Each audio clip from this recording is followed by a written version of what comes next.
costs. When estimating the project's contingency provisions, Works Department will conform to Development Bureau Circular Works number 22/93, estimating using risk analysis to estimate the contingency sum based on the uniqueness and risk factors of each project. CEDD has followed the latest guideline to adopt a parallel tendering arrangement. The returned tender price will be reflected in the funding application paper. The arrangements can provide a more concrete project estimate for the Finance Committee and can effectively reduce the risk of cost overrun.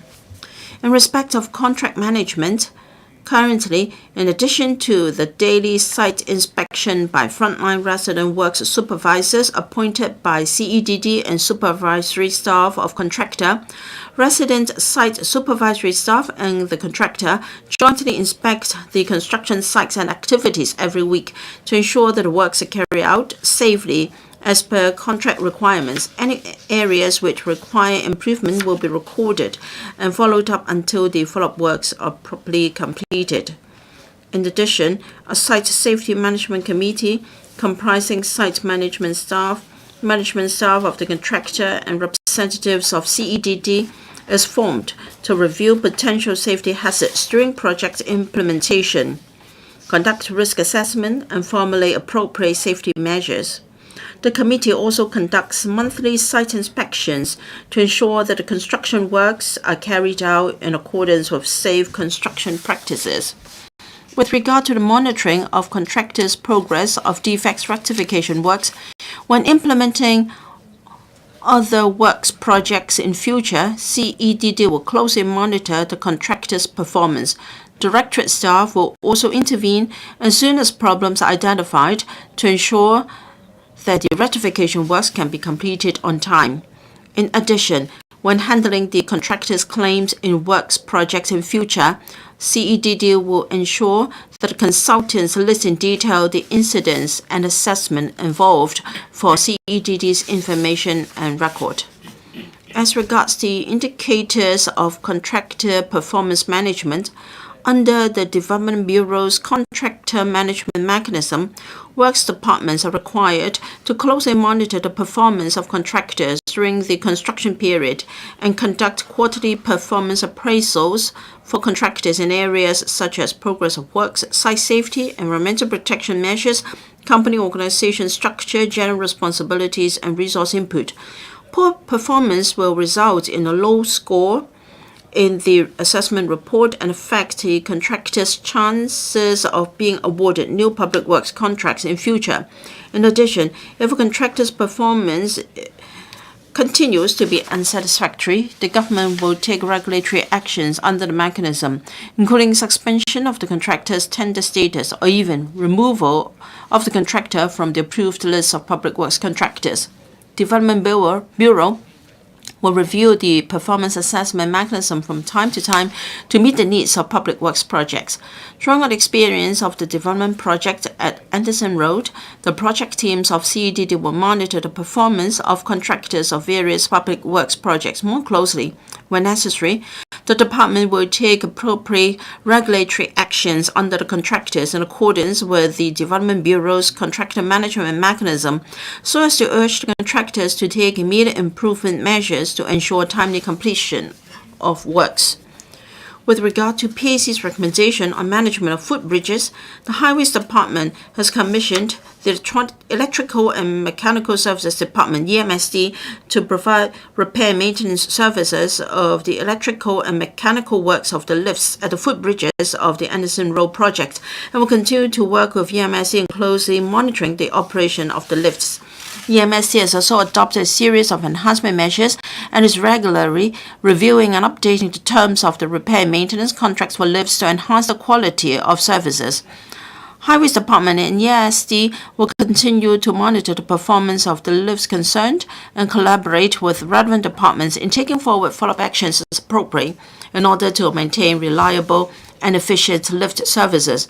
The Transport Department will, in collaboration with relevant government departments, keep under review the utilization of footbridges concerned, taking into account the local residents' demand for supporting transport facilities. Regarding PAC's recommendations on the post-completion review of works contracts, CEDD has included the post-completion reviews of projects as a standing item on the agenda of CEDD Executive Management meeting to monitor the progress of the post-completion reviews on a regular basis to ensure that the reviews concerned are completed in a timely manner. President, I'd like to thank PAC again for its efforts and suggestions.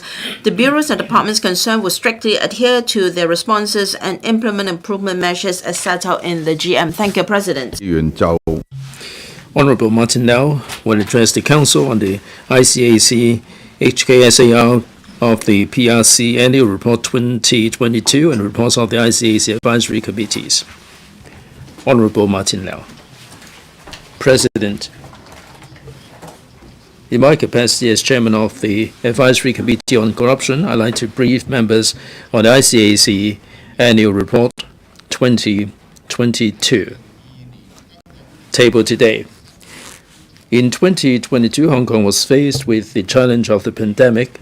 The ICAC has been dedicated to law enforcement, corruption prevention, and education to gain public support through publicity and deepen cooperation with the mainland and the international community to build a clean society and fight corruption. In a generosity of spirit, the ICAC officers made it their obligation to assist in the battle against COVID. I hereby express my gratitude for their contribution and their efforts. During the year, corruption in Hong Kong continued to be under control with low level of corruption and a clean society. According to the ICAC Annual Opinion Survey 2022, almost all, or 98.9% of the respondents, said that they had not encountered any corruption in the past 12 months. The ICAC received a total of 1,835 non-election related corruption in 2022, a 19% decrease from 2021. The decline was mainly due to the fifth wave of the pandemic, which led to a significant reduction in economic activities. In the public sector, although some civil servants were investigated or prosecuted for corruption, the integrity of the civil service remained high, as the public pins very high expectation on the integrity of public servants. The ICAC has incorporated an integrity component into the leadership training programs of the Civil Service College and for the new recruits, and promoted integrity through thematic workshops and seminars under the Ethical Leadership Program jointly organized with the CSB. In the private sector, the ICAC is particularly concerned about the building management, construction, financial and insurance industries, and has adopted an anti-corruption strategy to strengthen its capabilities through enforcement, prevention and education to maintain a clean and fair business environment in Hong Kong. In January 2023, the ICAC mounted a major enforcement operation on building management and maintenance, which successfully neutralized a well-organized corruption syndicate. The ICAC continued to maintain close liaison with the Property Management Authority, or PMA, and the URA, and assisted the PMA in the formulation of codes of conduct and practice guides for licensed property management companies. In the construction trade, the ICAC took enforcement actions against corruption offences related to the three-runway system project of the airport and launched the Integrity Management System and Integrity Charter 2.0 to enhance integrity in the industry. As regards the financial and insurance industry, the ICAC stepped up cooperation with the regulators and worked with the Hong Kong MA and industry associations to produce a new corruption prevention guide for banks. to foster a culture of integrity in the banking sector. President, I'm pleased to see that under the stewardship of the Commissioner, the ICAC has revamped the publicity strategy to garner public support and raise anti-corruption awareness. It has stepped up media publicity by upgrading the All for Integrity Facebook page into an official ICAC page and creating an ICAC official Instagram account to facilitate better understanding of the corruption work of the ICAC. In terms of clean and fair elections, the ICAC takes strict enforcement action against manipulation and sabotage of elections. The ICAC adopted a preventative strategy by putting officers at the polling stations to handle public inquiries and complaints and to monitor the counting process to ensure that all public elections were conducted in a fair, open, and just manner. In terms of education and publicity, the ICAC adopted a total coverage strategy to ensure that the 2022 CE election, the 2022 electrical election committee by-election, and the 2023 rural representative election were conducted in a clean and impartial manner. On international collaboration, the ICAC resumed exchanges with overseas anti-corruption agencies and international organizations in late 2022 to strengthen collaboration and outline Hong Kong's robust rule of law and stable social environment. The ICAC maintains close liaison with the National Supervisory Commission and the anti-corruption agencies in the GBA to tie in with the National Anti-Corruption Policy and the GBA.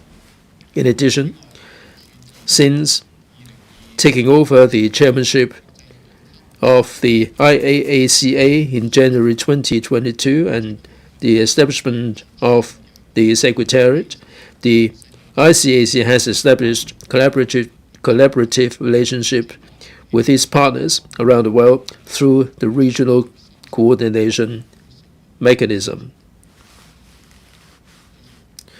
President, in line with the country's Belt and Road Initiative to promote integrity and to reflect Hong Kong's integrity to the international community, the ICAC is actively preparing the establishment of the International Anti-Corruption Academy to promote national and Hong Kong anti-corruption efforts. The Academy will strategically provide training for local and overseas agencies. It will become a platform for local and international researchers and scholars to exchange ideas and promote global collaboration and sharing of resources, with a view to enhancing Hong Kong's influential position in the international arena.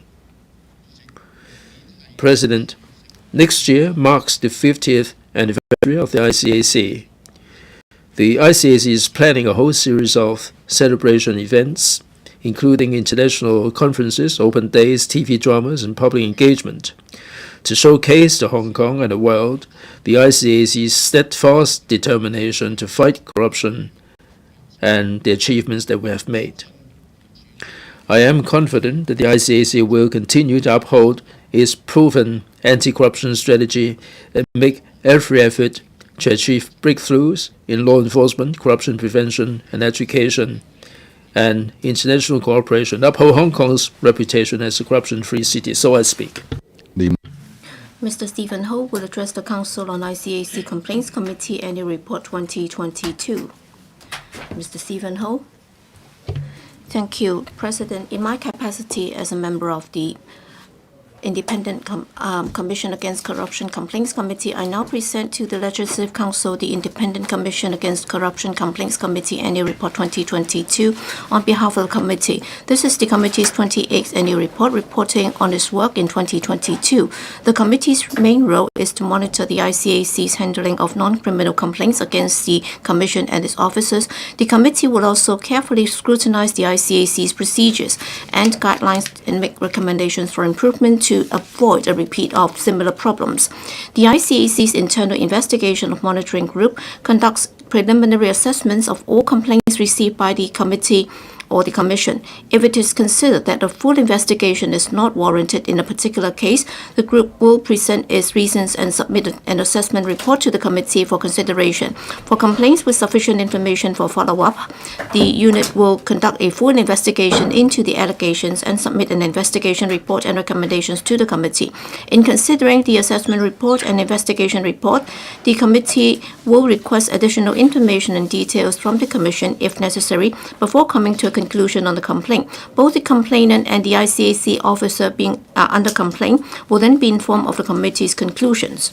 In 2022, the committee held a total of 3 meetings to consider the investigation reports of 16 complaints involving a total of 57 allegations. All allegations were found to be unsubstantiated. In addition, the committee considered and endorsed 2 assessment reports, agreeing that the complaints in both reports were unreasonable in content and duplicated complaints previously handled by the committee and therefore did not require a full investigation. The investigation reports of the 2 of the 16 complaints were summarized in the annual report to illustrate how the complaints were handled. In particular, the investigations conducted by the ICAC and monitored by the committee. To enable committee members to gain a better understanding of the operation of the ICAC's enforcement work, the ICAC invited members to visit the ICAC headquarters last year to inspect the facilities and work practices. This annual report provides an account of the work of the committee over the past year to enhance the transparency and accountability to the committee's operations. As in the past, we are committed to ensuring that the ICAC will uphold its professionalism in handling complaints and will continue to work with the ICAC management to draw on the experience gained from the cases and to put forward proposals to improve the work procedures in order to keep abreast of the times and to strive for excellence. If members have any comments, they are welcome to forward them to the clerk to the committee. I would like to express my gratitude to members and the public for their support to the committee. Thank you, President. Honourable Chen Chen-ying will address the Council on report of the Finance Committee on the examination of the estimates of expenditure 2023 to 2024. Mr. Chen. President, I submit to the LegCo the Finance Committee report on the examination of the estimates of expenditure 2023 to 2024 in my capacity as Chairman of the Finance Committee. The Finance Committee has held 21 sessions of special Finance Committee meetings in mid-April this year to examine the estimates of expenditure of 23 to 24 to ensure that the provision sought is no more than necessary for the execution of the approved policies. Before the meetings, 89 members submitted 3,500 written questions on the estimates. Most of the questions were related to healthcare, welfare, education, culture, sports and tourism, as well as innovation, technology and industries. The government had undertaken before the meetings that replies would be provided for the first 3,300 questions. For the remaining written questions and supplementary questions asked during the meetings, the government has submitted replies before the third budget meeting on the 3rd of May. All questions and answers have been uploaded onto the LegCo website. In the special meetings, members asked questions on the expenditure, expressed concerns, and comments on measures relating to livelihood issues such as housing, education, healthcare, and the economy. The verbatim record of the special meetings is in the report. Upon the passage of the Appropriation Bill 2023 on the 3rd of May 2023, the Finance Committee considered the administration's proposed changes to the approved estimates of expenditure. President, the Finance Committee has used 32 hours to complete the examination of the estimates of expenditure. We did not encounter any problems. I'd like to thank members for their participation. I'd also like to thank policy bureaus and departments for their cooperation. I so submit. Questions. Question number 1, the Honourable Jeffrey Lam. Thank you, President. There are views pointing out that Hong Kong has long been praised as one of the safest cities in the world, but the stabbing cases that happened one after another recently have caused many members of the public to worry about public order and personal safety. In this connection, will the government inform this council, 1. of the number of stabbing cases in each of the past 3 years, with a breakdown by the nature of the cases and the district in which the cases occurred. B. Whether it has been reported that the senior management of the Hong Kong Police Force has recently issued a directive instructing various police districts to enhance frontline police presence and conduct high-profile patrols in areas with heavy pedestrian flow, whether the government has plans to regularize such measures so as to maintain a certain number of frontline officers on patrol, if so, of the details, if not the reasons for that, and 3. Given that Hong Kong's ranking in the Legatum Prosperity Index, safety and security has dropped from the 6th position in 2020 to the 16th place in 2023, what new measures the government has put in place to reduce crimes such as violence and wounding so as to increase public confidence in public order? Thank you. Secretary for Security. President, the government has always attached great importance to cracking down on illegal and violent acts, combating violent crimes and tribe-related crimes among some of the priorities of the Commissioner of Police. Indeed, the police strive to maintain an effective frontline presence to curb violent crimes and step up intelligence-led operations. The number of overall crimes in the first 5 months of 2023 has increased as compared with the same period last year, mainly due to the sharp increase in deception cases and the fact that because of COVID-19 in the same period last year, there were fewer traditional crimes. If we compare the crime figures in 2023 with the same period before the pandemic in 2019, it is evident that most traditional crimes were at a level similar to that prior to the pandemic, and indeed some violent crimes have even recorded a decline. As far as wounding cases are concerned, the figures for the first 5 months of 2023 as compared to those in the same period in 2022 and prior to the pandemic in 2019 also a decline. For details, please refer to Annex 1 of the reply. However, due to some serious violent crimes in recent months, which have aroused widespread concern in the society, although the overall number of wounding cases has shown a downward trend compared with 2022 and prior to the pandemic, it has nonetheless caused worries among citizens about the public overall situation. In Hong Kong, the government will continue to prevent and combat various types of crime on all fronts and round the clock, stay vigilant, and continue to maintain law and order. In consultation with the police, my reply to the member's question is as follows. Number 1, wounding with knife cases in the past 3 years. There were 243, 208, and 176 cases in 2020, 2021, and 2022, respectively. They were mainly caused by various types of disputes and cases related to domestic violence. It can be seen from the above figures that the number of wounding with knife cases has decreased year by year over the past 3 years. For detailed breakdown, please refer to Annex 2 of my reply. In addition, districts with more wounding with knife cases include Sam Shui Po District, Yau Ching Mong District, Tai Po District, and Yuen Long District, which have high population density or floating or mobile population. For detailed figures based on police districts, please refer to Annex 3 of my reply. If we compare the number of wounding with knife cases in the first 5 months of this year with the same period last year and 2019, prior to the pandemic, the number of cases has also declined. In the first 5 months of this year, there was a total of 64 wounding with knife cases, and 85 and 80 in the same period in 2022 and 2019 respectively, whereas the number for the same period in 2023 has dropped by about 25% and 20% respectively. For detailed breakdown, please refer to Annex 4 of my reply. For detailed breakdown of the districts for wounding with knife cases, please refer to Annex 5 of the reply. In general, the situation is similar to that in 2020 and 2022. It is therefore evident from the above figures that the situation of wounding with knife cases has not deteriorated and the police anti-crime operations have also yielded results.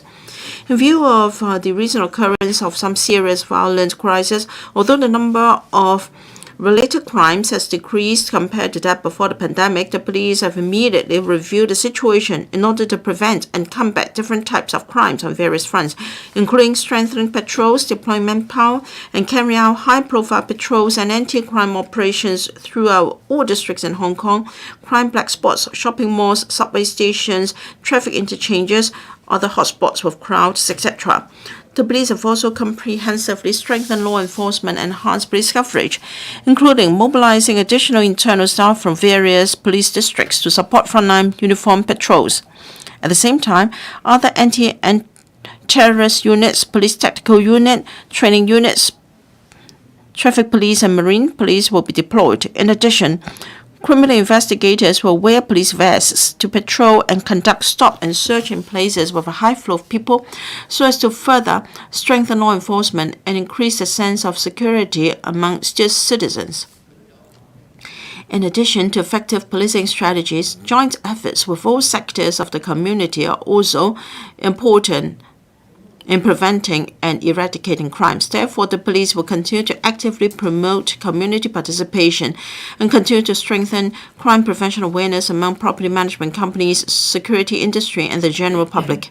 The 21 police districts in Hong Kong will continue to maintain close contact with property management companies, remind security personnel to spot and report. The crime wing headquarters has also contacted the Hong Kong Association of Property Management Companies Limited to actively discuss how to improve the existing crime reporting mechanism. We've also held meetings with over 40 taxi trade associations and appealed to the taxi industry to notify the police as soon as possible when they discover suspicious cases.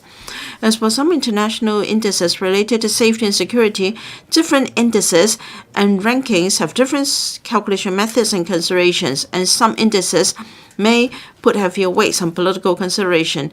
If we make reference to another index, the 2023 Global Safety Crime Index ranking released by the database website Numero, Hong Kong ranks 6th in the safety index among 142 countries and regions in the world, 1 place up from last year. In fact, crime rate is the most objective indicator of whether a city is safe. Hong Kong has always been one of the safest cities in the world, and its overall crime rate is lower than that of many international cities. For example, in 2021, the crime rates of Paris, London, and Toronto about 14 times, 11 times, and 4.5 times that of Hong Kong, respectively. For the comparison of crime rate between Hong Kong and other cities, please refer to Annex 6 of my reply. I'm sure that all of us will remember that Hong Kong was affected by the serious violence in the riots in 2019. Fortunately, under the strong deterrence of the Hong Kong national security law and the decisive enforcement of the police, the current public order situation in Hong Kong has generally returned to safety and stability. The government continues to prevent and combat various types of crimes around the clock to ensure the safety of the community. We'll also seize different occasions and opportunities to promote Hong Kong as a livable and safe city to other parts of the world and tell the genuine good stories of Hong Kong. Thank you, President. Mr. Jeffrey Lam. President, according to statistics from the Secretary, the number of stabbing cases has declined rather than increased. But we have seen cases where the reasons were unknown. In between January and May, we have had 25 cases with unknown causes. Now, we are most worried by these cases because they're worried that they would be stabbed indiscriminately, and people are worried when they are out in the streets. although the Secretary said that the police have taken speedy action to increase police presence, but that you would also remove police efforts from other areas, such as marine police, will that lead to more smuggling activities by sea? So can you address these concerns, Secretary? Can you boost public confidence in the police ability to safeguard the safety of the community? Indeed, there have been 25 cases with other reasons or no reason. In fact, 20 of them were due to other reasons and 5 due to unknown reasons. Now, for those cases of unknown reasons, reasons are really unknown. People did not know why they were attacked and perhaps they did not want to disclose. Now, for other reasons, it could be related to debt collection activities and related to other crimes. And they could be related to people with mental illness. I think this is a subject of greater concern to members. Now, we've got 6 cases in this year related to mental illness. Compared with the same period in 2021, there was only 1 and also 1 in 2019.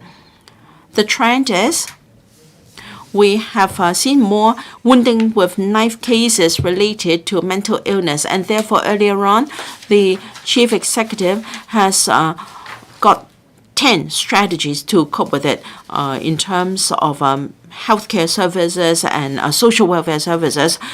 These strategies are covered. For deployment of marine police, whether we will affect our action against smuggling at sea. Now, we have usually taken standby manpower to help, but we need to do that in the short term so as to restore public confidence, because that can affect their sense of happiness and gain. At this critical moment, we have to increase police presence in the streets. I'm sure the community can see more uniformed branch officers in the community. And when the situation has gradually stabilized, we will redeploy our manpower resources. Thank you. Mr. Martin Liao. Thank you, President. According to the police, in the first quarter, we've got 20,580 crimes, up 48% compared with the same period last year. For wounding and assault, we have seen an increase of 22%. The budget has allocated $28.6 billion for the police, a record high, and $12.9 billion of which will be spent on maintaining law and order. I'd like to know how the police is going to use these resources to crack down on violent crimes, and how to boost the capability of the police to tackle such violent crimes. Secretary, in tackling violent crimes, we have a few strategies. First, we will enhance and redeploy existing resources because of the public's concern over law and order in the community. In all the standby manpower of the police, including PTUs under training, they have helped to step up uniform patrols, and we keep reviewing our equipment and also strategies, because we have seen cases committed by persons with mental illness. We need to have tactics and equipment and also resources, and we have boosted our training. We've also asked people to spot and report if they spot suspicious cases, possible terrorist attacks, and people acting in a strange manner. People who may be self-muttering and who look violent, they should inform the police as soon as possible so that we can respond before an incident has happened. Thank you. Mr. Chen Hack-Ken. Thank you, President. We have seen more serious violent crimes recently, and people feel that law and order has deteriorated.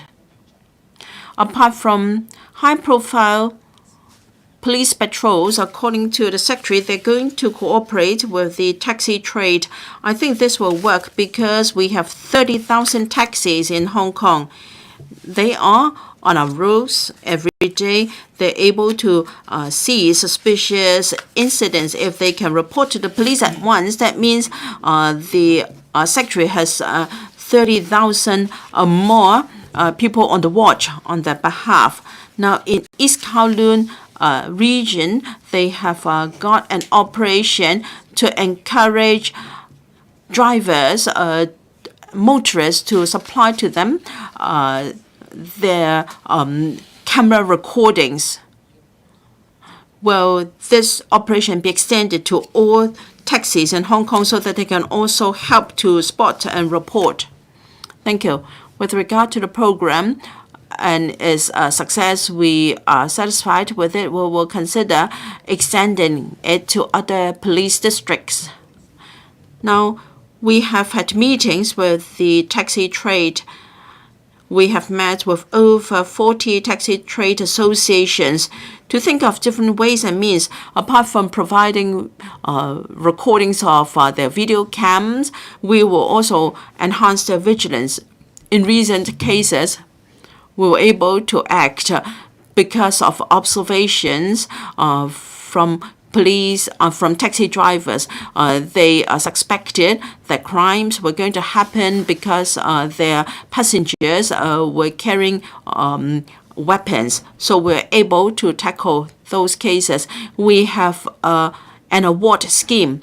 If people can provide us with information and intelligence leading to results, they can be given awards. In fact, we have seen taxi drivers who received such awards. So cooperation with the taxi trade is most important. Dr. Kennedy Wong. Thank you, President. I think the statistics provided by the Secretary was a departure from public impression because for stabbing cases and serious manslaughter with knives. Now, I understand that the police has added manpower for patrol and stop and search operations. But we do understand that the police has a manpower crunch. There are at least 5,000 officers short against their establishment. So in early 2022, the Commissioner of Police exercised his power to appoint officers with special duties. Manpower from other disciplined services were deployed to tackle the black club violence with success. I'd like to ask whether the Secretary will consider similar moves. Secretary, indeed, we appointed over 1,000 officers from disciplined services under the Public Order Ordinance as special duties officers in events of public safety. They were deployed to help. At this stage, we are using our police tactical units, our standby and backup officers to help. We're able to cope with the situation with these tactics. Right now, we have no intention to appoint special duties officers from other disciplined services to help, but we'll keep in view the situation. Mr. Tan Kan Chiu. Thank you, President. Although the Secretary told us that there was a downward trend for cases of wounding with knives, but there was no breakdown in the annex for cases that happened in public areas and in private places. Now, in places with high pedestrian flow, if there are wounding cases and terrorist activities, the situation for crowd dispersal is difficult. So will the Secretary consider using smart devices such as smart lampposts to prevent terrorist activities and also as said by the Secretary, they are training people to spot people who are acting strangely. Perhaps you can use technology to prevent such incidents. Secretary. Thank you, President. We agree that in crowded areas, we should pay particular attention. In the past, we did not usually have patrols in shopping malls for fear that there would be queues of enjoying air conditioning there. But we have changed our tactics. We agree that it is important. Whether we are talking about crimes or terrorist-related issues or national security issues, we will consider installing CCTVs to monitor the situation at crowded places. Mr. Edward Leung. Now, in the mainland, they have drills in schools, in stations, in shopping malls, so that teachers, students, and members of the public know how to act in case of a terrorist attack. When we consider having such civic drills, we have fire drills for schools and for the council. In the mainland, they have just as common drills against terrorist attacks. So will we take reference from the practice and do the same in Hong Kong? Secretary, thank you. From time to time, we have drills against terrorist attacks. We have our own strategies. Our officers are involved, and very often the public are also involved, including young people and elders. At this stage, law enforcement agencies will design and carry out such drills. If we ask schools to do it now, Hong Kong is not as terrifying as the situation in the U.S. And of course, we should have drills. But as for the spirit of spot and report, it should be publicized on all fronts. Thank you. Question number 2, Mr. Bill Tang. President, in his important speech on July 1st, the state president mentioned that Hong Kong should continue to create strong impetus for growth. There are views that the Kowloon East, being the second CBD, needs a clear role and positioning under the planning vision of the South-North dual engine. In this connection, will government inform this council, 1, whether it will revive the shelved environmentally friendly linkage system, EFLS, to connect the whole CBD 2, including Kai Tak, Kwun Tong, Kowloon Bay, so as to fortify its commercial strengths, and if so, of the details, if not, the reasons for that. 2, given the 14 5-year plan has established Hong Kong's 8 centres positioning, whether the government will provide policy support for the positioning through collaboration among the government, industry, academic, and research sectors, if so, of the details, if not, the reasons for that. And 3, given that there are community organizations advocating connecting Kowloon East with the ASEAN, under which Kowloon East diverse cultures and vibrancy will be leveraged to build a headquarters economy focusing on the member states of ASEAN and the signatories of RCEP, whether the government will set up a support center to facilitate Hong Kong's enterprises' integration into the overall development of the country, if so, of the details and the essential elements to be considered. If not, why not? Secretary for Development. President, after consulting the relevant bureaus, my replies to the questions are as follows. First, according to government's study findings, on the basis of the road and rail infrastructure in Kowloon East and also the connectivity of the transport system, we are taking forward the multimodal EFLS system to tie in with the needs of the working population and the residents, and also to transform the Kowloon East into a second CBD. The government is rolling out a whole raft of measures like deploying electric vehicles to run the bus and minibus routes in the district, developing a travelators network the greenway network for pedestrians and bicycles, elevated landscape deck, and also the possibility of water taxi service points.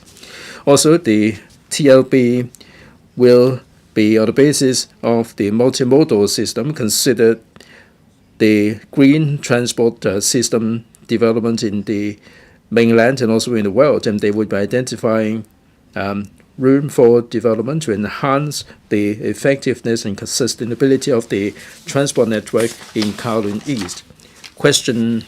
Second part of the question, the 14th Five-Year Plan has affirmed Hong Kong's positioning of 8 centers that include the international finance and businesses. CBD2 is there to support the needs of these industries.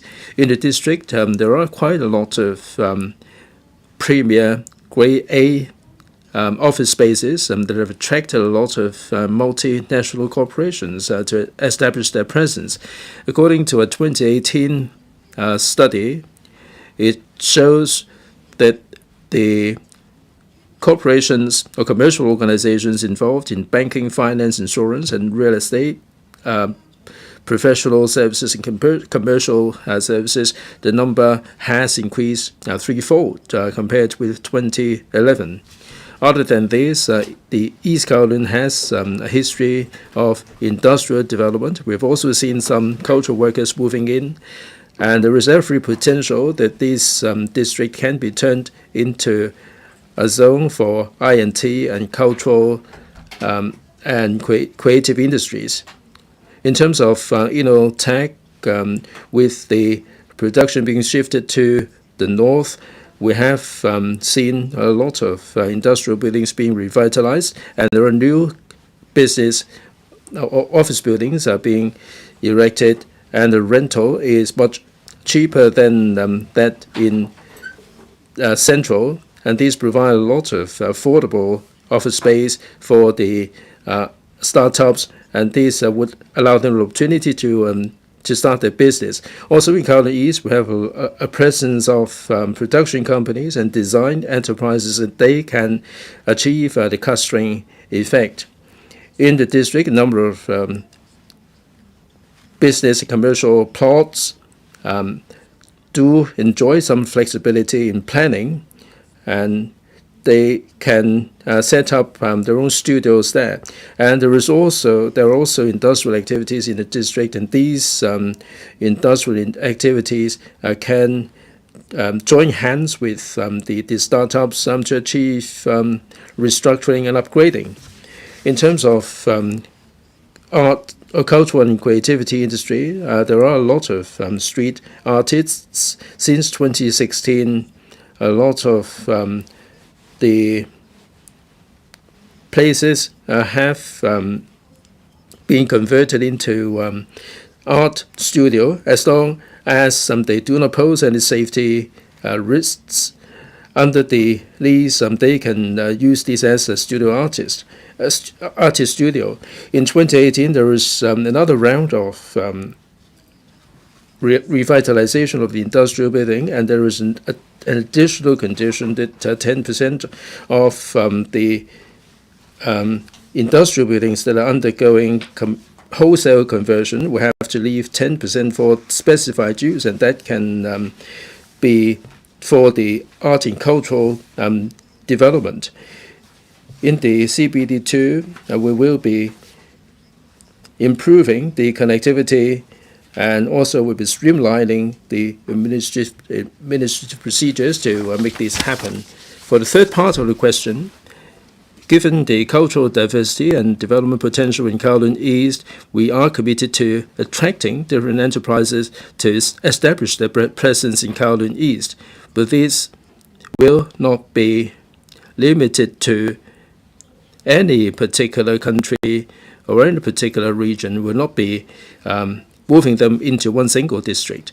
The Invest Hong Kong has, in the first 5 months of this year, helped 186 business organizations to establish their business in Hong Kong. They're from the mainland and also from overseas. these represent an increase of 32%, and of the 186, 14 of them are from the ASEAN countries.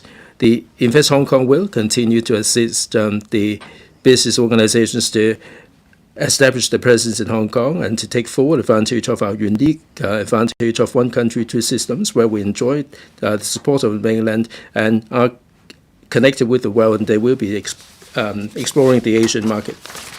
Mr. Butang, well, if we have connectivity, it will be conducive to creating wealth. The roads are really not well connected.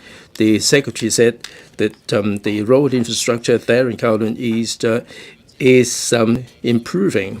Now, if you take a taxi to go to Hoi Yun Road and How Ming Street, the taxi drivers will be frowning.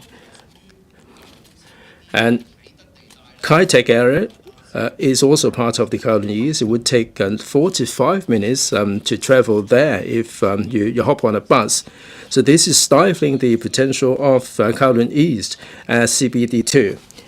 In your reply, Madam Secretary, you said that with new technology, you will consider new ideas. Is it likely that there would be new technology that would be brought in? What about shuttle, the Sky Bus, and also the Chengdu elevated rail? They've got in touch with me. Will you be considering all these new systems for Kowloon East?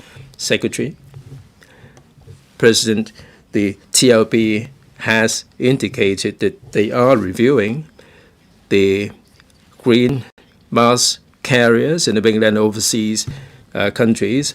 Skybus, as mentioned by the honourable member, is one of them being considered. That they will examine whether these can be deployed in the Kai Tak development area, and the study is the East Kowloon line is at an advanced stage of study. They will bring members up to date at the right time.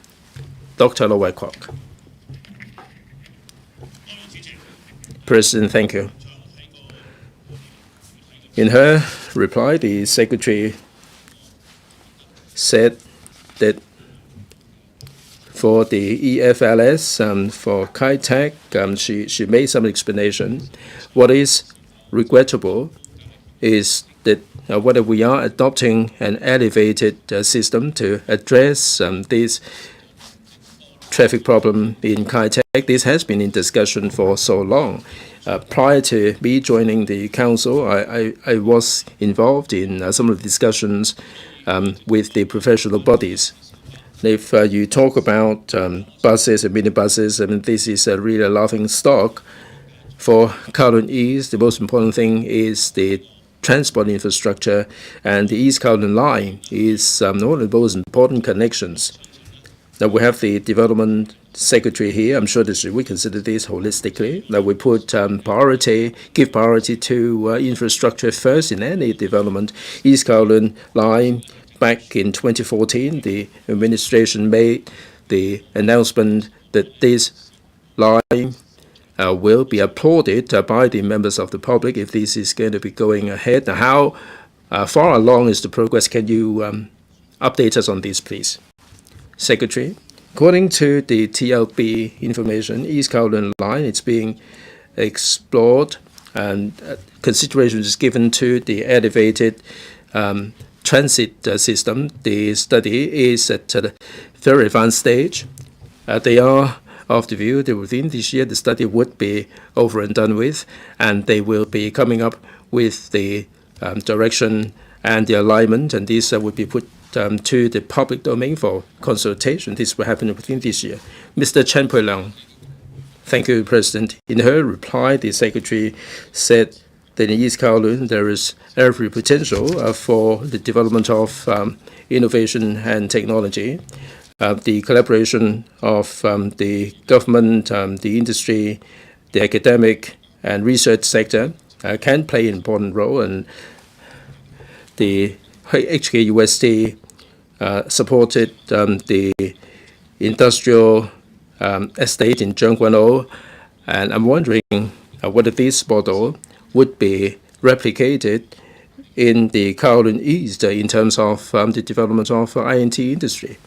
Secretary, President, recently I attended a forum on Kowloon East involving the members of the public. Indeed, INT, Innovation and Technology, represents one of the areas in the 8 centers that is pretty promising, but this is not the same as Shantin Technopole, which is a very high-tech, and this is not the same as the large-scale development. But Kowloon East, the units that are available are smaller, and the rental is much cheaper.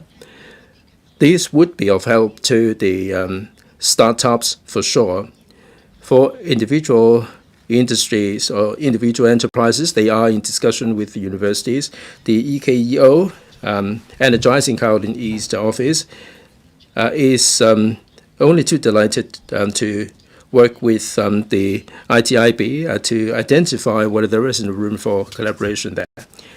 Mr. Kissenyang, President, Skybus has been talked about for so long that we did try this ourselves. We did look at this ourselves, and the government is talking about a multimodal connection system: bus, minibuses, minibuses, and walking. But these are not solutions to the problem. The government is going to be exploring the optimization of the transport system. In Kai Tak, it was the Development Bureau that was responsible for the monorail. Now you talk about the TLB. I'm sure that the Development Bureau must have a role there. The Secretary said a moment ago that this will be explored. I don't know how soon this will happen. Will you be bringing us up to date on the progress? What is the study on the cost effectiveness? We do really want to hear an answer. We don't really want to hear all these about studying. I'm not sure how long it's going to take you. Secretary, President, the member mentioned the multimodal system.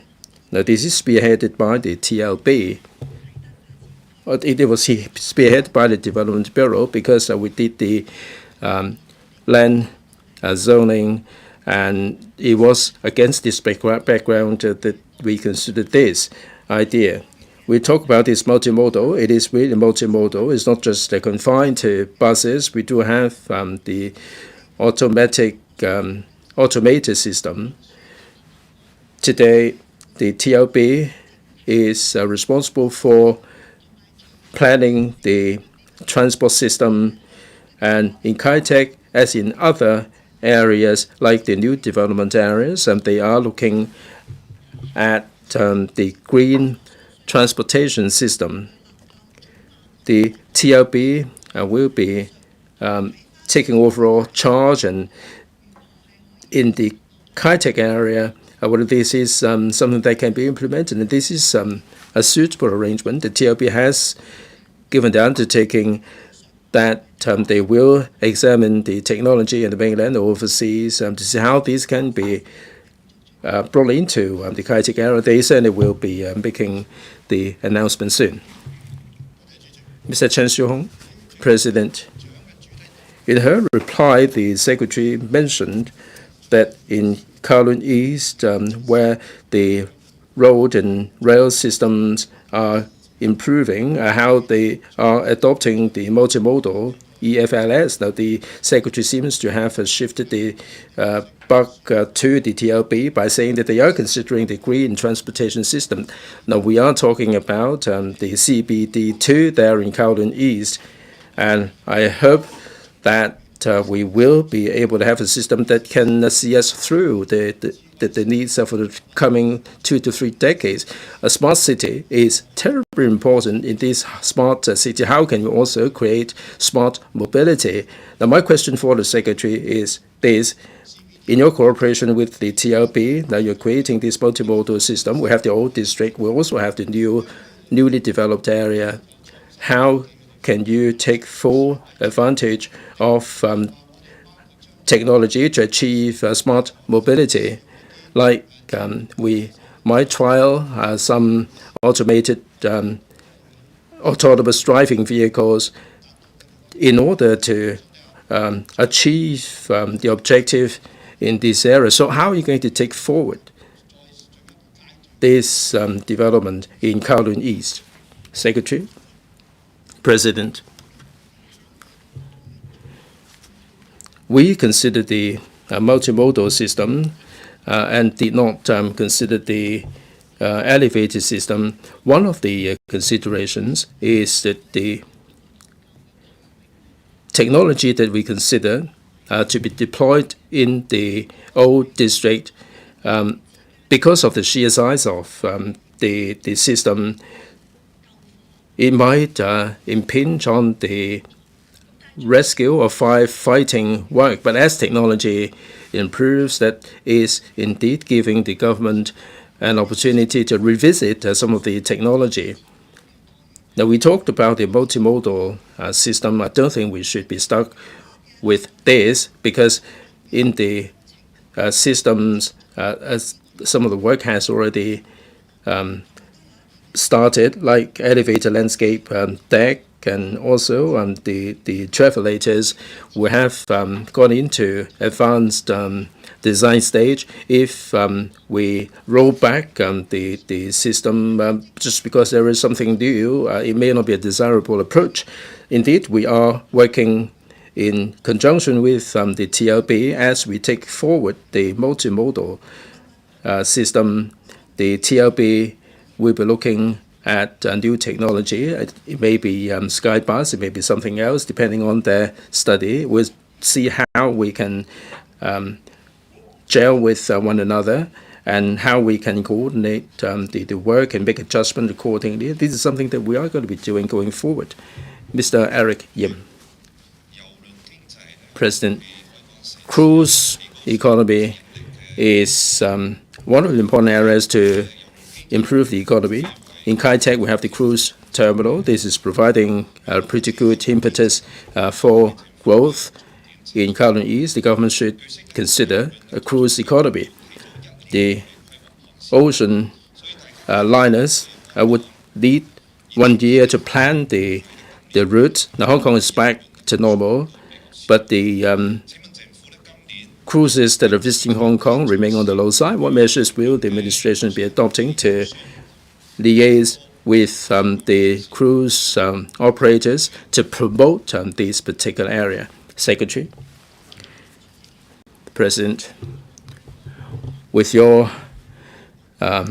indulgence, the cruise economy, the CSTB may be the right bureau to address this issue because they are more familiar with this area. Now, in terms of the cruise terminal and the development there, we need to have the parking spaces for the coaches, and the Development Bureau will be working in collaboration with the CSTB in this regard. The other area is the water taxi. This is one of the multimodal systems. How can we tie in with the development of the cruise terminal by providing another mode of transport for the tourists coming on the ocean liners? And this is also one of the areas. As to the attraction of more liners to Hong Kong, I'm sure they will have to follow up on this with the CSTB. Question number 3, Mr. Michael Tian. Thank you, President. It has been reported that at the recent public hearing of the Town Planning Board on the development of part of the Fanning Golf Course or the FGC site, the government's representatives expressly pointed out that it was the government's target to provide about 300,000 public housing units in the next 10 years, and the land identified could build about 360,000 units, which was about 59,000 units more than the target, and such units included about 12,000 units which were originally planned to be built on FGC. In this connection, will the government inform this council, given that the housing production from the land identified exceeds the target? whether the government has studied converting the old course of FGC into a public golf course so as to benefit the general public. If it has not, of the reasons for that, and whether it will conduct a study in future. Secretary for Development.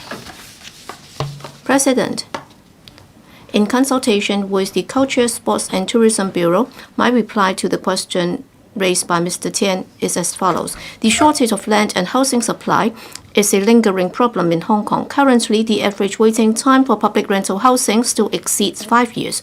The government has to make all-out efforts and should by no means take the problem lightly.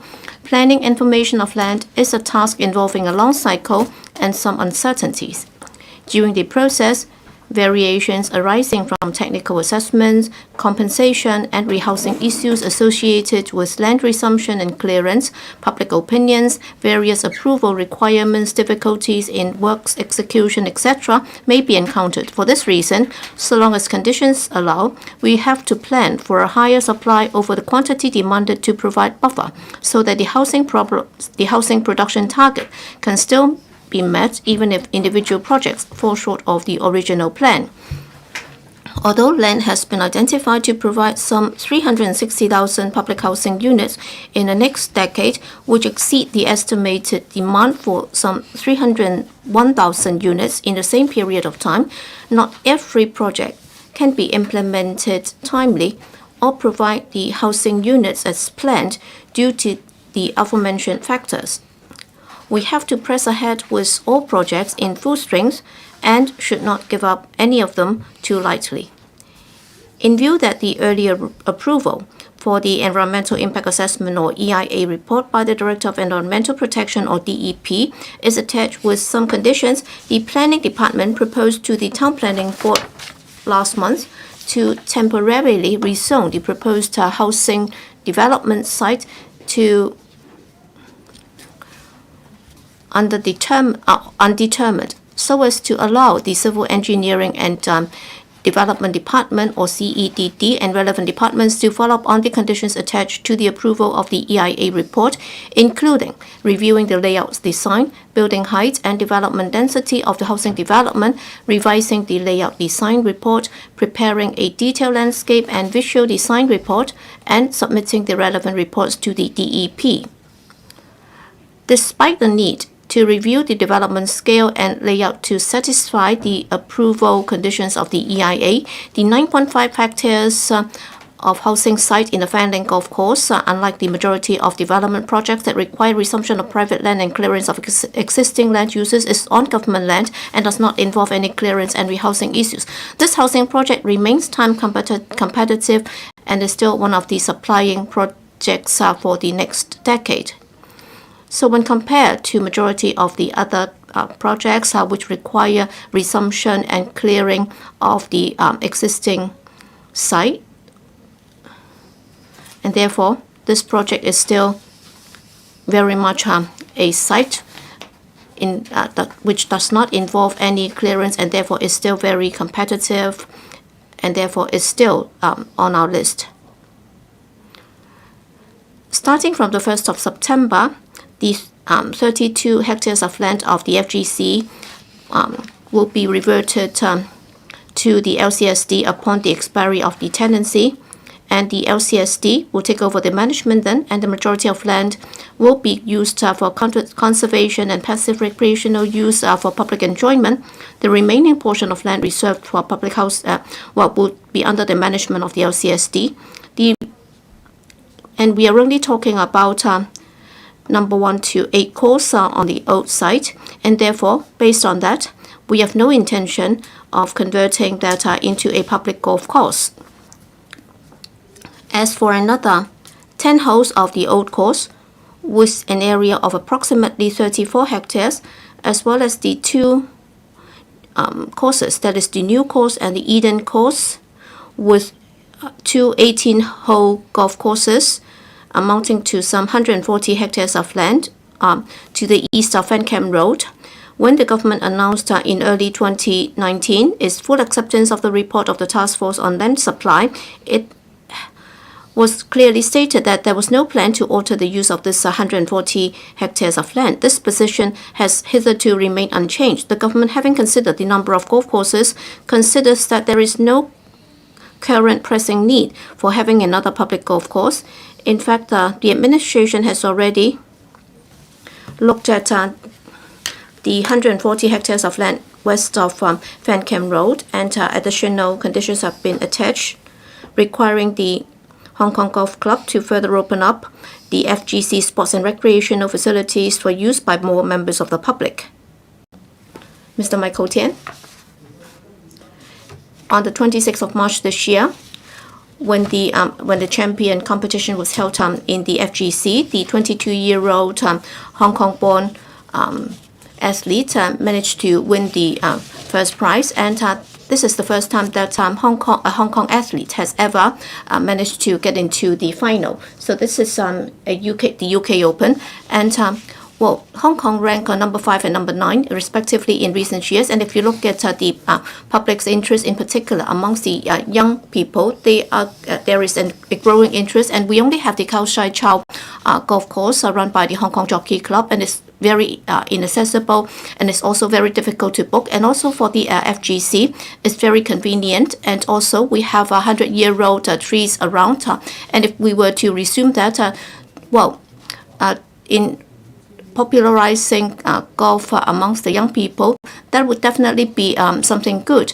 Well, the government says that it would be resuming the site for housing purposes. That was done by the last term of the government, and there was very little discussion. Nobody ever thought that the administration would have been able to identify so many sites within such a short space of time. We have an excess of 60,000 units in the next 10 years, and therefore for this perfect FGC with 18 holes surrounded by old trees, and we are only identifying 2 holes for the purpose of public housing construction, and the reason is that there is no pressing need for that. And given the fact that there is no pressing need for that, why do we have to do it at all? So I don't know why you have come to that conclusion. So this is a very much noble class sports. If we are able to popularize it, that's also the shared thoughts with our country. That is, we have to popularize some of the elite sports with the popular public. So what is your thought on turning that into a public golf course, Secretary? Well, as I said, Mr. President, the response that I gave was the position of the administration in promoting golf. It doesn't require the 32 hectares of land in order to do that.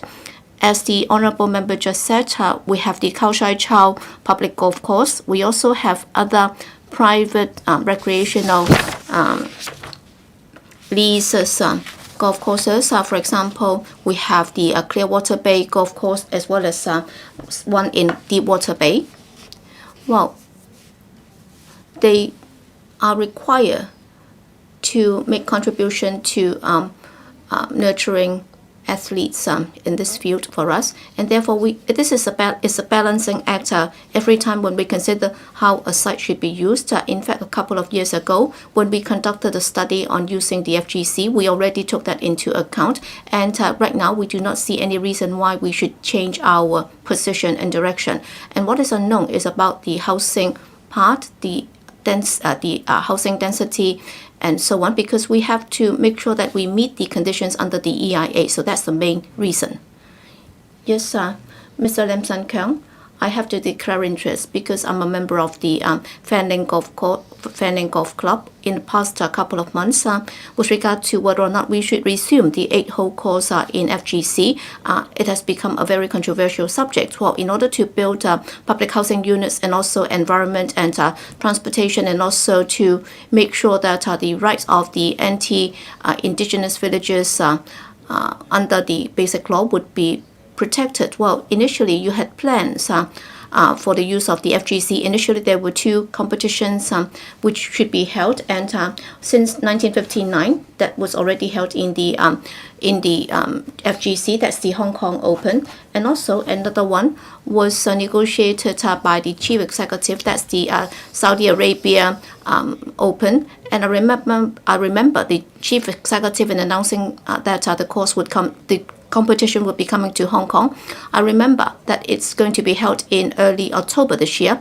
And if we were to resume the 8 holes of the FGC by the end of September, then the Saudi Arabia organizer already said that they might change their mind by not coming to Hong Kong after all. And if they refuse to come simply because of our problems, then that would affect the SAR government's image outside.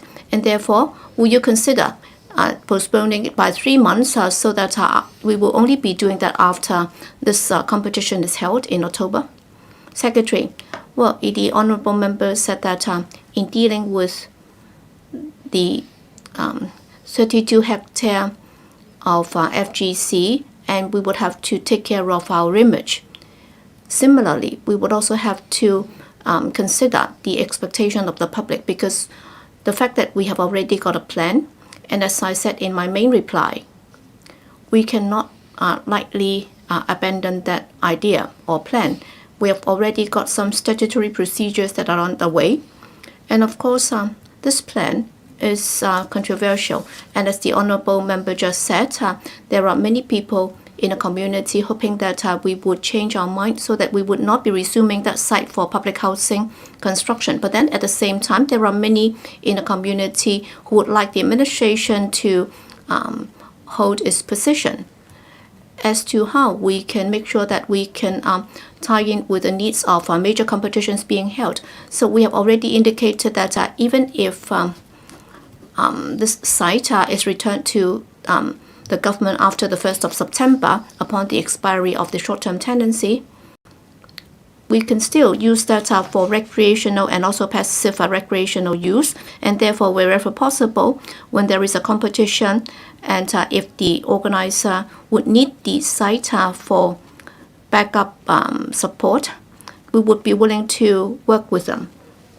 And indeed, in the past, during many major events, we understand that for the 32 hectares of land is not for the competition, is mainly for backup, for example, car parking and also carnivals, and also for media sessions and congregations and so on. So wherever possible, as far as we are able to do it, even if it's under the management of the LCSD, we will see what we can do to tie in with the organizer of the event. Mr. Lau Kok Fan. Thank you, President. Looking at the EIA report is a conditional approval. Other than the fact that they will have to review the layout for the housing project and also the density, the landscaping requirements and so on.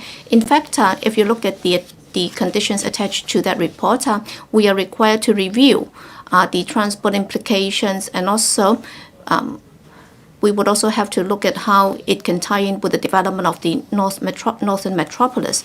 But then we have been planning for that for over 10 years, and I've been criticizing that if you look at that location in the northern district,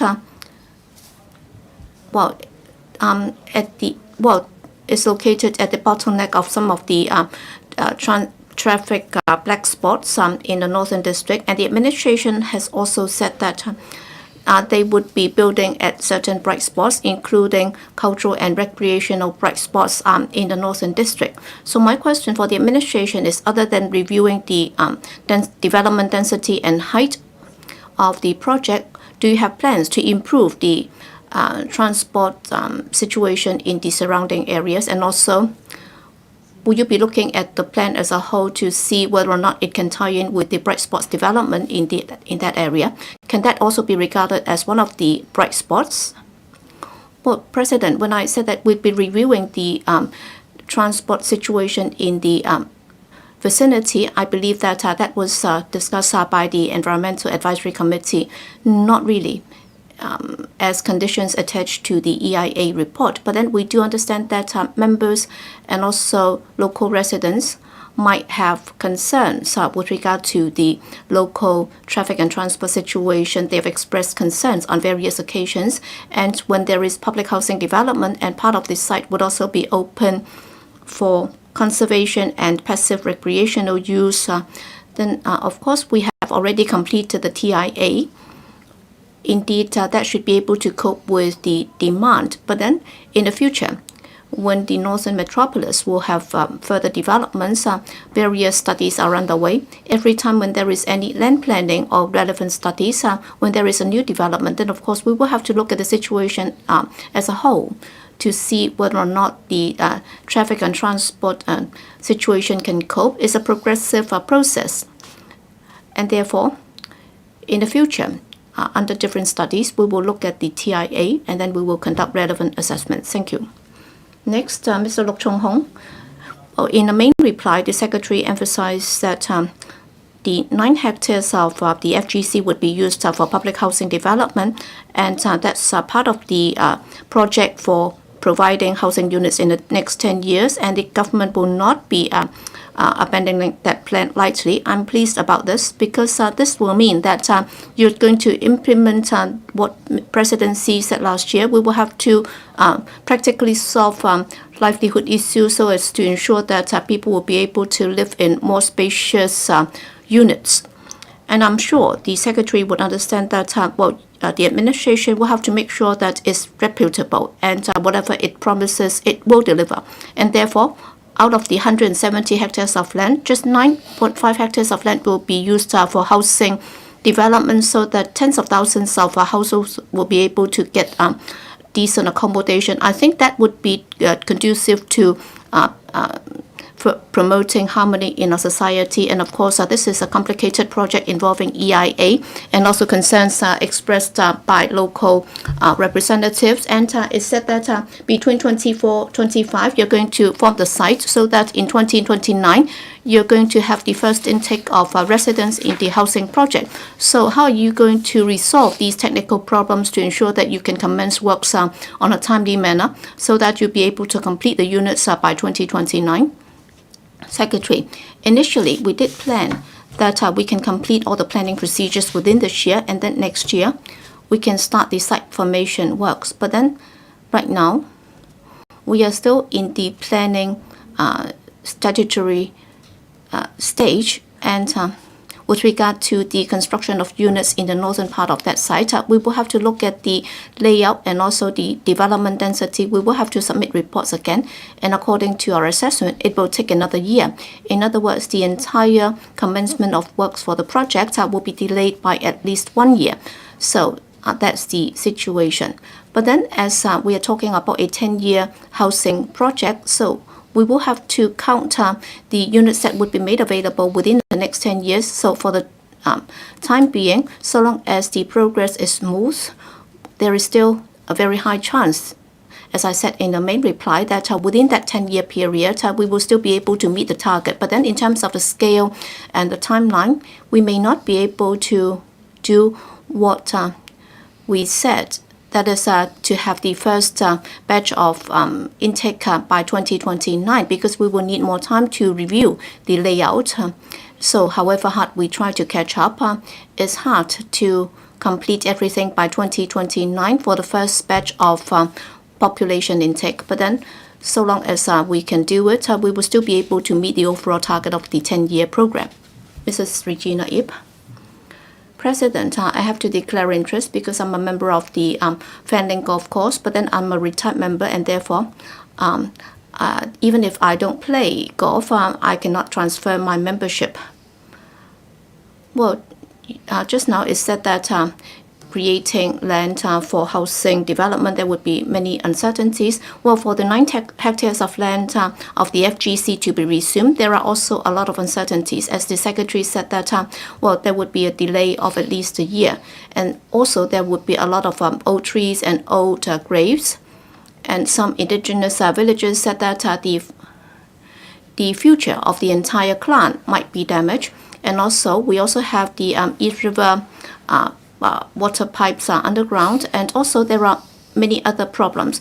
So these are all the uncertainties, and also whether or not the LCSD would be able to manage it effectively to ensure that the golf course will still be able to hold international competitions. So these are also uncertainties. So the thing is, if the administration insists on ruining this course, you're just ruining it for the sake of ruining. So have you ever considered whether or not you would be accountable to the public as a result of that? Secretary. President, first of all, I'd like to state that the administration doesn't think that it is now ruining the golf course. So even if we were to develop 32 hectares of land, part of it would be used for public housing. So about 22 hectares of land would be used for passive, recreational, and conservation purposes for public enjoyment, and therefore the environment will still be very nice. And also for golf activities, they can still be held on the 140 hectares of land, and therefore there is no question of us ruining the site or stifling the development of golf at all. And indeed, within the site that housing units will be built, there are indeed some uncertainties. But then by that I mean we will have to review the development density and also the layout design.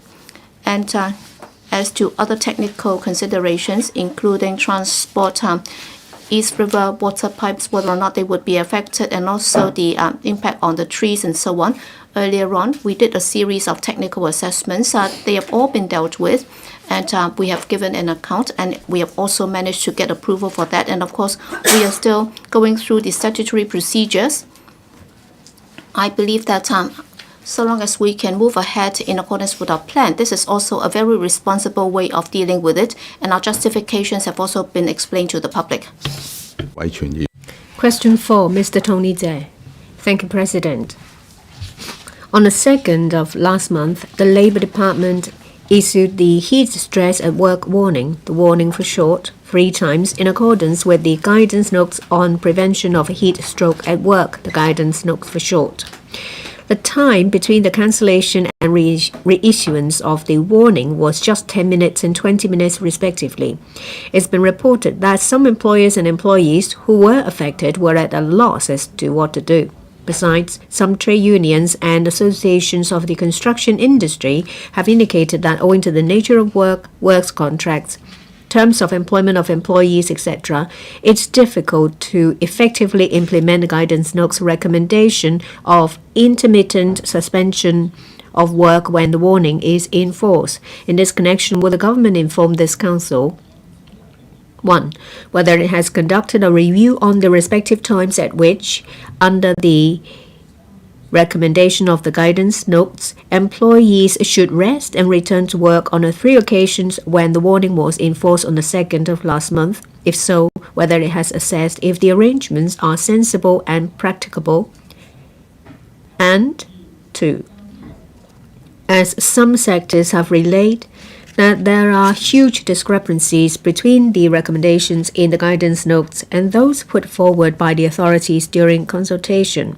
Whether the authorities will, having regard to the problems arising from the implementation and the reviews of various sectors, comprehensively review the guidance notes as early as possible, including exploring with the sectors alternatives to the arrangement of intermittent suspension of work.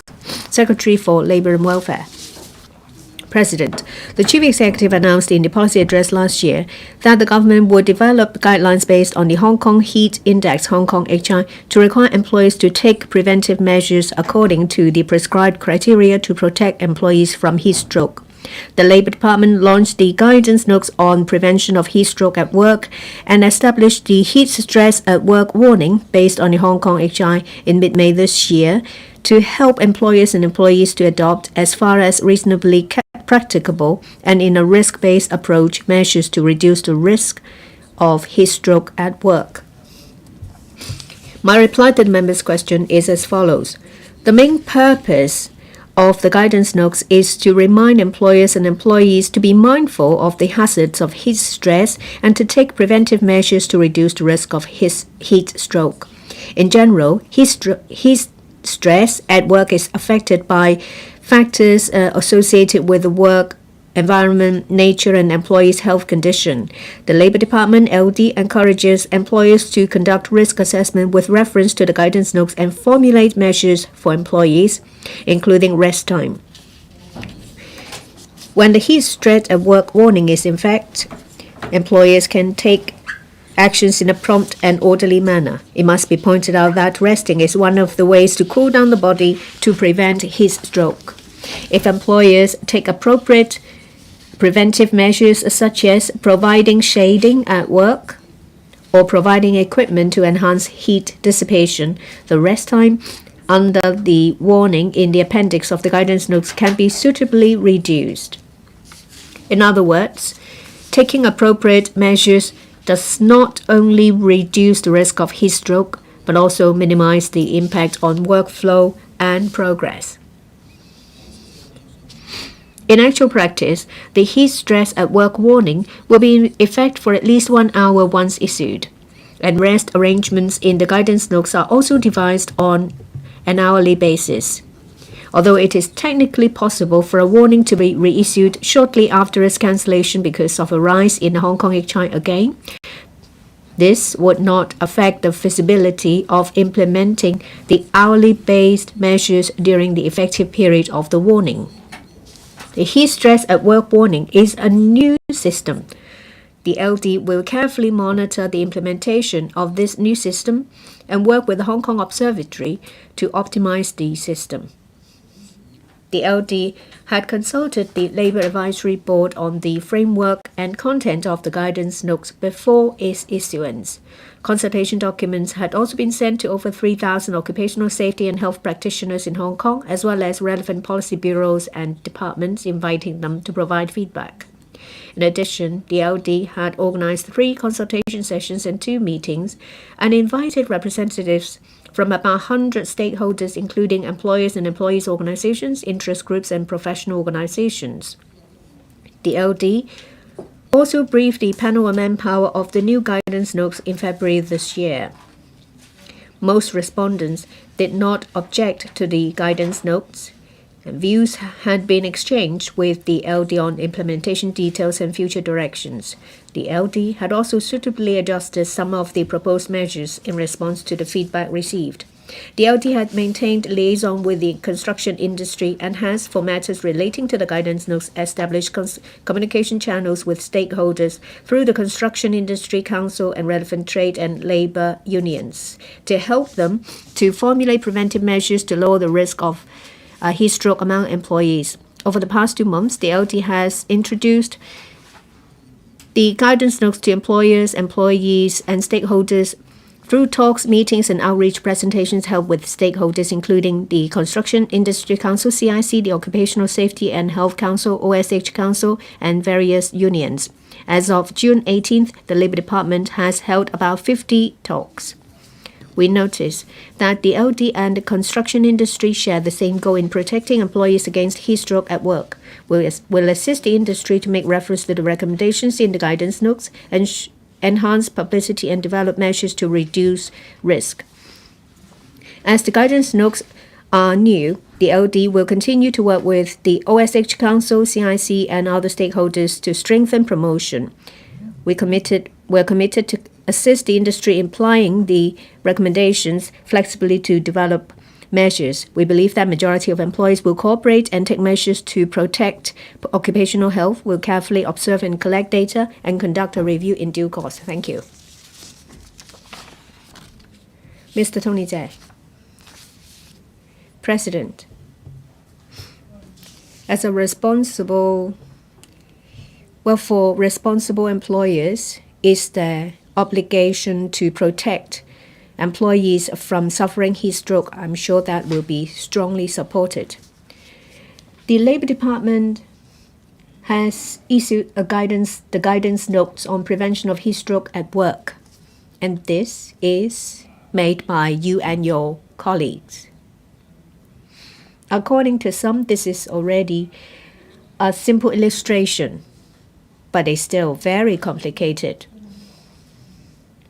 When it comes to the heat stress at work warning, there are 3 levels, and the physical workload is classified into light, moderate, heavy, and very heavy.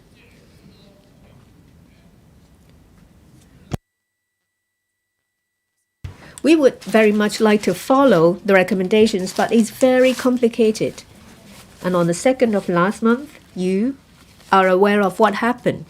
You said that you will enhance publicity so that people will understand it better.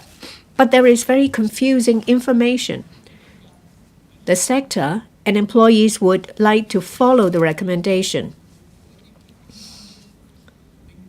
Will you produce something more simple, more easier to follow, instead of issuing something so complicated as this? Secretary. Thank you, President, and I thank Mr. Zeh for his questions. There are many different trades in Hong Kong.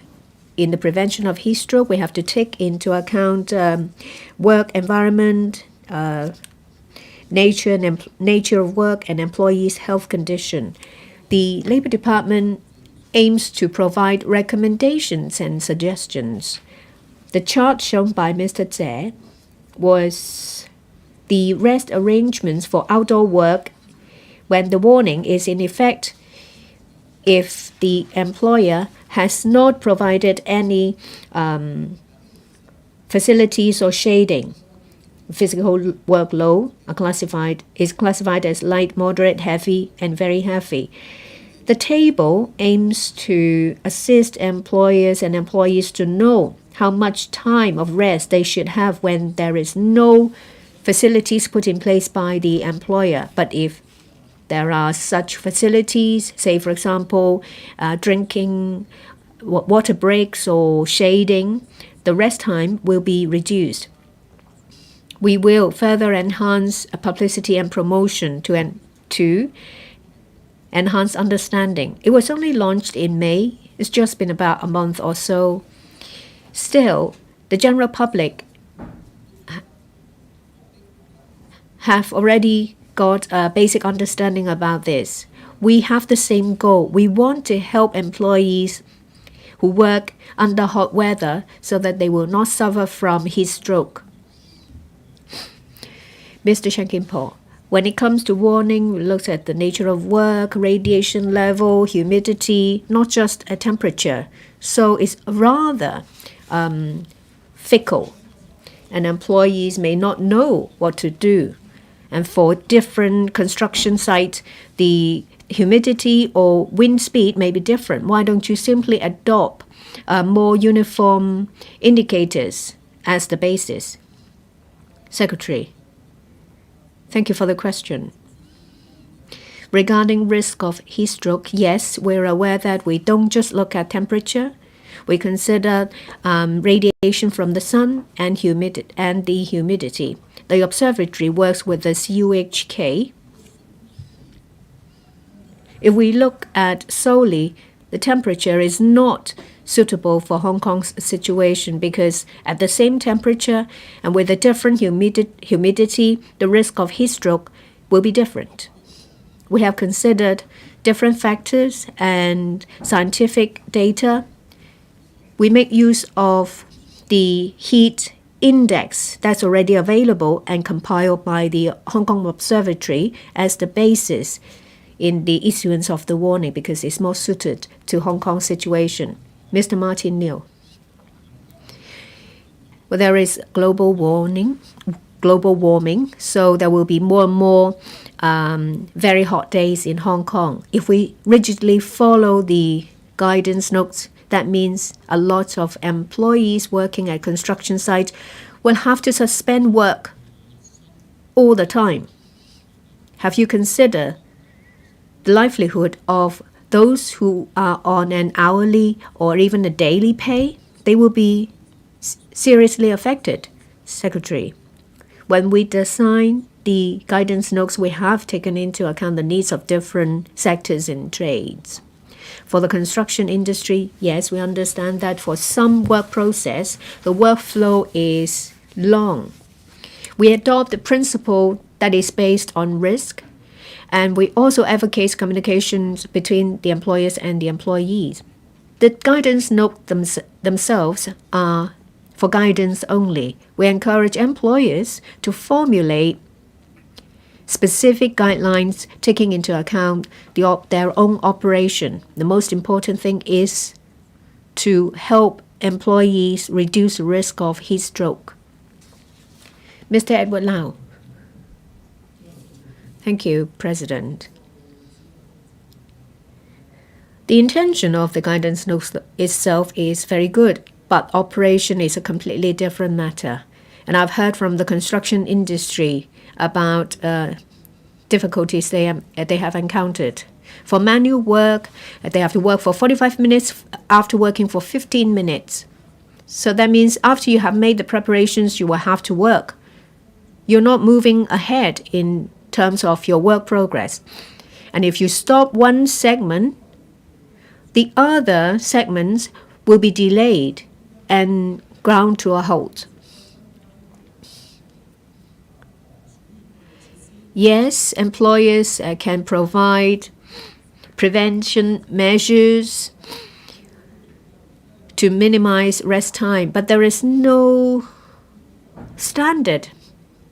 Say, for example, if you have a portable fan or if you have light work clothes, how much time will be reduced from the rest time? Now we have this guidance notes. If there is any contravention, what will be the consequence? Secretary, I thank Mr. Lau for his question. It's made very clear in the guidance notes that if measures are taken to reduce the risk of heat stroke, rest time can be reduced. Say, for example, at a construction site for workers working at cement mixers, we recommend that there can be shading provided or to have equipment to enhance heat dissipation, say, for example, portable fan. And these can reduce the rest time by 15 minutes, say, if there is shading and portable fan. That means a reduction of 30 minutes from the rest time can be made because the risk of heat stroke is greatly reduced. There is plenty of room for employers to maneuver. Employers and employees can talk to each other so that the recommendations are implemented and the operation of the construction will not be affected. Mr. Chow Siu-chung. Mr. Chow Siu-chung. Thank you, President. It's been close to 2 months since the issuance of the guidance notes. The implementation is anything but smooth. And I'm sure that the general public are more aware of heat strokes and relevant hazards. For the recommended rest arrangements set out in the guidance notes, I'm sure that is based on experts and is a very scientific and effective arrangement. So I hope that employers and employees will do their best to comply with the guidance notes.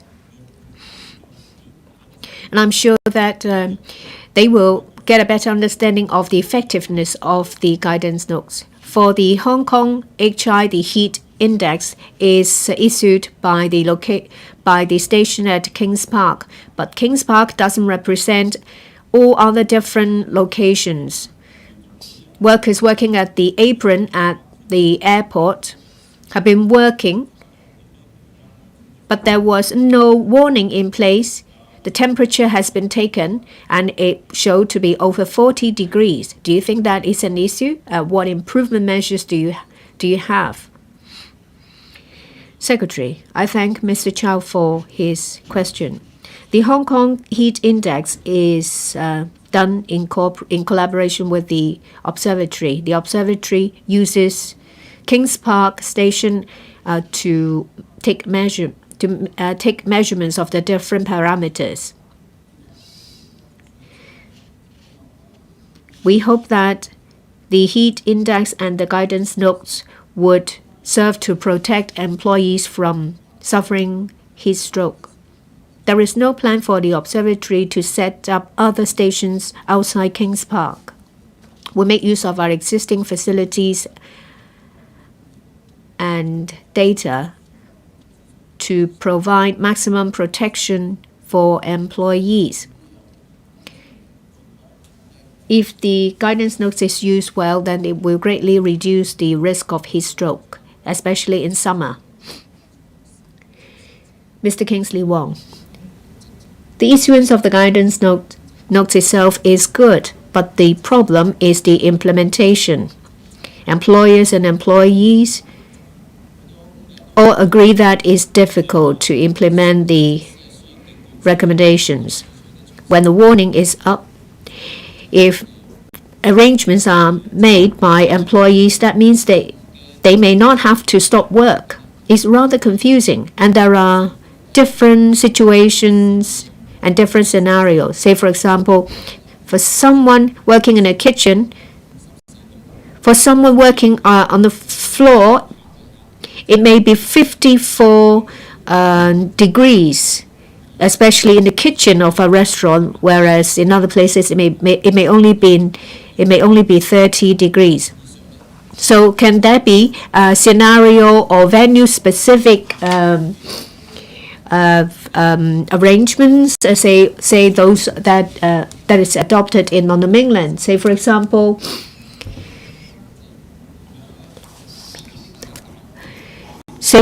when you're working on a concrete slab exposed to the sun, it may be 54 degrees. If you have to take that into account when you roll out the different recommendations to suit the different scenarios.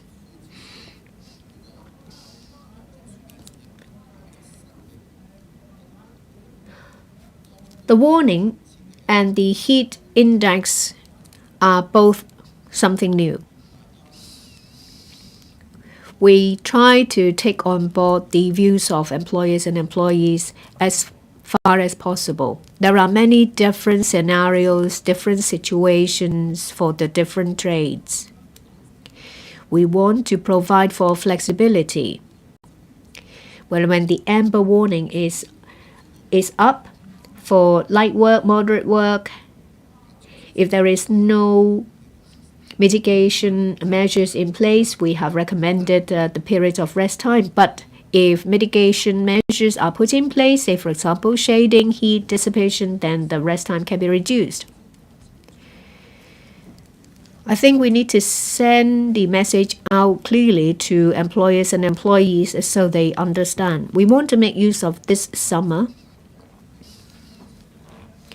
to collect views, and we will try to make things better in the review. Question 5, Mr. Kwok Wai Keung. Mr. Kwok Wai Keung. Thank you, President. In recent years, incidents of sudden deaths of employees suspected to be caused by overexertion at work, commonly known as deaths from overexertion, have been heard from time to time.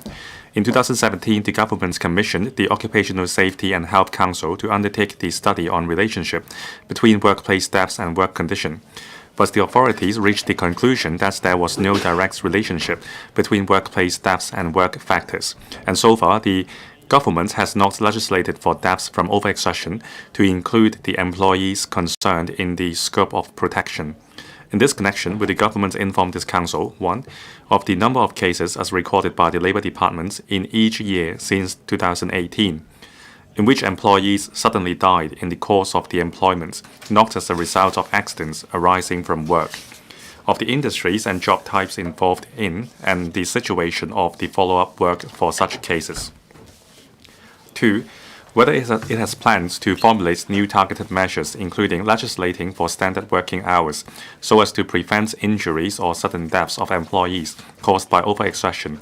If so, of the details, if not, the reasons for that. And 3.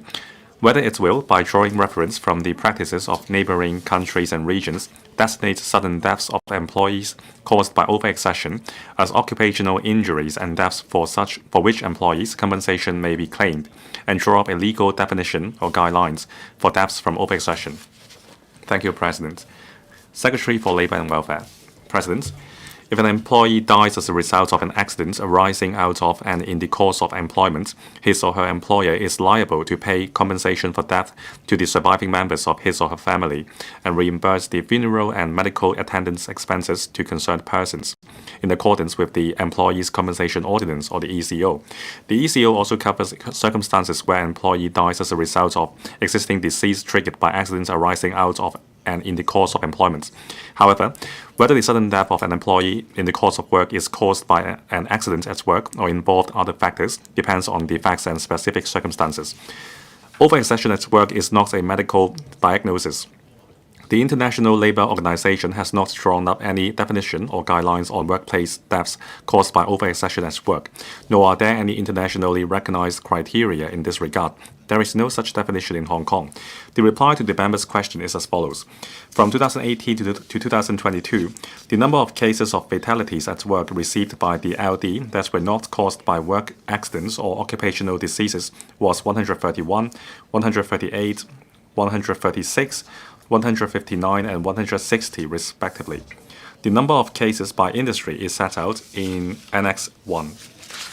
Starting from 2021, the LD has also kept the statistics of such cases by occupation or work nature, and the details are set out in Annex 2.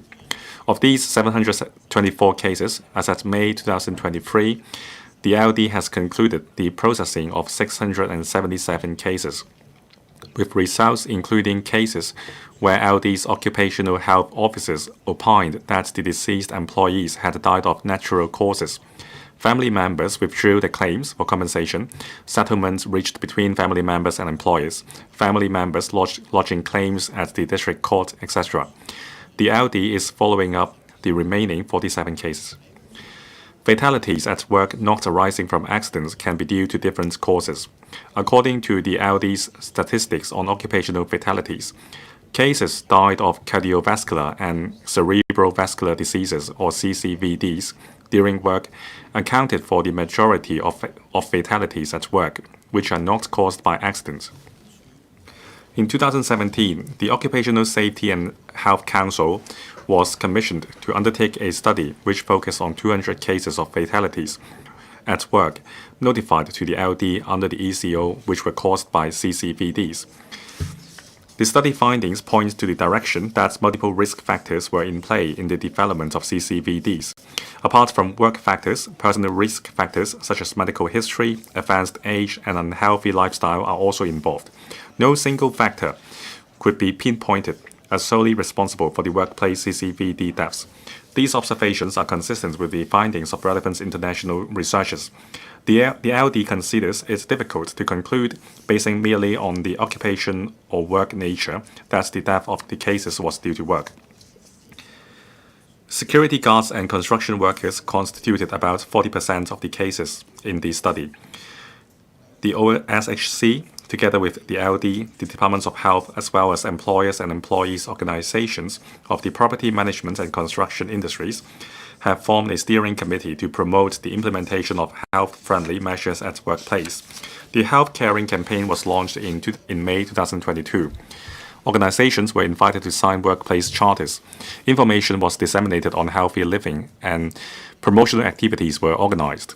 The campaign aims to enhance the awareness of employees in the two industries on the risk of contracting CCVDs and to encourage and assist them to take appropriate preventive actions. Concerning standard working hours legislation, it is a complex, highly complicated and highly controversial issue which carries far-reaching implications on our socio-economic developments, employment relations, working culture, and so on. The community has divergent views on this. At present, we are engaging the industry-based tripartite committees comprising representatives of employees, employers, and the government to find a suitable way to formulate working hours guidelines for reference and adoption by employers and employees. Mr. Kwok Wai-Kwan. Thank you, President. Hong Kong is famous for its long working hours. The main reply stresses that deaths at workplace not resulting from accidents mainly relate to CCVDs or cardiovascular or cerebrovascular diseases, and it is hard to pinpoint a cause. And also there is no international standards on the definition of this. Well, despite these reasons, we can't rule out the possibility of CCVDs developed from long working hours. We have to treasure our human resources. We have to minimize any unfavorable factors. Actually, there is international standard in place. The WHO and the International Labour Organization has published a report saying that long working hours beyond 55 hours per week leading to CCVDs, the number of cases amounted to 745,000 cases in 2016. And a lot of surveys show that long working hours has a direct correlation with work stress. But the WHO has defined long working hours, has defined workplace burnout as stress suffered because of long working hours. It will cause harm to mental and physical health, and it will also reduce work efficiency. Now, the main reply says that there are controversies on legislating for standard working hours. However, the guidelines on standard working hours to be issued by the tripartite committee has been delayed time and again. Now, since we have returned to normalcy, when will we have a timetable on this guideline on standard working hour to be issued by the tripartite committee? Secretary, President, I thank Mr. Kwok Wai-Keung for his question. We attach a lot of importance to fatalities in workplace not resulting from accidents. In 2017, the Labour Department has commissioned the OSHC to study 200 cases reported to the LD. And they have examined the cause of these death cases with a scientific mindset. Now, as mentioned in the main reply, there are a number of reasons behind each death case. Of course, there is work factors. However, there are also personal factors like habits, living habits, and inherent health condition. I have looked at the report in details. Very often, the death is related to the living habits of the person. Now, upon forensic examination, it is found that a lot of the arteries were blocked without the deceased knowing it. Now, for construction industry and the property management industry, these are high-risk industries. We are working with employers to encourage employees to keep monitoring their health conditions, including blood pressures and also their waistline, as well as weight. I think this will be more beneficial to employees. This is something that we will continue to do. On working hours, especially the guidelines on working hours to be issued by the committee, we will do our best. As Mr. Kwok said, we are past the epidemic. We will do our best to issue the guideline on working hours as soon as possible for employers and employees' reference. Mr. Lam Chun Sing, thank you. In 2021, the WHO has conducted a survey. Workers working over 55 hours per week have a much higher risk than those who are working 35 to 40 hours per week. The risks include death from stroke, 35% higher, and CCVD deaths, that is 17% higher. Now, in 2017, the survey conducted by the OSHC has studied 200 fatalities in workplace. 29 cases involved super long working hours, that is 276 hours per month, which means 60 hours per week. So will the government conduct another research based on the WHO standard, that is drawing a line between 55 work hours per week, and look at the increased risk of CCVDs for these workers? Secretary, thank you. I thank Mr. Lam for his question. Now, the survey or the research conducted by the OSHC in 2017 was very comprehensive.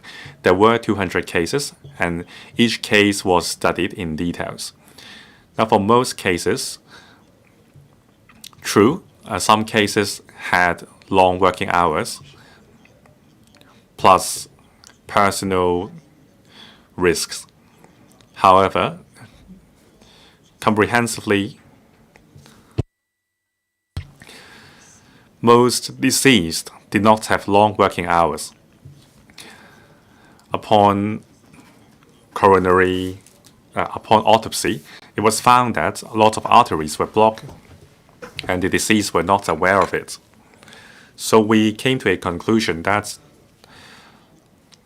we can best help employees by reminding them to monitor health changes and take preventive actions to reduce health risk for themselves. This may be more pragmatic. Thank you. Mr. Frankie Yan.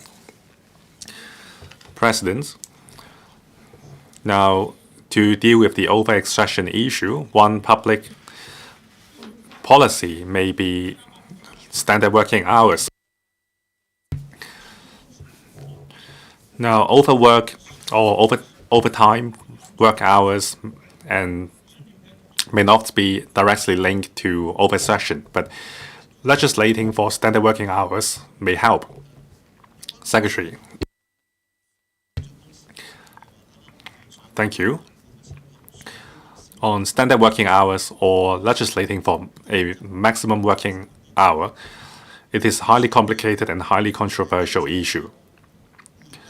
On socio-economic situation, employee-employer relationship, as well as working culture, there is a huge impact. I don't see how we can reach a consensus on the matter. Now, I think it is best to leave it to the tripartite committee to come up with a set of guideline on working hours. Mr. Dominic Lee. Thank you. Workers told us that after suffering from injuries due to over-exertion at work, they don't know their rights. So what will the LD do to enhance the publicity for these injured employees?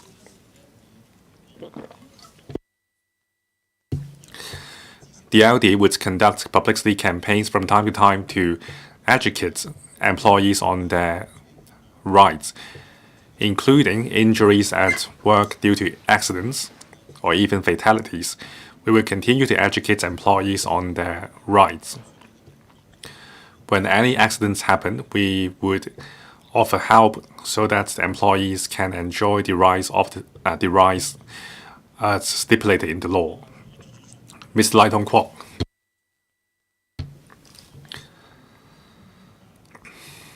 Now, from the main reply, we can see that CCBDs account for a high percentage of fatalities at workplace. Now, you said you would encourage employers to remind employees to pay attention to their health, but will that really help? Employees don't know about inherent health issues because they are suffering from chronic stress at work, and they are not undergoing regular checks.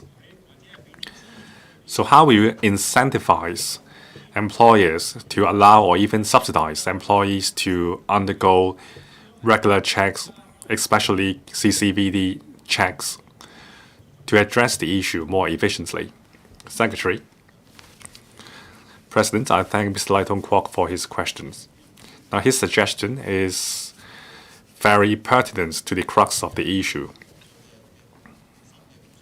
As I said, we have the Heart Caring campaign.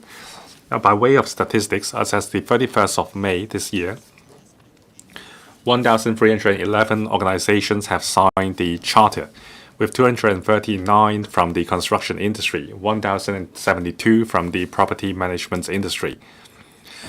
We expect 170,000 employees will be benefited. Over 80% of the organizations have applied for subsidies to purchase health devices like blood pressure monitors, and so on. Now we have also conducted 34 on-site health risk assessment sessions.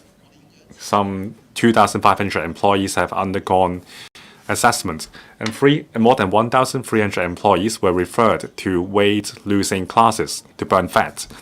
This is how we are encouraging them to pay attention to the health. Especially for high-risk sectors, we want employees to do this as soon as possible to find out the health problems. Many a times, the risk can be reduced by changes in living habits. Now, by measuring your blood pressure, your waistline, and so on, you will know how risky you are. Mr. Duncan Chiu, President, on overexertion of workers leading to fatalities, well, it would be very costly to find out the real causes, and it is very difficult to do so. Now, for the construction industry, say for example, some employers have provided their employees with real-time health monitors to monitor their health indexes and issue alerts when the health is at risk. It is better than stipulating how many hours should an employee work per week. Now, for construction industry, we have a lot of workers, so these cost is quite high, and also the technology vouchers cannot cover for all the cost.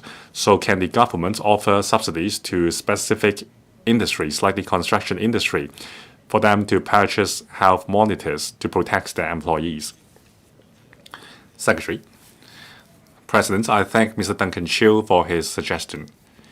Now, we encourage the construction industry to adopt technology to protect the health of the employees, particularly on improving construction site safety and also improving OSH. And also, there are real-time monitors to monitor the health condition of their workers real-time. Of course, that's very good, but it comes with a high cost. We will work with the industry to find room for collaboration. And also the government would promote advanced construction site technology to the employers so as to protect employees and help them work safely. Mr. Dominic Lee. Now, Mr. Duncan Chiu covered my question, but I have a follow-up question as well. Now, we can subsidize the private sector to adopt AI technology to monitor the body temperature of workers. Now, can the government apply these technologies in their own projects first? Secretary, thank you, Mr. Lee, for your suggestion. I will convey your suggestion to the government. Thank you. Last question seeking an oral reply, Mr. Duncan Chiu. Thank you, President. In February this year, the State Council published a plan for the overall layout of building a digital China, or the plan, proposing to build a firm, credible, and controllable digital security barrier. In this connection, will the government inform this council? First, on the premise of integrating into our country's overall development, pressing ahead with the development of the digital economy and promoting the high-quality development of the economy of the country and Hong Kong, whether the authorities will conduct an in-depth study on the plan, then explore the opportunities and impact that it will bring to Hong Kong and how Hong Kong should support the plan's implementation, including whether it will interface with the plan in future in the spirit of one country, two systems. Second, whether it has comprehensively assessed the digital security risks at Hong Kong's and even the country's level. If so, of the specific risk assessment mechanism, including the areas involved and whether the risk levels have been set and the criteria for setting such levels, as well as the outcome of the assessment. And third, how it will reinforce the digital security barrier in Hong Kong, including whether it will conduct a top-level planning under the leadership of the Secretaries of Development and even the Chief Executive, introduce relevant plans by learning from the mainland's practice, consider enacting relevant laws and regulations, as well as formulating guidelines, etc., so as to safeguard national security, if it will consider enacting legislation of the specific direction and implementation timetable. Secretary for Innovation and Technology. President, the National 14th Five-Year Plan sets out the vision of developing a digital economy and expresses clear support for Hong Kong to develop into an international innovation and technology hub. To dovetail with the country's overall development plan. The Hong Kong Innovation and Technology Development Blueprint, announced last year, highlights promoting digital economy development and developing Hong Kong into a smart city as one of the 4 major development directions, under which we take a data-driven approach to drive the development of INT and a smart city. Having consulted the Security Bureau, I replied to Mr. Chiu's question as follows. First, the plan for the overall layout of building a digital China published by the State Council earlier this year proposes to set up 2 bases. They are digital infrastructure facilities and data resources. This is to forge ahead with the in-depth integration between digital technology and 5 areas of socio-economic development, including e-government, and also seeks to strengthen the digital technology innovation system and digital security barrier as 2 capabilities and enhance the 2 environments locally and internationally for digital development. The plan for Digital China serves as a key reference for our work and planning in driving development of a digital economy. In fact, the development directions and recommendations in the blueprint also echo those of the plan for Digital China.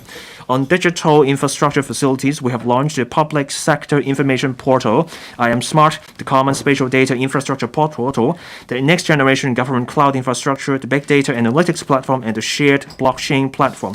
We are also developing the consented data exchange gateway, which will facilitate interchange of government data. The study on the development of the Artificial Intelligence Supercomputing Center has also commenced. On smoothing out data resources and deepening provision of e-government resources, we have put in place the open data policy and set targets to move all government services online in 2024 and achieve 1 single portal for online government services in 2025. Meanwhile, the Innovation, Technology and Industry Bureau and the Cyberspace Administration of China have recently signed a memorandum of understanding on exploring the applicable rules and administrative measures under the National Management Framework on safeguarding the security of cross-boundary data. The goal is to foster safe and orderly data flows from the mainland within the Guangdong, Hong Kong, Macau Greater Bay Area. The plan for Digital China covers a myriad of interrelated initiatives. We will constantly examine to enhance our work on data governance. The Digital Economy Development Committee, set up last year, is studying in detail the 4 major topics on digital infrastructure, digital transformation, cross-boundary data flow, and talent development. It is expected to come up with recommendations this year and provide new impetus for Hong Kong's digital economy development. Second, on managing data security risks, the government has devised a multi-layered mechanism focusing on areas such as the governance, classification, grading, protection, audit, risk assessment, monitoring, and contingency of data.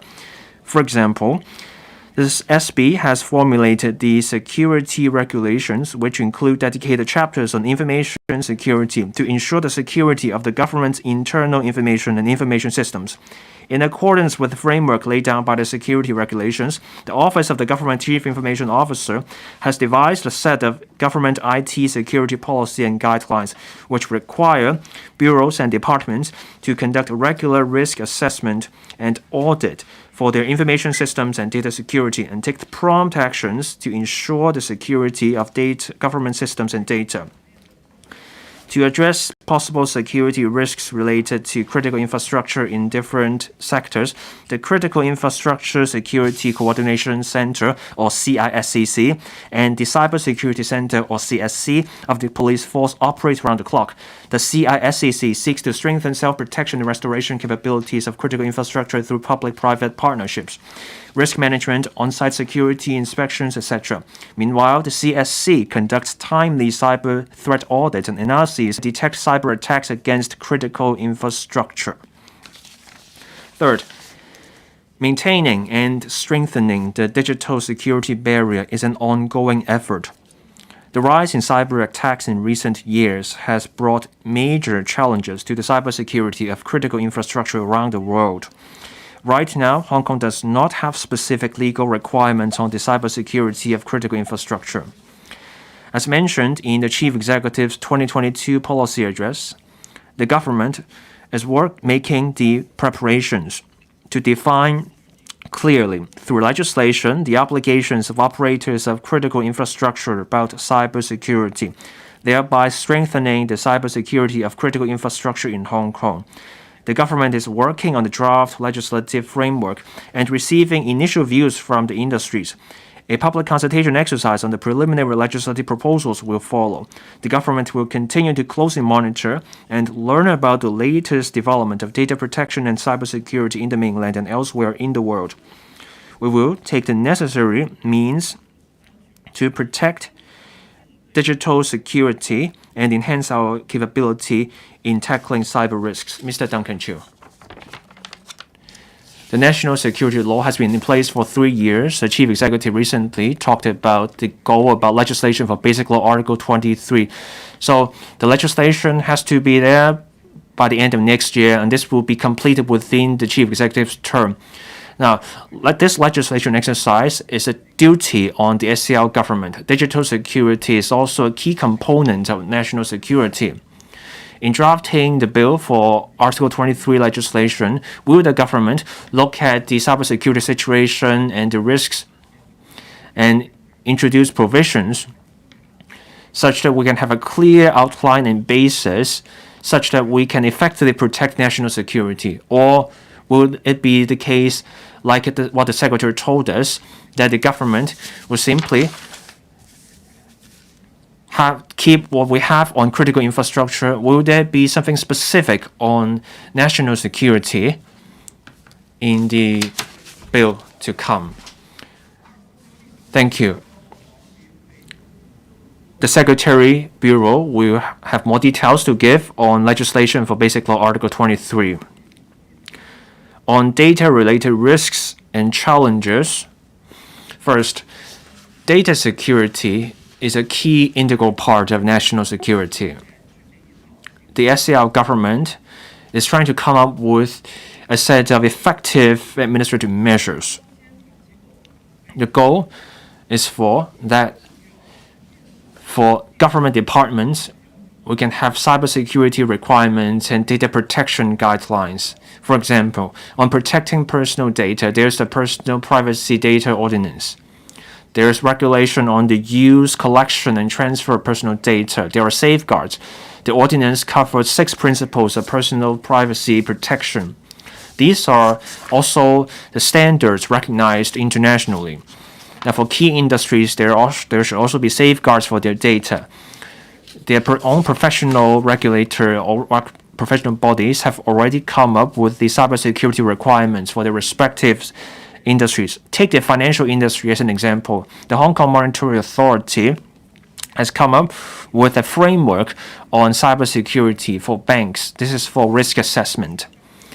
There are also measures on protecting against cyber attacks, preventive measures, and standards to meet. For the insurance industry, the insurance authority also has in place cybersecurity guidelines, such that insurers have to meet certain minimum standards. We are also examining the applicable laws. In these laws, if we come across room for further improvement, the government will proactively follow up. Now, for the rise in cyber attacks in recent years, that brings challenges to critical infrastructure that may seriously undermine public security, financial security, and national security. The Security Bureau is drafting the cybersecurity law. In the long term, on the need for data law, we're studying the matter. Thank you. Ms. Maggie Chen.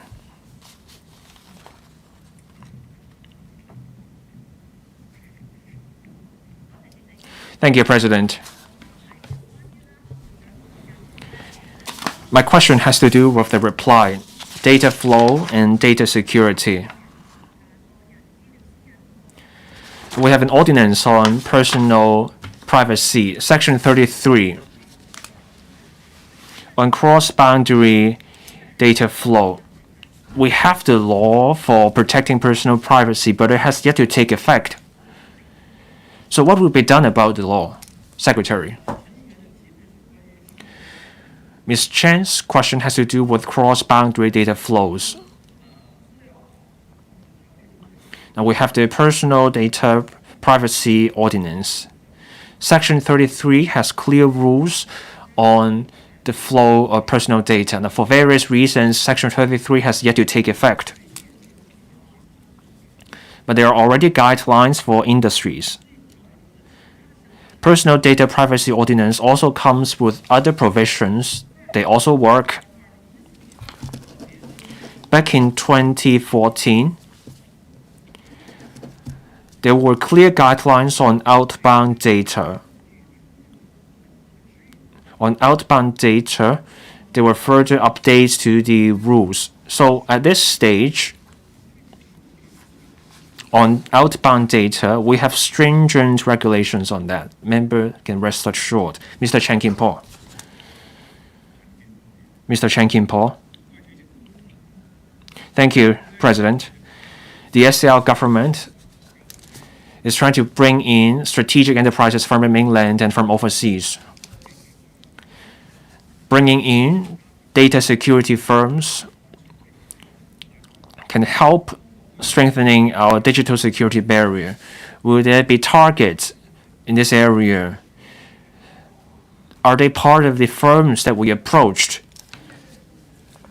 Secretary, since the new term of government took office, we approached many firms.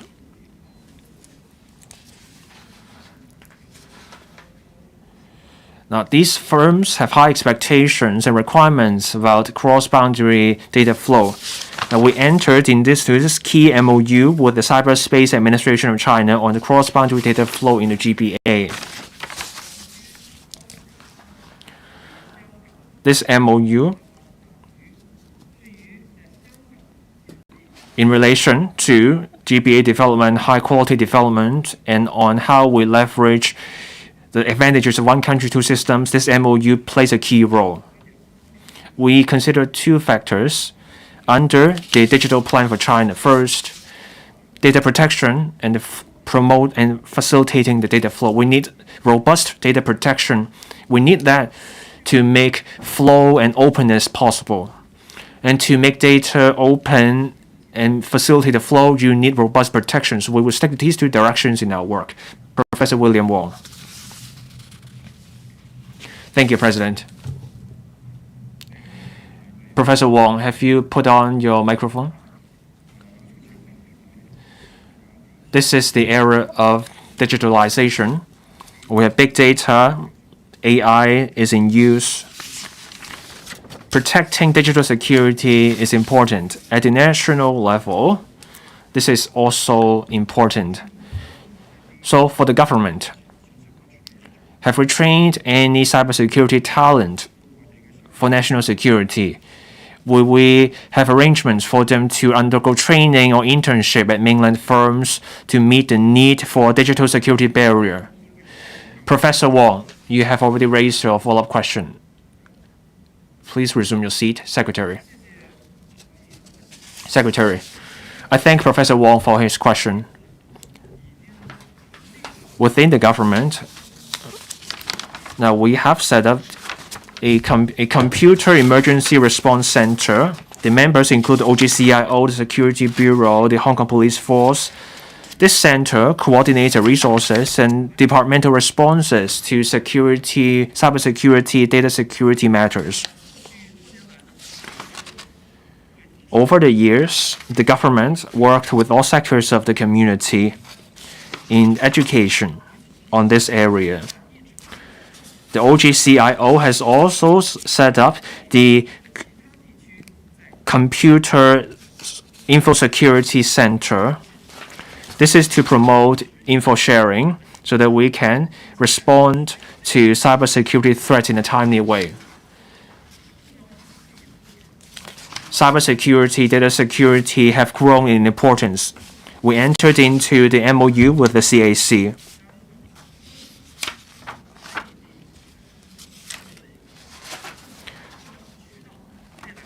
That is a key step. In the future, we will work with the CAC. So there will be greater importance to be attached to data security. Mr. Ronick Chen. Thank you, President. In the main reply, there is the plan for digital China. we will have a digital environment. There are two things to do. First, a digital ecosystem, and also we need to improve the laws. Now, the government has started some of the work. But we also need an open system for a win-win outcome. We need to work with international bodies to set up collaborative platforms. Now, Hong Kong is a member of APEC and other bodies. Under APEC, there are cross-boundary privacy rules. Do we work with these international bodies on data collaboration? If so, what's the progress? Secretary. On data collaboration, Hong Kong keeps an open mind.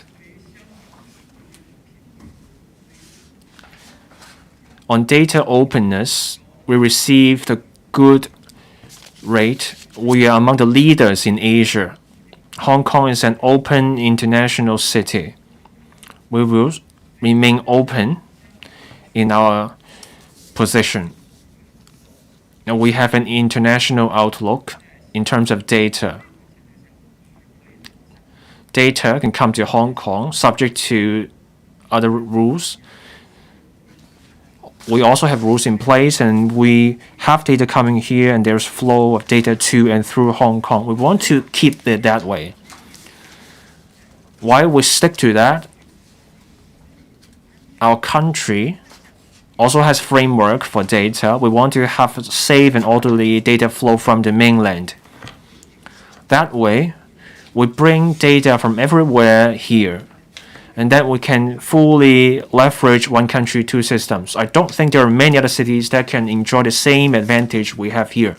That's why we signed the MOU with the CAC, and that's the significance of the agreement. I believe the trade will fully leverage the edge of one country, two systems, and develop ourselves into a data center. Dr. Johnny Ng.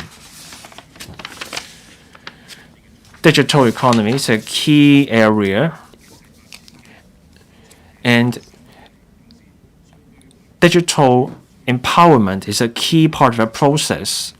And this is also a very critical step that we should be taking. So what are some thoughts of the Secretary on this area?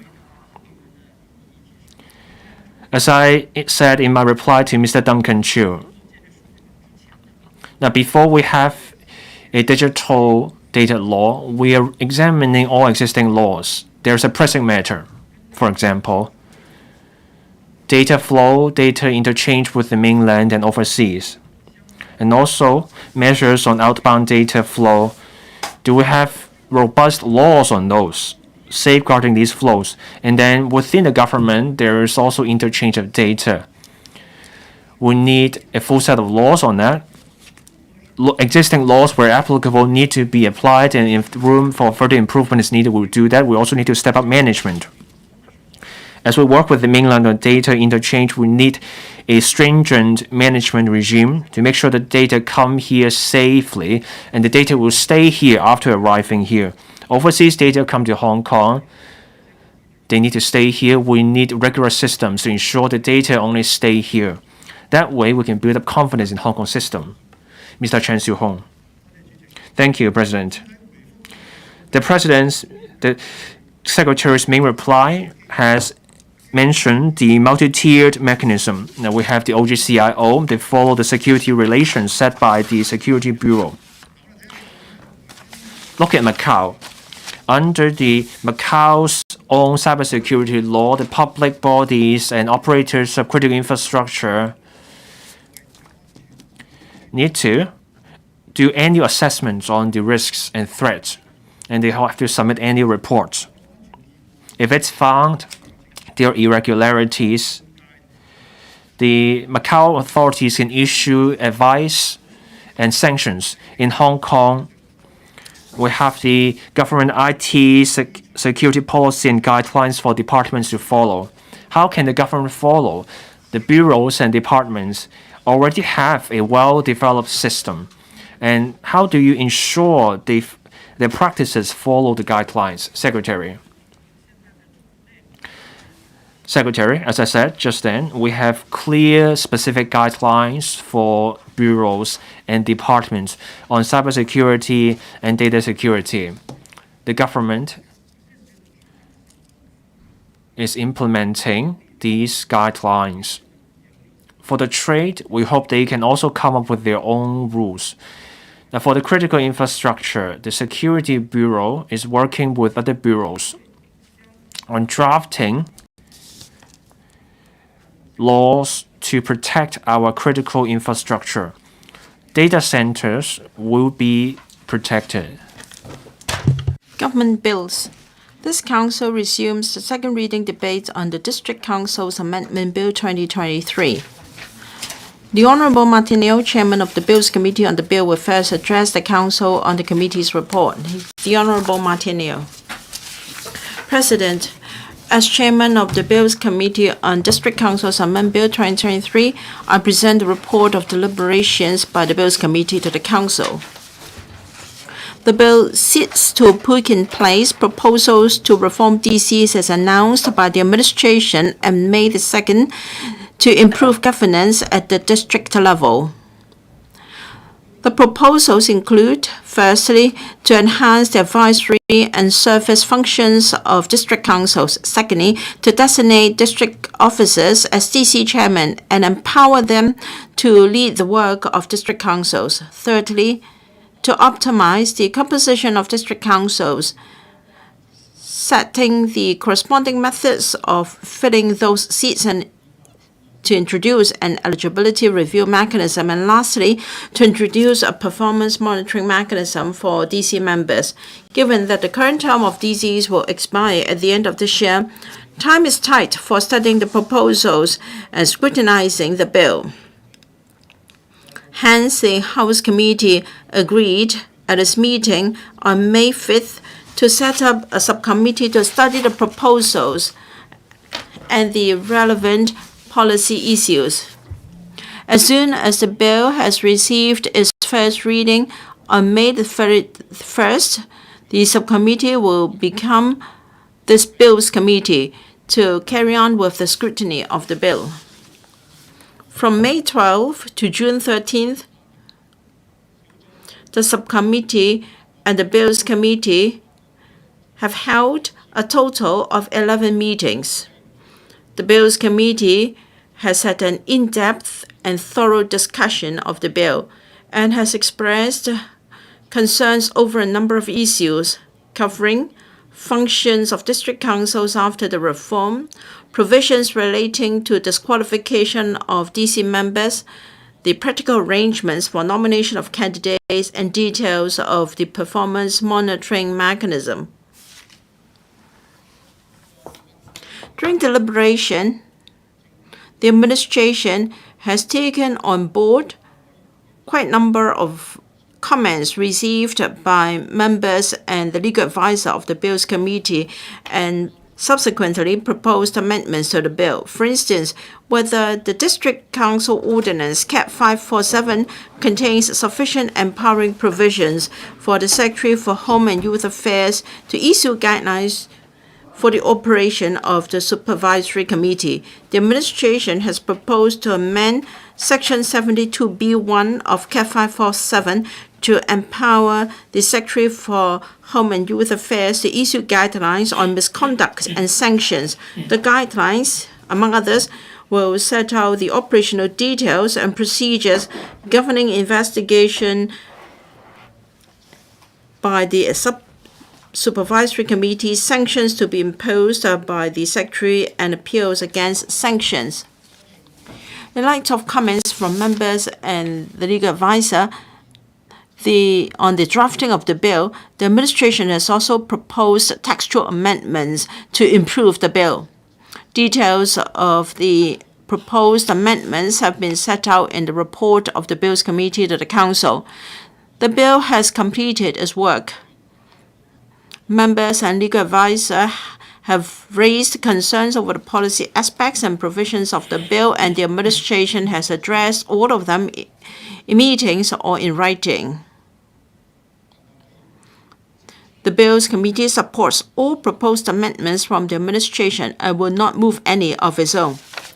President, now I come to my own views on the bill. President, since the reunification of the mainland, under the staunch support of the central authorities and the efforts of different sectors of the community, one country, two systems has received well-acclaimed success. The state presidency was in Hong Kong on July 1st last year. He said that there should be 4 musts and 4 expectations for one country, two systems. Now, for the 4 musts, we must have patriots administering Hong Kong, and among the 4 expectations, we must enhance our governance and to improve people's livelihood. The BC Amendment Bill 2023 will improve governance at the district level after the improved electoral system to LC election, the C election, and this is the last step to go before we can really improve overall our district governance. DCs will revert to its original function set out in the basic law for one country, two systems. This will ensure that one country, two systems will not lose shape, and then we will always move on the right track. Now, for our district governance, it hasn't been really successful.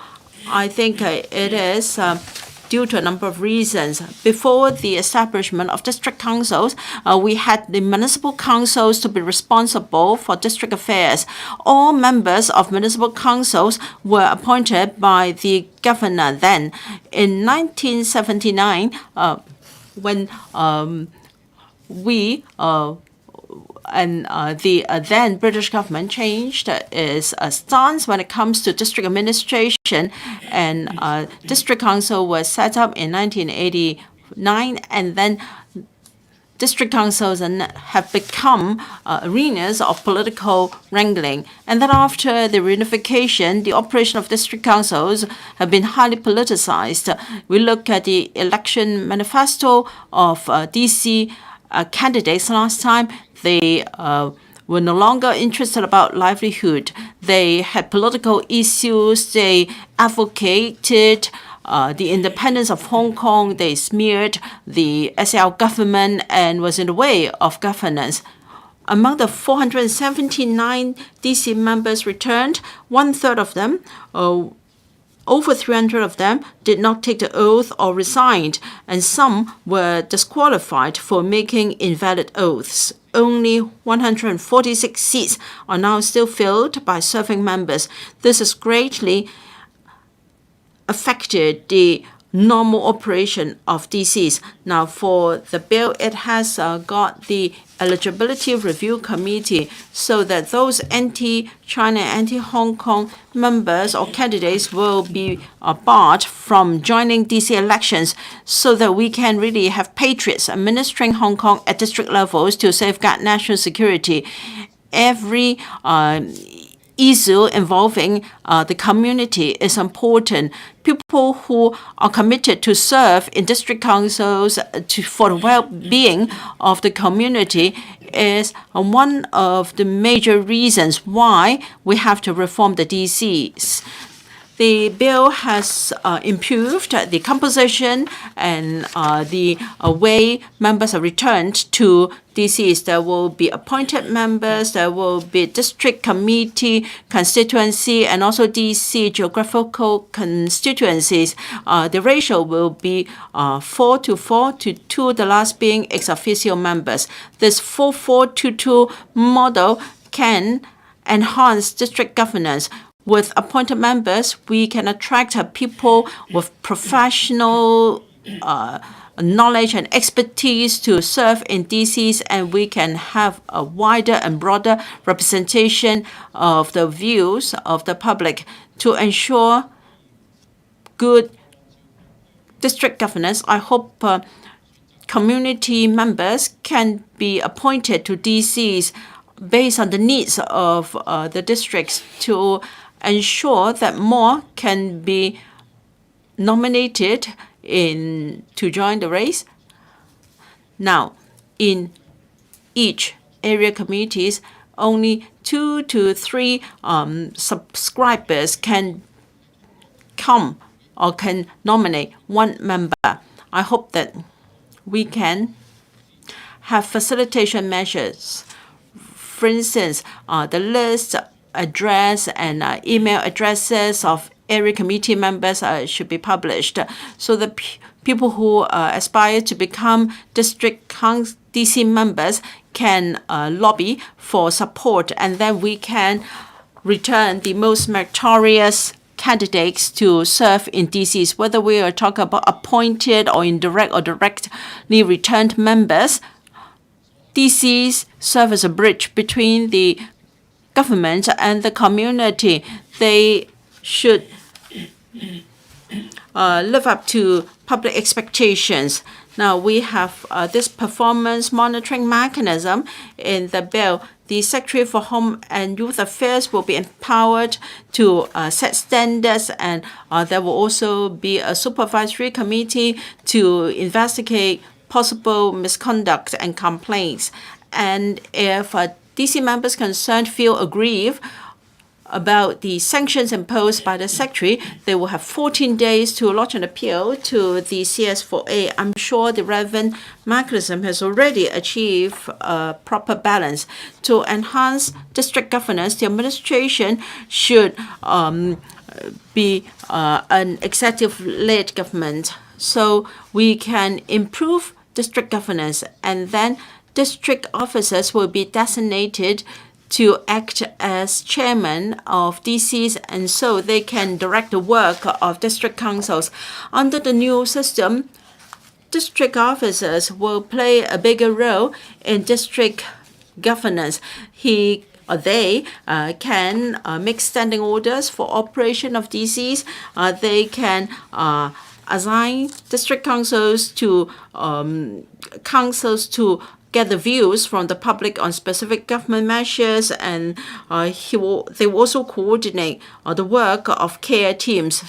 Whether we can have improved district governance will, to a large extent, depend on the competence of future DOs. Therefore, the administration should select the most competent persons to fill these posts and give them training. We should have KPIs for district officers so that they can ensure the continuity of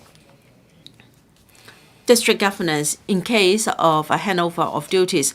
Now, district councils are non-political. They are not organizations with political power, and they are not related to democracy as well. Under Article 98 of the Basic Law, the powers and functions of the district organizations and the method for their formation shall be prescribed by law. And the formation of DCs is entirely different from that for the LegCo and CE. The only requirement under the Basic Law for formation of district organization is they shall be prescribed by law. There is no requirement that they must be directly and democratically returned. And if we have only got direct elections, that is too simple and may not be the best interest of the community. Upon passage of the bill, I hope that there can be more balanced and full process democracy, so that starting from our districts, we can open a new chapter of good governance. With these remarks, I support the motion. Thank you. Mr. Kissenyang. Madam Deputy, I speak on behalf of A4 Alliance in support of the amendment bill. The people, the LegCo members, were against the government, and they refused to interact with the administration. They acted in a wild manner to block all the administration. And during the scrutiny of the proposal to celebrate the national events, they block all the funding proposals, and they advocated independence of Hong Kong. They tried to subvert the state power, and all these offences were really hard to describe, and the electrical DCs have already lost its function, and if we do not revamp the DCs, we would be backpedaling. And we have to implement one country, two systems, and the DC elections will be implementing the patriots administering Hong Kong, and those who oppose Hong Kong government and China will be rooted out.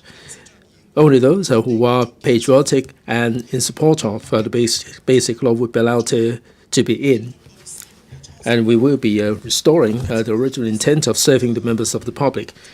One of the purposes of the reform is to depoliticize the district councils, and we will be strengthening the consultative function of the DCs.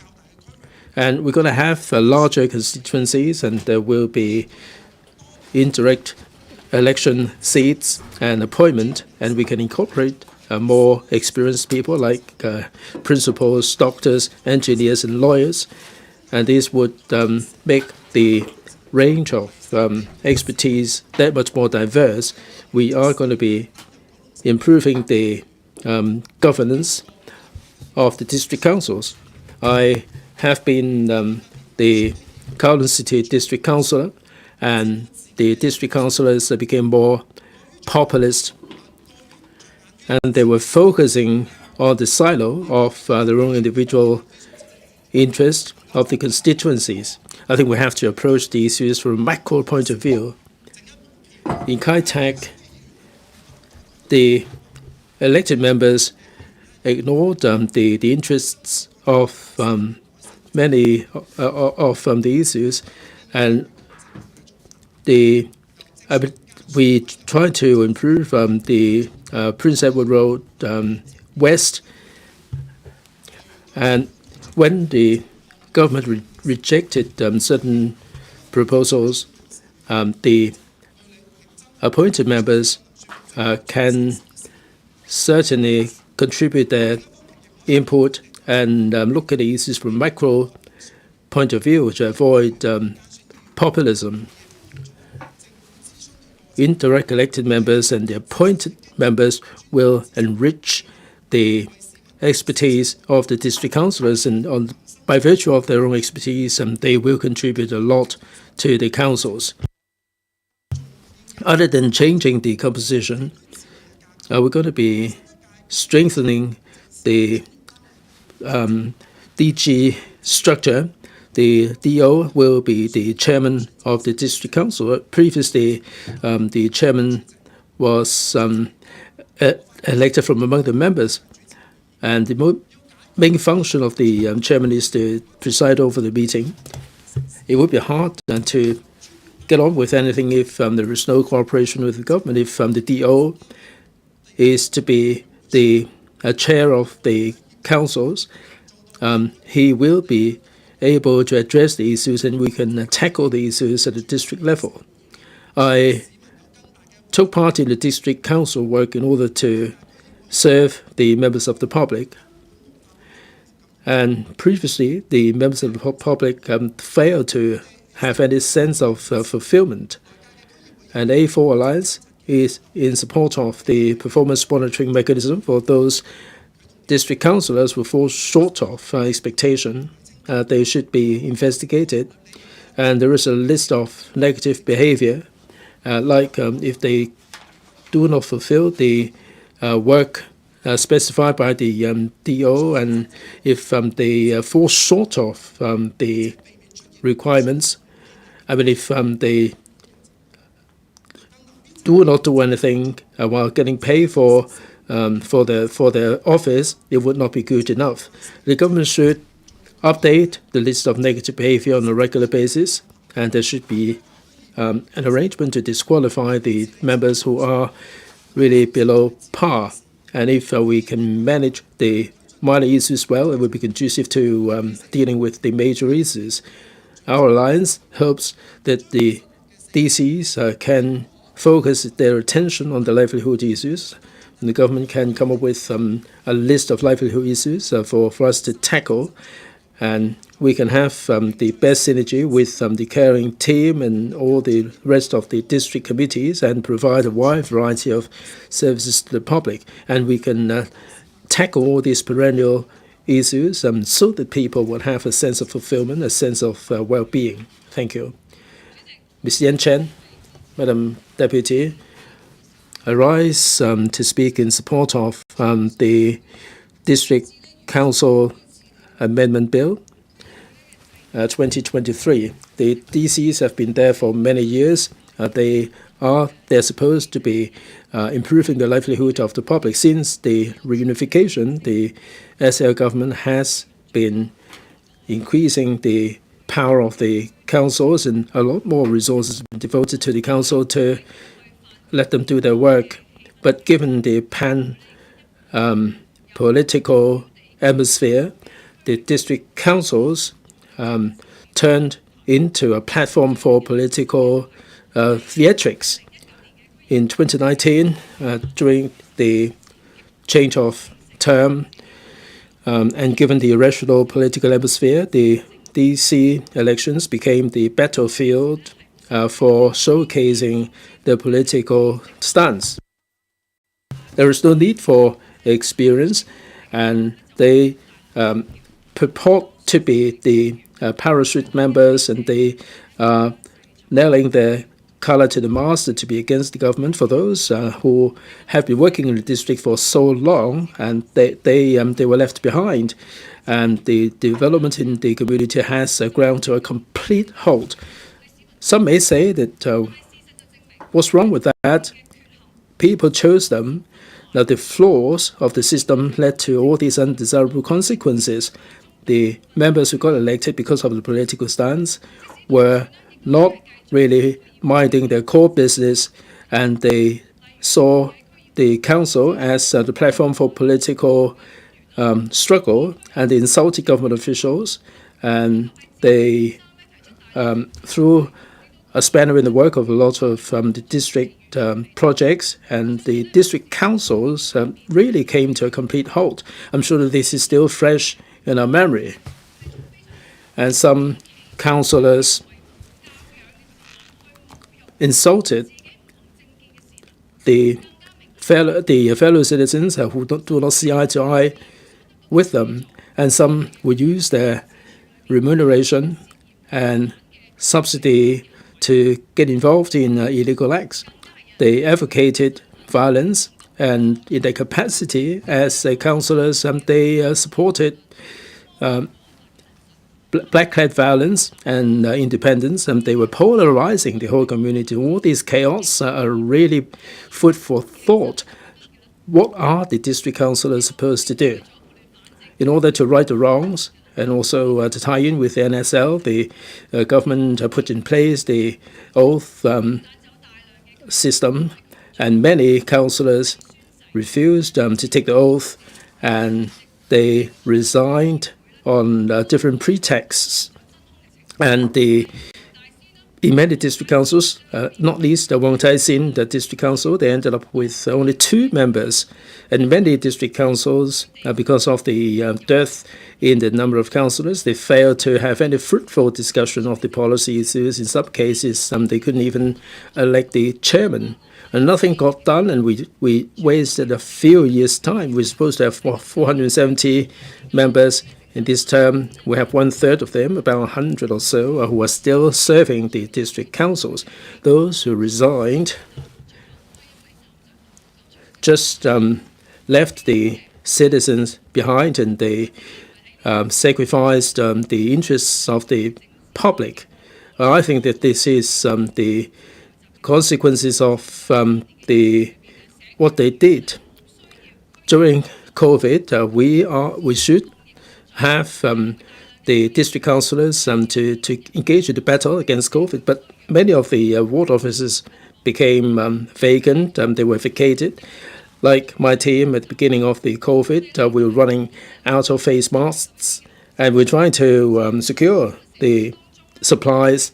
But in the community, many members of the public are complaining that district councillors were really not doing anything. And during the fifth wave, that's at the height of the COVID, we had to regroup and reassemble our team to assist in the vaccination program. We have to answer all these calls that are coming in with their requests for help. And the phones were ringing off the hook. And we don't really mind in the face of COVID, but despite all our efforts, despite our hard work, the members of the public angrily complained that where have the district councillors disappeared to? Where are they when they are most needed? A competent a councillor who is supposed to serve the members of the public, they should look after the needs of the members of the public. Now, in absence of all these councillors, we were struggling to cope with COVID in the community. Now, had it not been for the politicization, had it not been for the absence of the district councillors, could we have done a better job in a battle against COVID?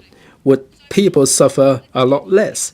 This is only an experience that shows the flaws and problems with the district council system, and this has deviated from the basic law principle of the district council being a district organization, and therefore the administration put forward the DC Amendment Bill 2023, and the two secretaries have been doing a lot of explaining to the public as to why we need this bill.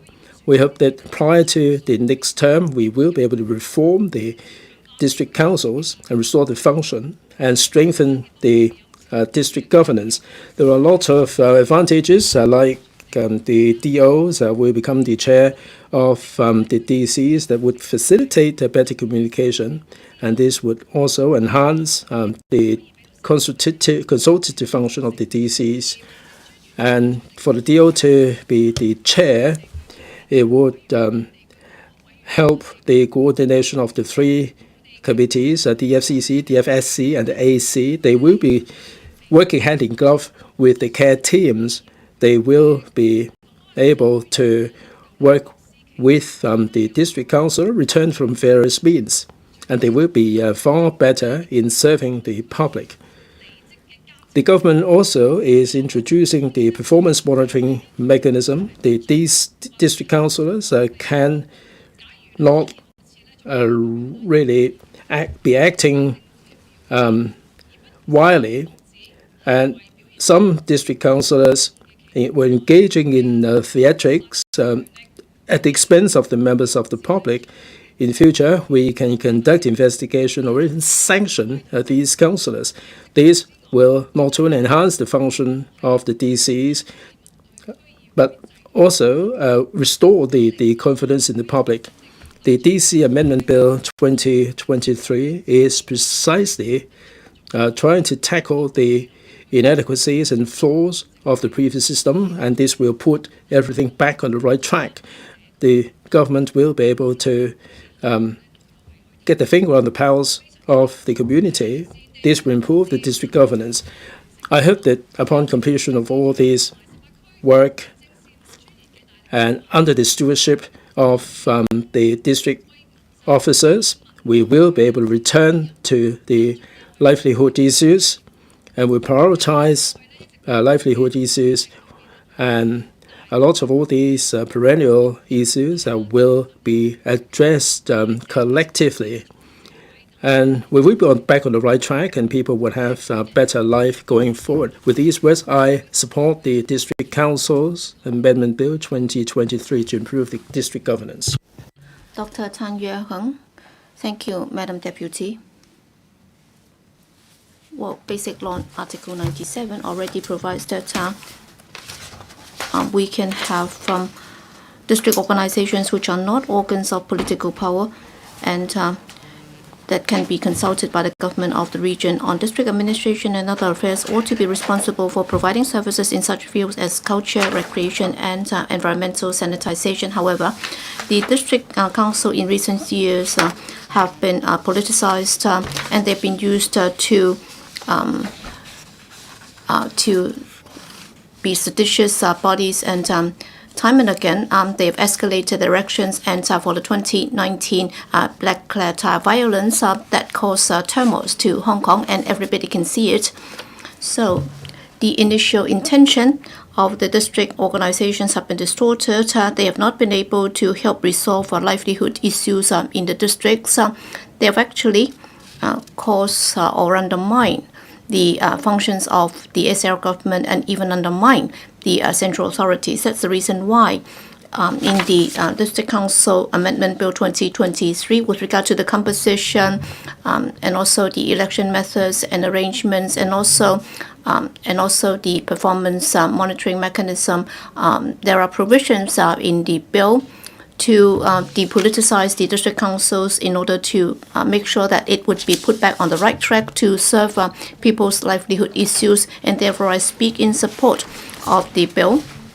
And I have the following suggestions. First, we have to actively make sure that the district council will be objectively reflect the views of the local residents, and we will also have to have an executive-led government, so that the government's ability to mobilize the public on district issues, and also they should also become a bridge to promote the understanding between the government and the residents.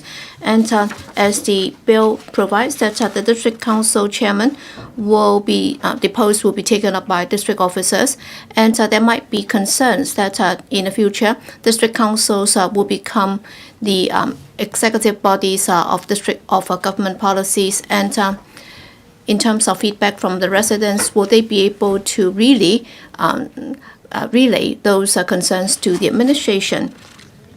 And well, the bureau representative, in explaining the bill, already said that they would give importance to local residents' views, and they would not be lopsided in taking on board the views. In fact, we will have to increase the way we explain things, and it would also take time for us to prove that we would be honest to our words.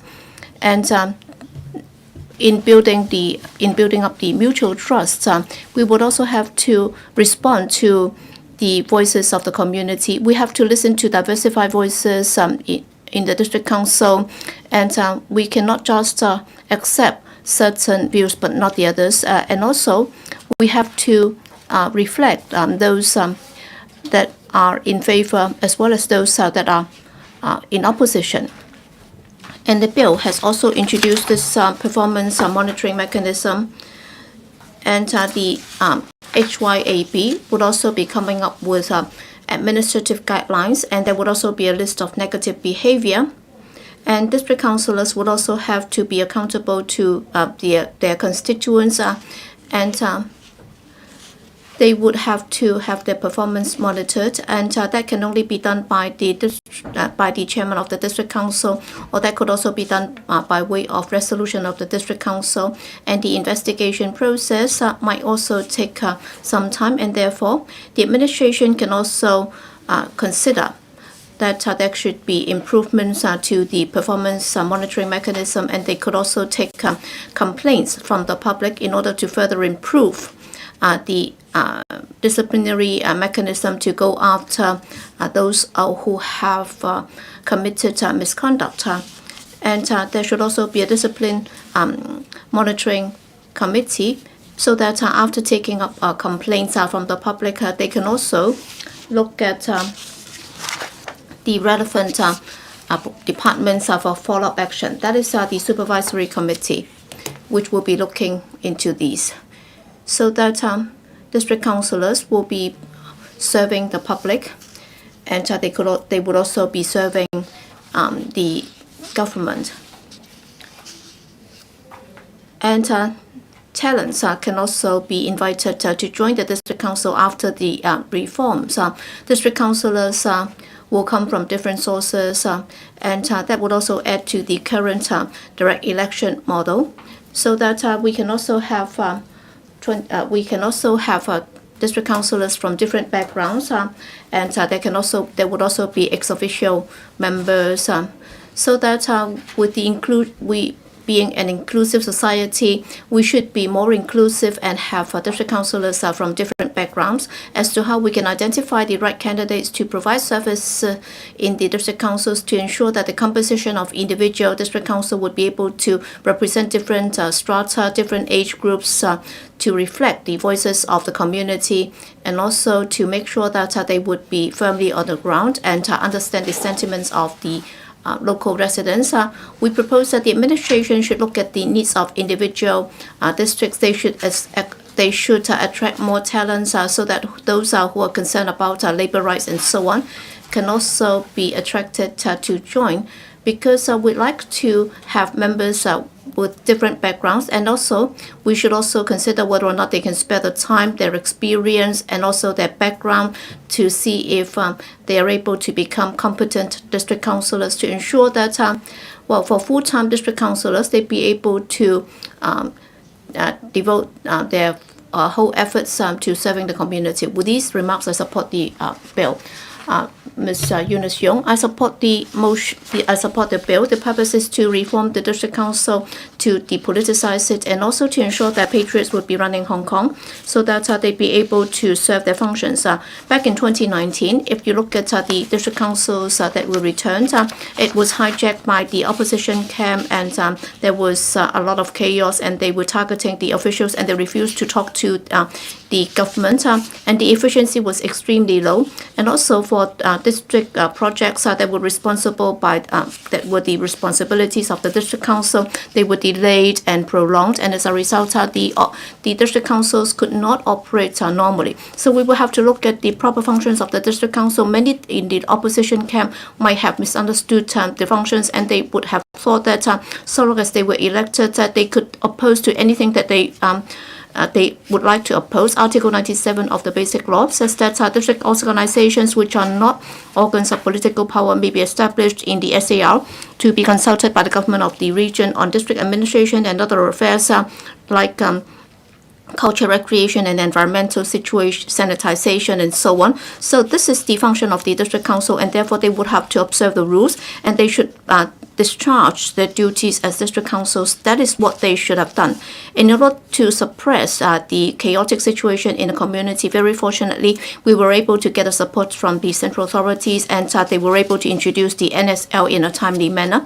And the Hong Kong government has also arranged for district councillors to take oaths to uphold the Basic Law, and also to defend the SAR, and several hundred district councillors resigned as a result of that, and as a result, the number of district councillors reduced very significantly. So instead of having over 400, only 146 remain in service. So it's only about 1/3 of the regional number.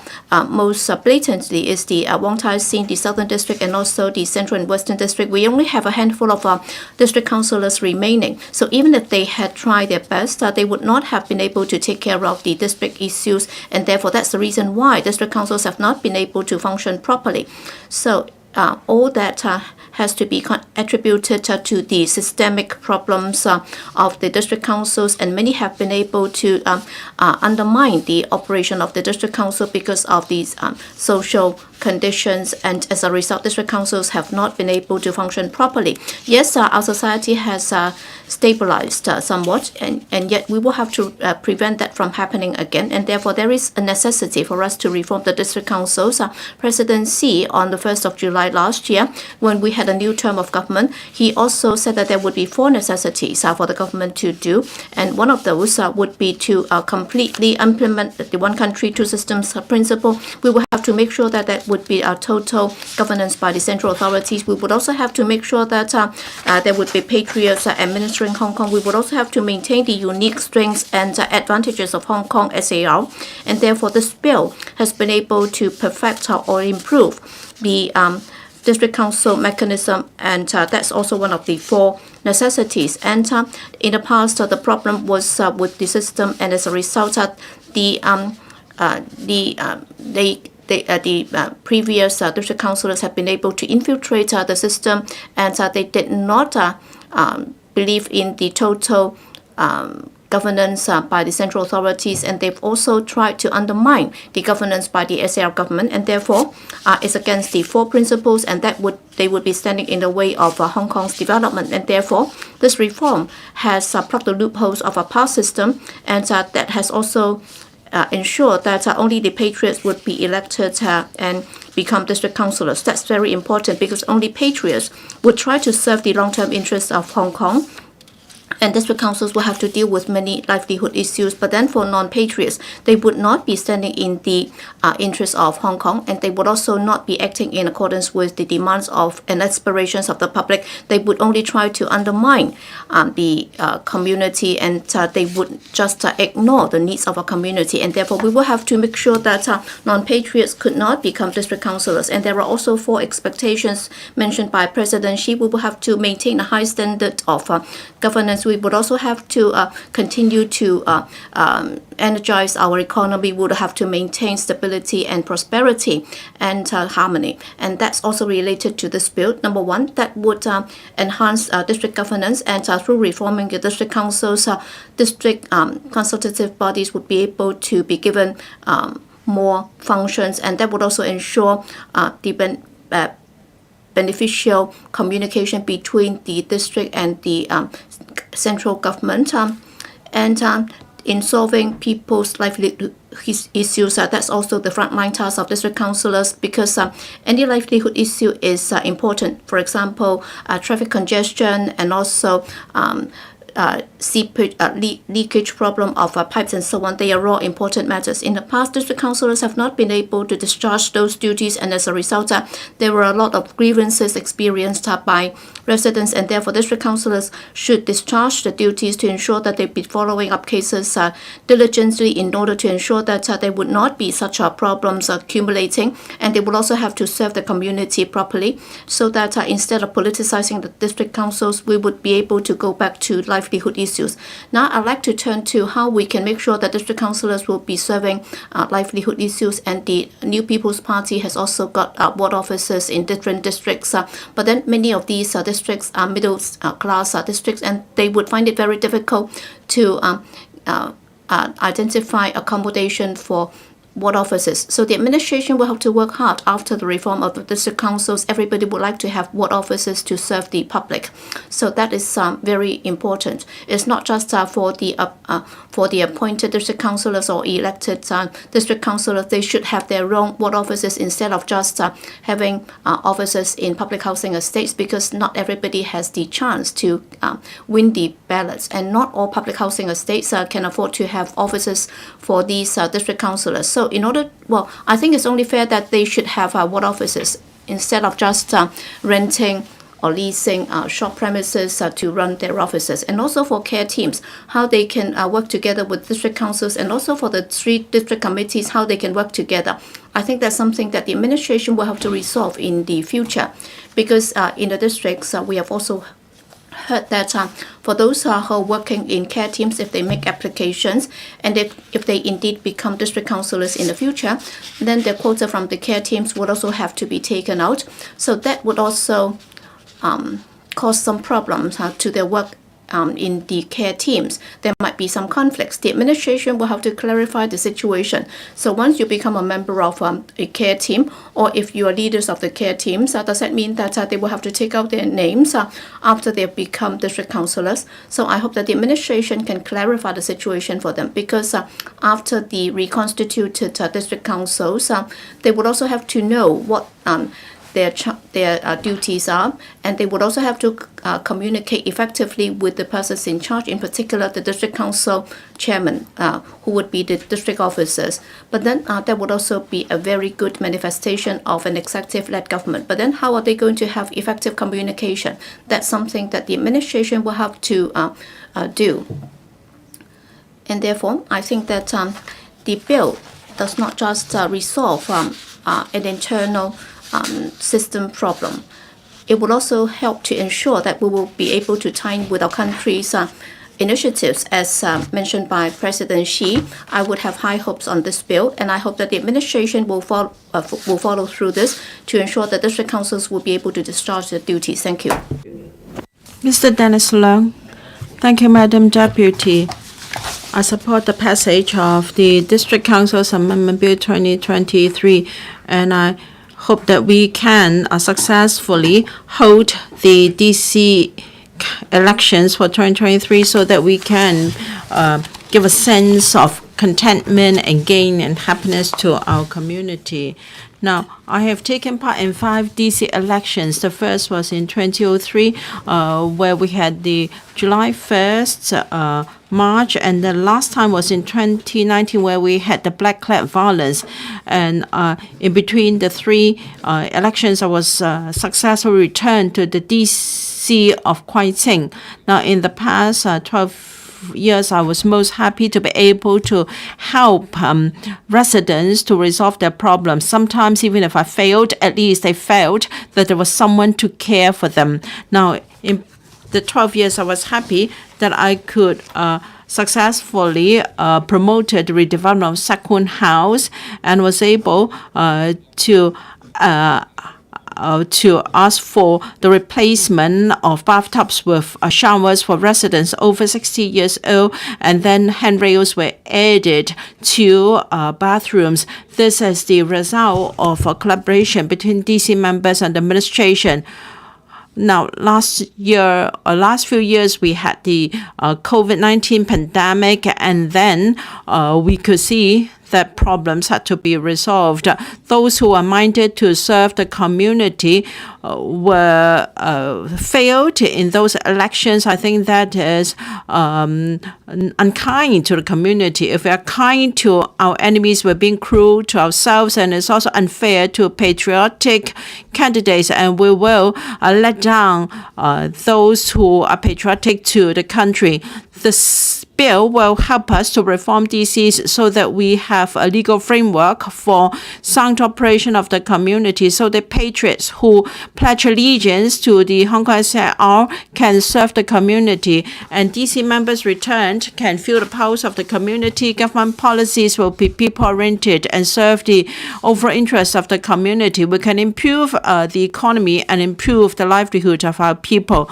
The bill has amended CAP 547 DC ordinance and also subsidy legislation.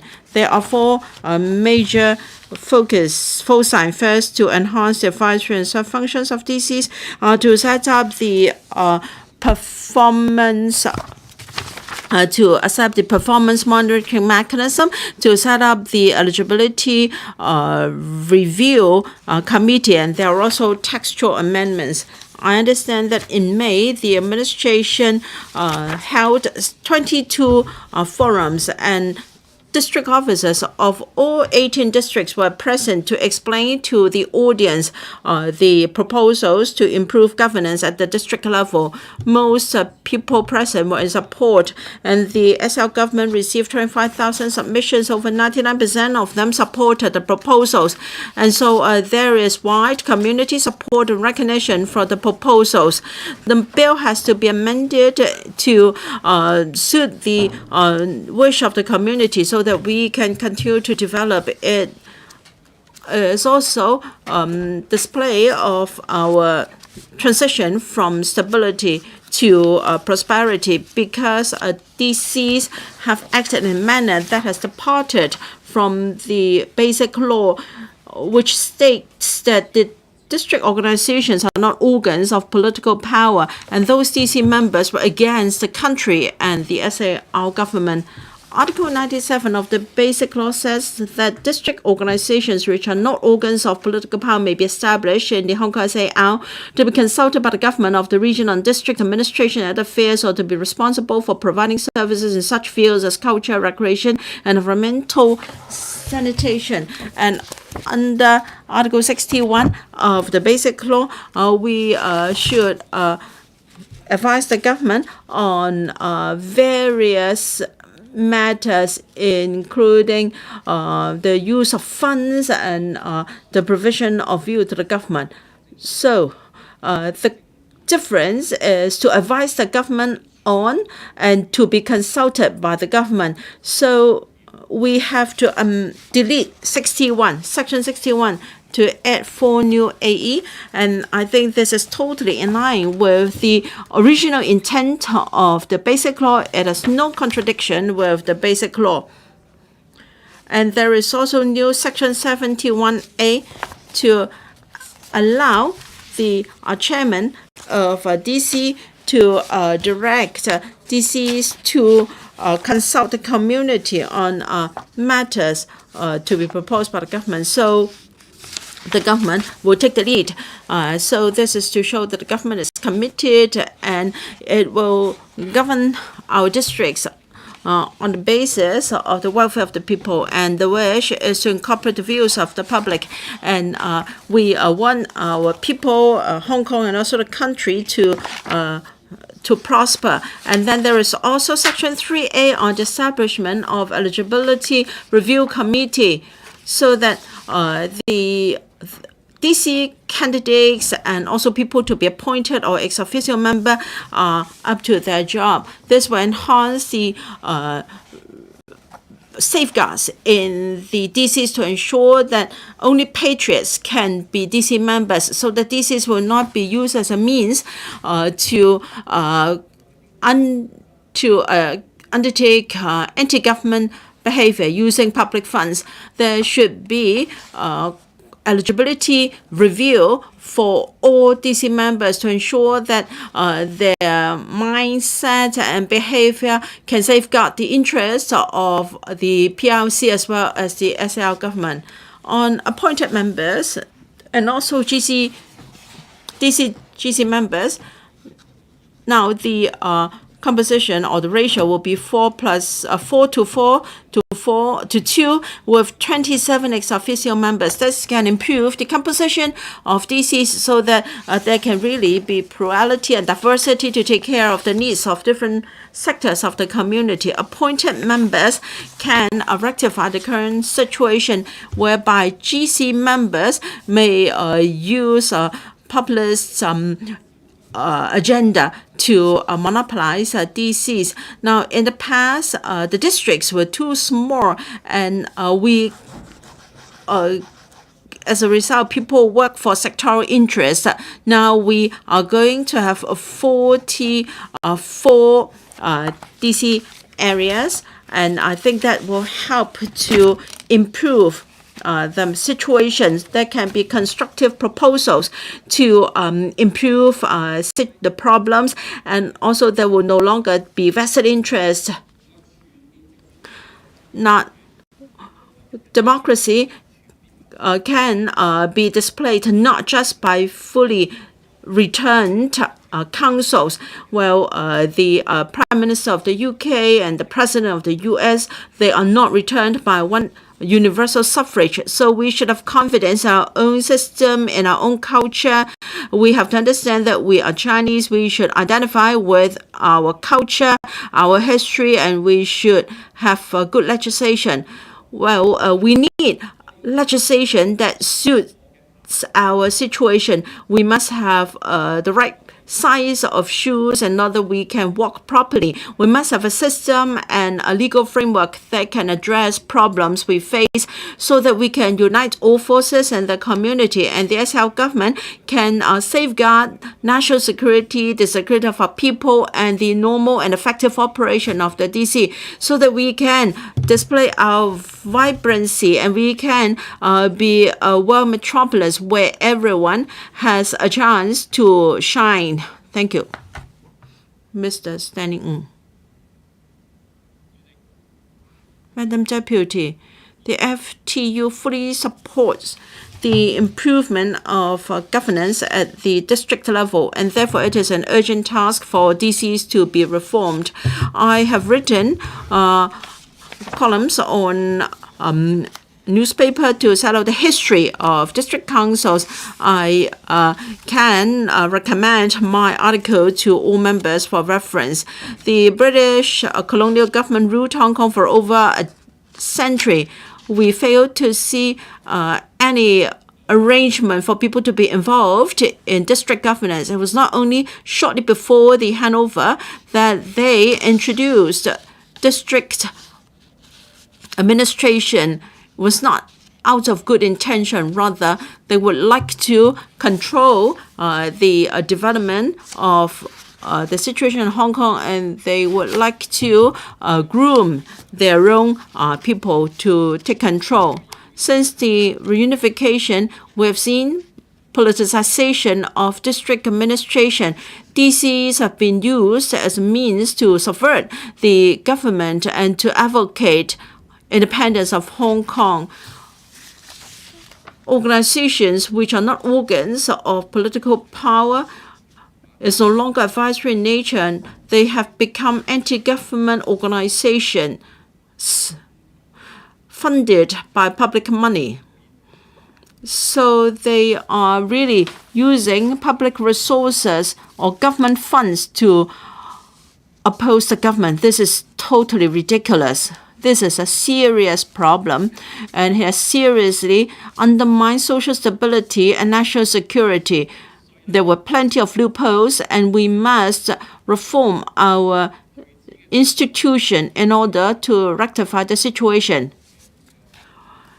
For instance, radio TMHK was hijacked by the black-clad rioters, and the situation is now rectified, and we cannot wait anymore to reform our DCs.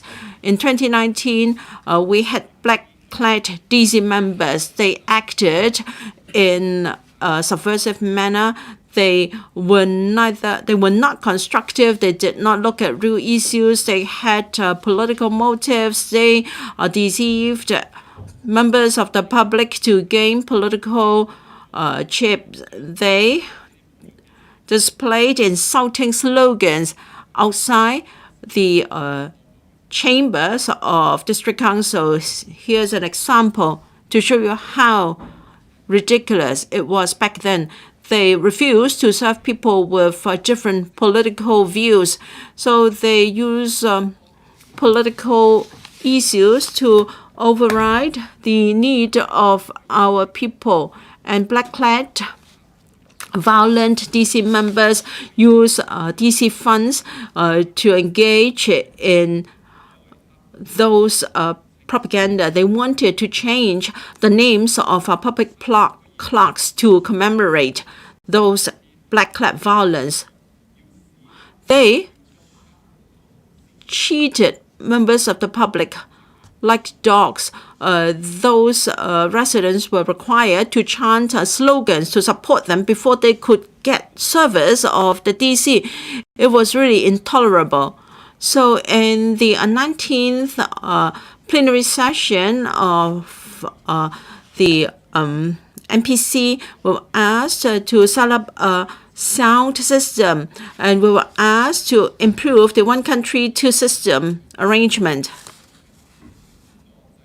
District governance of DC is an important element of our governing structure.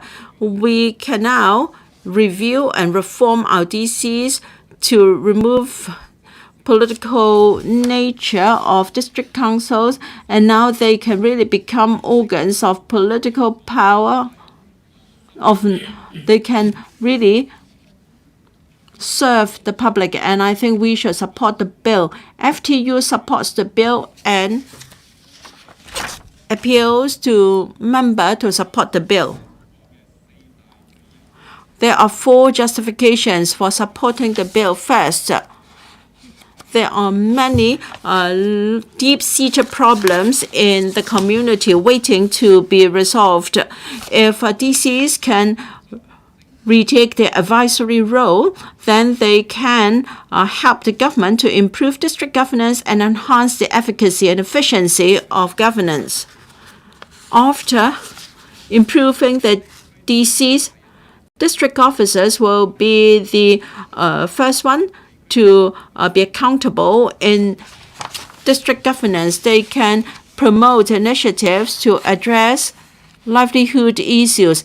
It would no longer be like what it was during the Black Club violence. We hope that the reformed DCs can enhance services to the community so that we can really be people-oriented. Secondly, the introduction of a nomination system and eligibility review mechanism can ensure that only patriots can administer Hong Kong so that we won't have vacancies of DCs as a result of DC members refusing to take oath.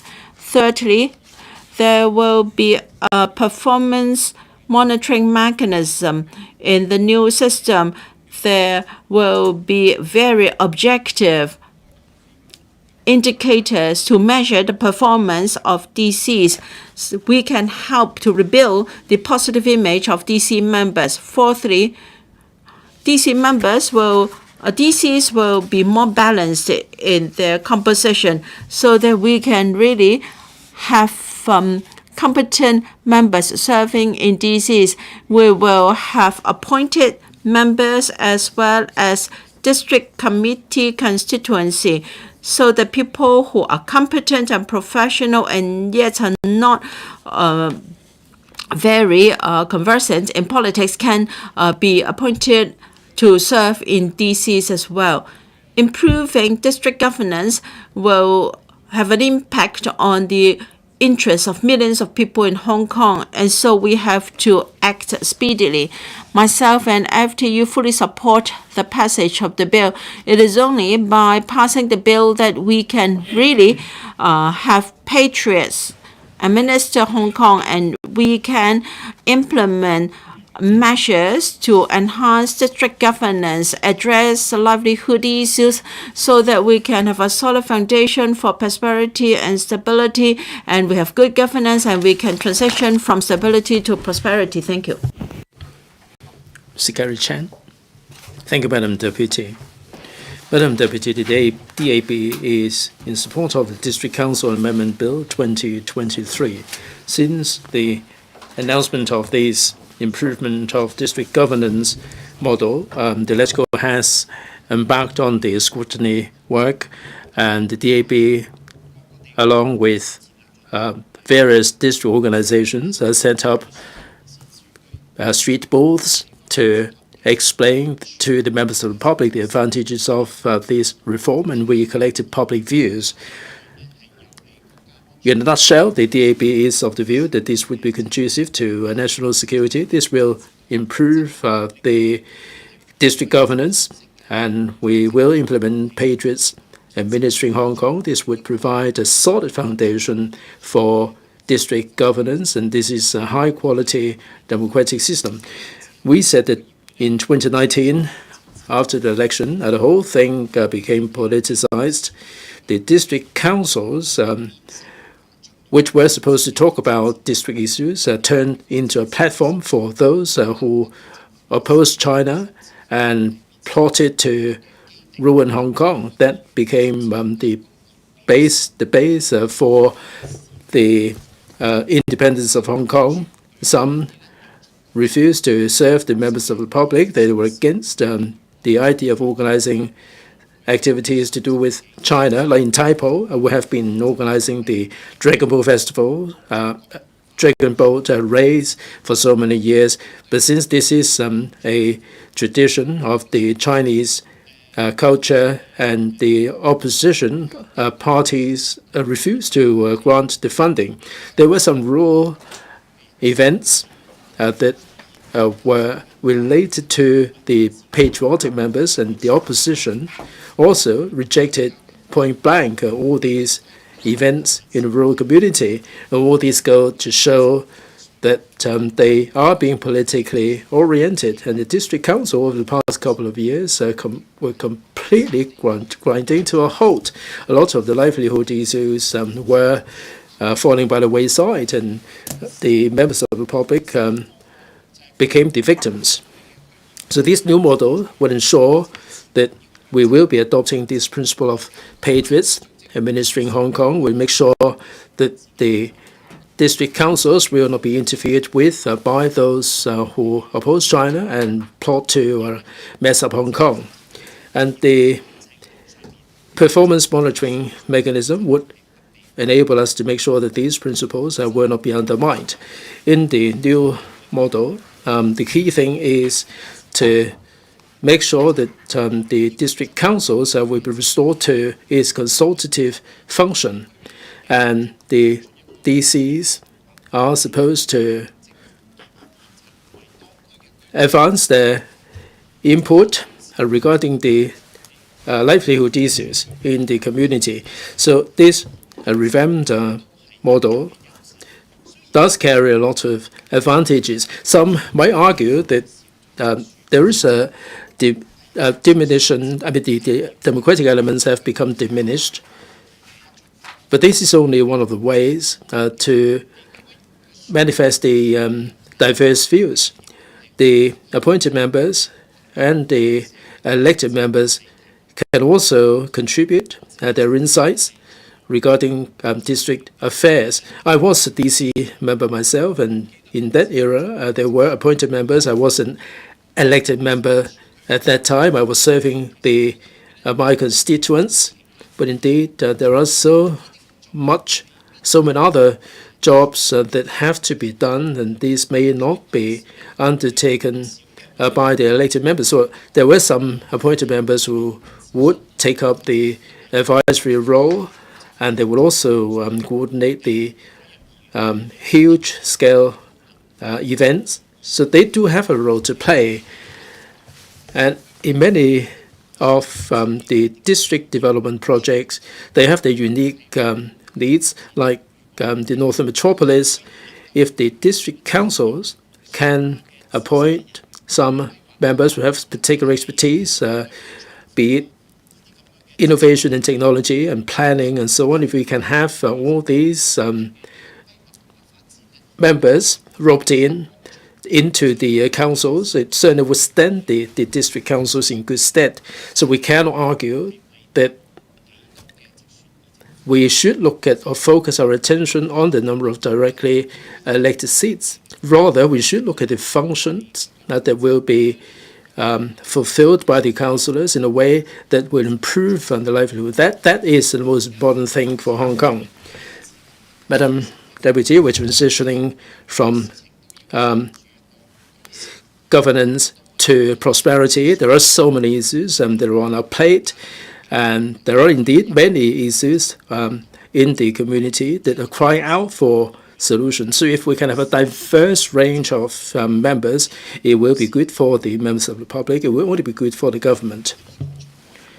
In this bill, another focus is the role of the district officers who will take up the chairmanship of the district councils, and they would be steering the district councils. Now, this arrangement manifests the principle of executive-led governance in Hong Kong, and the government officials can coordinate the government resources that much better, and that would be smoothing out the work of the district councils and make them more efficient.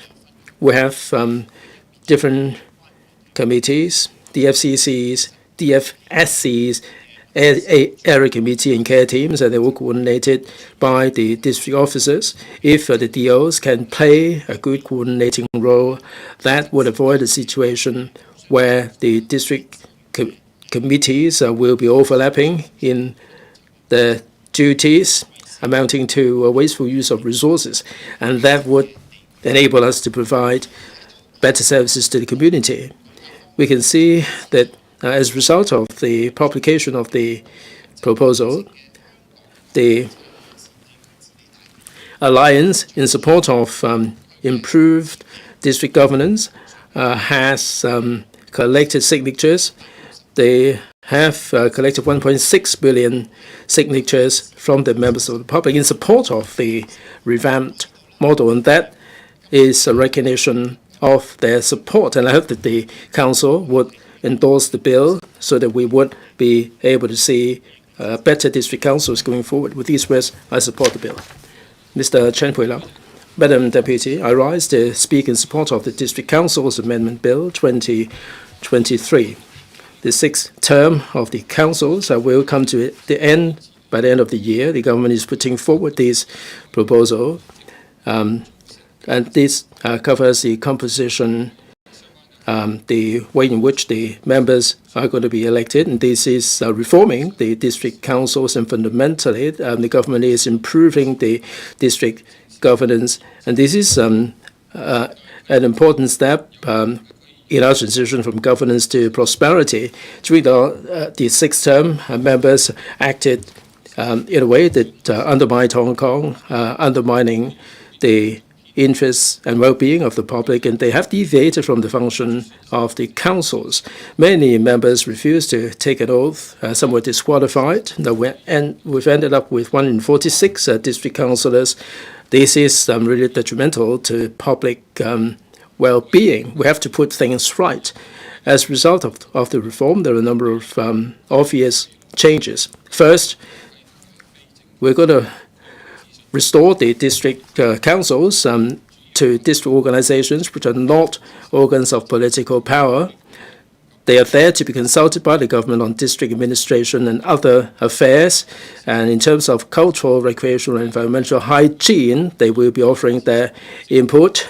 The functions will be reformed in a way that they will be able to discharge their duties in accordance with the basic law and offer their constructive input regarding district affairs and serving the members of the public. Second, this revamped model manifests the fact that we have to accord top priority to national security. We have to have patriots administering Hong Kong, and we are plugging all the loopholes, and we have to play a gatekeeping role instead of allowing the councils to degenerate into a platform for political maneuvers.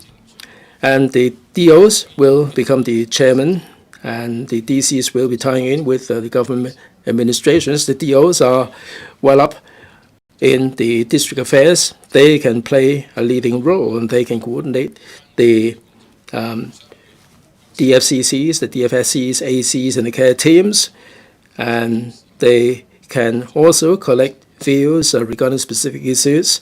Third, as a result of the reform, the composition would be more balanced, and there would be broad representation and acceptance. We have appointed seats, district committees, constituency, and district council geographical constituencies, and people with different expertise will be able to take part instead of descending into populism. We can have the global, the whole picture, and I'm sure that we will be able to attract a lot more people who are patriotic and with an affection for Hong Kong. They will be bridging the gap between the government and the public. And the policies can be filtered down to the community, and this will enhance the efficiency of governance in Hong Kong. I think this is a new breakthrough, and that is the introduction of the performance monitoring mechanism. Previously, the councillors got in the way of the government administration, and they were engaging in outrageous behaviors, and there was nothing to monitor them. And I think this system will make sure that things will be on the right track. And under this performance monitoring mechanism, we're going to have the list of negative behavior. And for those who are behaving below par, they will be investigated into, and depending on the severity of the behavior, proper penalty will be meted out. This would ensure accountability on the part of the district councillors. And I hope that the administration would come up with more quantifiable, transparent KPIs. We can collectively monitor the district councillors, make sure that they are up to scratch. Madam Deputy, this reform is addressing the root cause of the chaos, and this is really preparing us for good governance. And we are actually improving the district governance to help the members of the public. With these words, I support the District Council Amendment Bill 2023. Dr. Low Wai Kwok. Madam Deputy, to improve district governance and also enhance the effectiveness of district governance, DC in Council on the 2nd of May published the District Council's Amendment Bill 2023, and through amending the relevant legislation and administrative arrangements, they try to implement the reforms under Article 97 of the Basic Law. District councils are not organs of political power, and they are consulted by the government of the SAR on district administration and other affairs, or to be responsible for providing services in such fields as culture, recreation, and environmental sanitation. But then for the anti-China and unpatriots, in the past few years, they undermined the system, and they also engage in black-clad violence, and they use that as a platform of political struggles, and as a result they were not able to help with people's livelihood issues. In order to improve the situation, 3 principles had to be adopted. National security must be given top priority, and they must fully implement the principle of patriots administering Hong Kong, and fully practice an executive-led governance, and also to fully implement the executive-led system, and also to enhance the ability to mobilize the local institutions. And on behalf of the BPA, I joined the alliance on supporting good governance in Hong Kong, and through our local network, we set up some 400 kiosks throughout the territory to explain the details of the bill to the public, and we collected a total of 100,000 signatures in support of that. So we are now in a new stage whereby we would be moving from chaos to good governance, and in order to improve our district governance and effectiveness, reforming the district council system is necessary. Well, under the bill,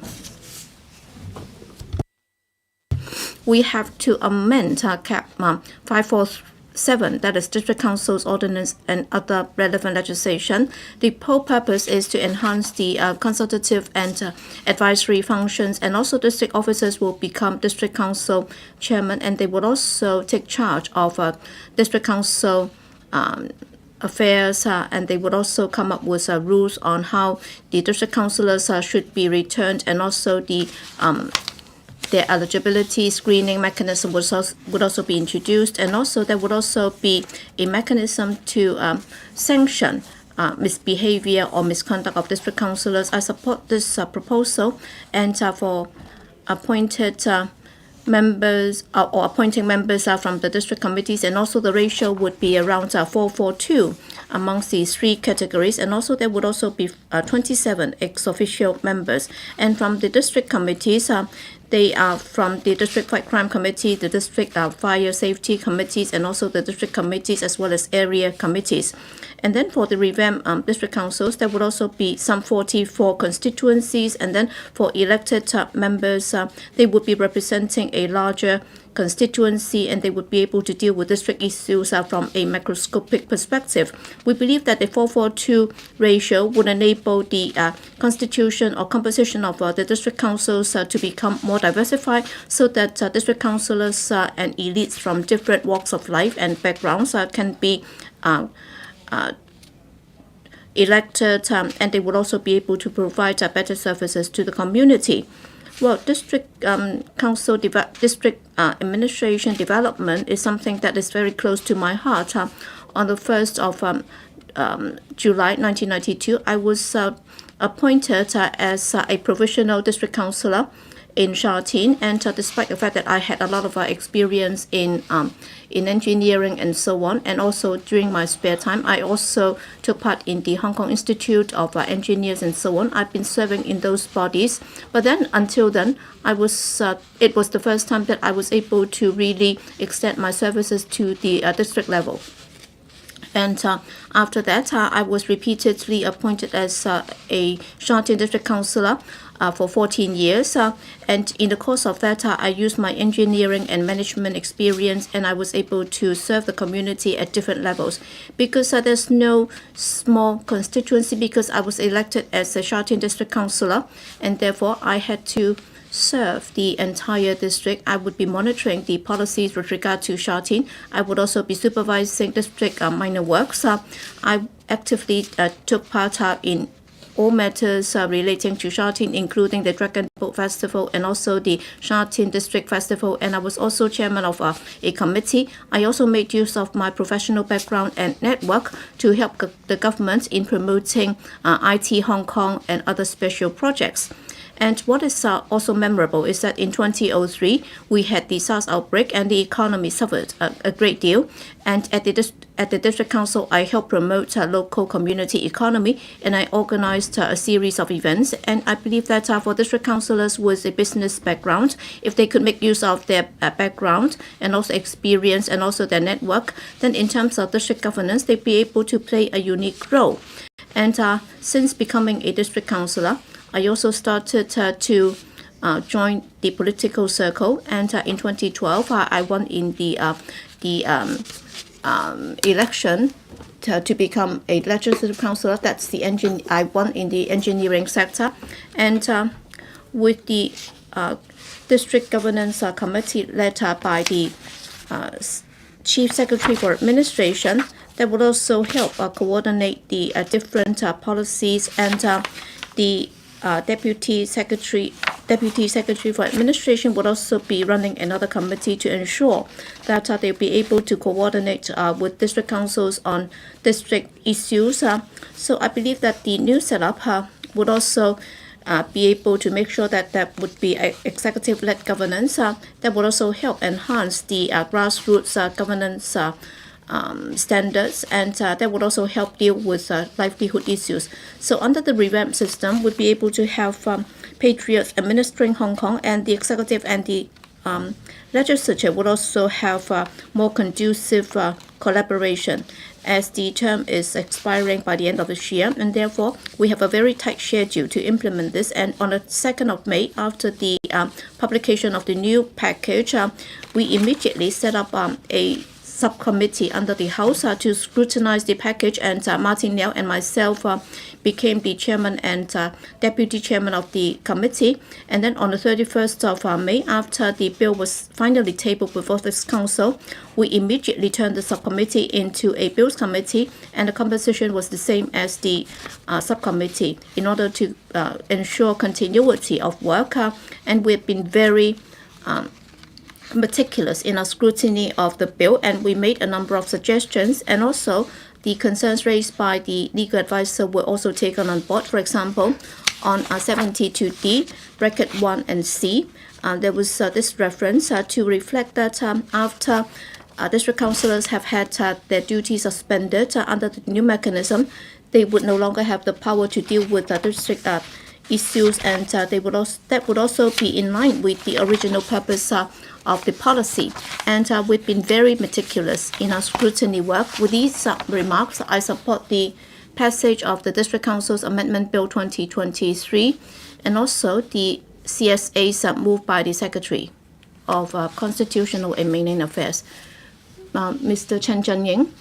Madam Deputy, I speak in support of the District Council's Amendment Bill 2023. Over the years, the government and the district councils have, on the principle of mutual respect, been serving the community. But then until the 6th term of the district council election, the situation changed very drastically, because many from the opposition camp joined the district council, and they changed the district council into a platform for political struggle, and they tried to undermine the government's governance, and they repeatedly misconducted themselves, which was against the principle of district governance, and they were actually standing in the way of harmony in the community. And after we have implemented the oath-taking requirements, many of them have been disqualified, and some just resigned.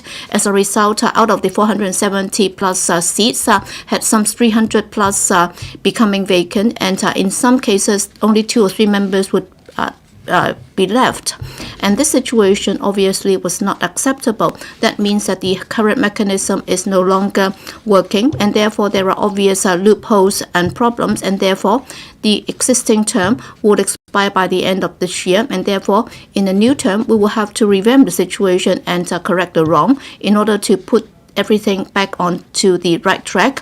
Well, in 1999, after the passage of the District Council Ordinance, we set up the new District Councils, and the legislation also provides for the functions of the District Councils with regard to the role and also functions. There were some reviews by the administration, but then with regard to the positioning of district-based organizations and so on, that has not changed. In recent years, district councillors and chairmen of district councils deliberately distorted the roles and functions of the district council, and they tried to turn that into a district governance bodies, and they said that they had the right to monitor the performance of the government, and they would also challenge the decisions made by the administration, and they threatened to abort the district-based minor works and so on, and they try to propagate their wrong political ideas and so on. And there are 9 clauses, and the roles of the district councils have been very clearly defined in order to tie in with the government's policy, because they are the pulse of the administration at the local level, so that they be able to help with the administration and try to promote harmony and cohesion in a community. And in the past, they have violated many rules and regulations. For example, they were against the introduction of the national security law, and after the amendment, the chairman of the district council will be taken up by the district officers, and they would also say that they would only commission district councillors to collect views on certain issues, and they would also make standing orders. They would also designate district councillors to become members of the subcommittee to become members of the committees, so that they would still take the lead in district affairs. That would be in line with the original purpose of having an executive-led government. And the district officers, being the head of the district officers, they would also take up the chairmanship of district councils, and they would be taking up both roles, and therefore their duties would only increase. But then right now is just an officer from the AO staff grade C. And I've also said at the relevant committees and bills committee that we will have to consider enhancing the ranking of the district officers, and they should also be given more powers in order to play a higher coordinating role, in order to coordinate among different bureaus and departments. And for those who are competent in taking up such posts, they can also become other policy bureaus' talents.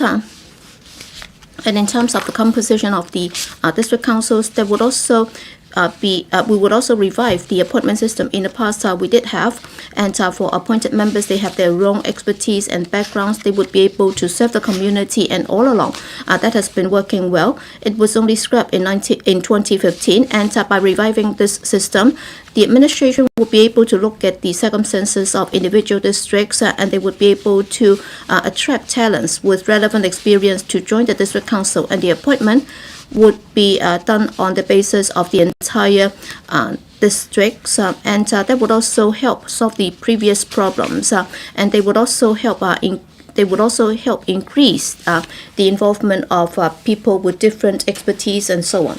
And district councils has become a part of our political system, and therefore patriots and also defending national security would be very important.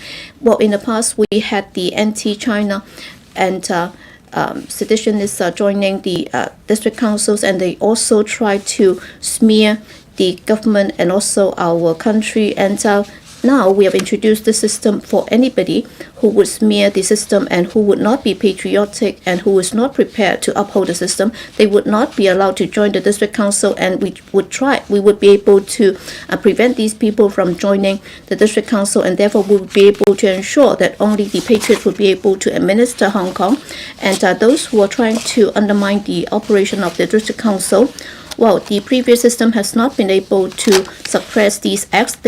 It has not been able to investigate into their conduct, and now we have introduced this supervision or supervisory system, and therefore in the future, if their conduct is not able to live up to public expectations, for example, if they have repeatedly been absent from meetings and so on, then in accordance with the mechanism, we can immediately trigger investigation into their conduct. I believe that that would also help enhance their accountability. And also, after the proposal was introduced, I've also gone to the district to consult the residents, and many told us that their expectation would be very simple. They just wanted the district councillors to help with their livelihood issues so that they can live more happily. And therefore, under the revamped system, some 400 plus patriots will become district councillors, and together with the 3 district committees and the care teams, will be able to really feel the pulse of the local communities, and what can be done more efficiently and effectively. That would also help enhance the standard of district governance. And as a member of the Bills Committee, I've taken part throughout the process of the scrutiny, and I also took part in this clause-by-clause scrutiny. A lot of suggestions and recommendations were made by members of this council, and also the recommendations by the Bureau and the legal advisors team were also considered very seriously, and some 28 amendments will be moved. I support the bill together with the CSAs moved by the administration. But then this is just the first step in improving district governance, and of course this is the most important part of it. Next, the government will have to make plans for the election that would take place this year, and also appoint appropriate members to the district council, and they would also have to supervise the conduct of district councillors to ensure that residents will be able to feel that the district councils are back on the right track to serving the community. Thank you. Mr. Duncan Chiu. Madam Deputy, I speak to support the District Council's Amendment Bill 2023. The bill shows the government's commitment to safeguard national security, to ensure that we have an executive-led government, and that only patriots can administer Hong Kong. I fully support the proposals on improving governance at the district council to reform our district councils, and we can also improve our district governance, our structure fundamentally, so that district councils can be brought back to the right track, and they can become district advisory bodies to safeguard the interests of the community. There are 4 major areas in the bill. First, to enhance the advisory and service functions of DCs. Second, to designate district officers as DC chairman and empower them to lead the work of DCs. 3, to optimize the composition of DCs, and also set the corresponding methods of filling those seats, and introduce an eligibility review mechanism. And the 4th is to introduce a performance monitoring mechanism for DC members, which includes investigation DC members whose behavior falls short of public expectation, and imposing sanctions according to the severity of the case. Article 97 of the Basic Law states very clearly that district organizations which are not organs of political power may be established in the Hong Kong SAR to be consulted by the government of the region on district administration and other affairs, or to be responsible for providing services in such fields as culture, recreation, and environmental sanitation. So they are not organs of political power. They are consultative in nature. This is undoubtable. But since the last term of DCs, things have gone wrong. Many DC members acted in a way incompatible with them being DC members. They have also done things that threaten national security, and also interfere with governance of the government. And a large number of DC members refused to take oath and resigned for various reasons, and some were disqualified for making invalid oaths. As a result, we only have 146 seats still filled by serving members, only 1/3 of the original number. This has greatly hampered the work of DCs and also the SL governments in taking forward district policies. So we support amendment to the ordinance so that we can fully implement the original intent of Article 97 of the Basic Law, so that our DCs can respond to public aspirations. Now, after the reform, DC chairman will no longer be elected from amongst DC members. Instead, they will be district officers and they will lead the work of DCs, because Article 97 of the Basic Law has stated very clearly that DCs are to be consulted by the government of the region on district administration. This sentence is clear. It is the government who takes the lead to consult DCs. So we have to reaffirm the leadership of the government in a district consultation. And DCs, DOs should be chairman of DC. They can help help DCs to address complaints, and then they can also coordinate among the three committees and also the care teams and also DCs in serving the public. There will be appointed members, there will be district committee constituency members, there will be DC geographical constituency members in the ratio of 4 to 4 to 2, plus another 27 ex officio members. I welcome this new composition of DCs so that we can have representatives from different professions, from different sectors with different expertise, and that can enhance the balanced participation of DCs. As a member from the IT constituency, of course, one DC members or more people with INT expertise and knowledge can serve as DC members. They can use their expertise to serve the community and to advise the government on the application of technology. This can also enhance the efficiency of district governance. Then on the district level, we can also popularize the application of INT to enhance people's awareness, and we can also use INT to address community issues. I support the redelineation of GC because in the past the constituencies were too small, and as a result there was a sectoral interest. As mentioned by members, there could be heated debate over the location of a bus stop, and therefore we should have bigger DC GCs so that we can be more balanced. And there will all candidates of DCC members and DCGC members will have to go through eligibility review, and even appointed and ex officio members, they have to go through the same process. The eligibility review committee will review and confirm the eligibility of the candidates of LC and CE as well, but there is no legal backing for the same committee to review the eligibility of DC candidates, and therefore I support the establishment of a DCERC for implementation of the bill. And then there will be a performance monitoring mechanism established. The Secretary for HYA can issue guidelines, and there will be a checklist of negative behavior. The Supervisory Committee can investigate and submit a report to the Secretary. Based on the report, the Secretary can decide whether a letter of persuasion or sanctions should be imposed. Sanctions can include fines or suspension from duties. I'm sure this mechanism can continuously monitor the performance of DC members during their term to ensure that they can live up to public expectation. I believe many members of the public are like myself. They have high hopes for the reformed DCs. Hopefully, by the 1st of January next year, we can have a new term of DCs so that they can serve the community, and that we can really have an executive-led government, and DCs can support the government in district governance. We can enhance the efficacy of district governance with the help of DCs. With these remarks, I support the DC Amendment Bill 2023. Dr. Dick Chi-yun.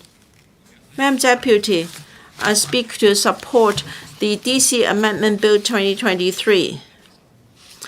right from the 1980s, together with a group of like-minded persons, I started to take part in DC elections. When I was a member of the Northern District Council, we worked very hard to improve livelihood. We consider the shortage of school places in the Northern District. We asked for training, river training of the Shamjiang River. As a result, we have seen great improvement in facilities in the Northern District, and we worked very hard to address the livelihood difficulties of people who came forward for help. There was compassionate housing for elderly persons. There was appropriate compensation for clearance, and also we helped people to find school places. I think this is what DC members have been doing day in, day out. We reflect the wish of the people to the administration and to monitor the administration's district governance. We promoted community development. Our slogan was to fight for democracy and to improve livelihood. DCs were a good place to groom political talents. Mr. Ming Yam, Mr. Lau Kong Wah, and even the secretary for YHA, Ms. Alice Mack, who used to be a member among us, were also DC members. They were very outstanding DC members during their office. Many of the members present used to be district council members. They fought for the cause of the community. The performance have allowed them to give full play to their potential. So district councils are irreplaceable in terms of a training ground for political talents. The major function of DCs is to reflect the aspirations of the people. As elected members of DCs, we conduct questionnaire survey, we conduct home visits, we poll the public opinion, and we bring these views to the administration so that the latter will give full consideration to these views in policy formulation. We make regular work reports, and we provide progress reports of development in the community. We don't want to be cheerleaders of the government and just help the government to sell its policies. Rather, we want to be on the side of the people to promote their well-being. Under the reformed DCs, 40% of the DC members will be appointed ones. Appointed members used to be rather passive because they all have their own full-time jobs. They cannot dedicate all their time to the work of DCs. Many often, they did not have their own ward offices. In the proposal, only 20% of the DC members will be DCGC members. However, the number of appointed members will be double that of the elected members, so the former should be more proactive than the latter. It is for the government to select appointed members. The government should, in appointing them, should consider whether they can devote their full time and energy to the work of DCs. DOs will be future DC chairmen. As chairman of DCs, I hope they can be fair and just in dealing with DC proceedings and different views in the DC, so that they will not be there to control DCs. So DC members should be allowed to express their opinions so long as they have acted in accordance with the standing orders.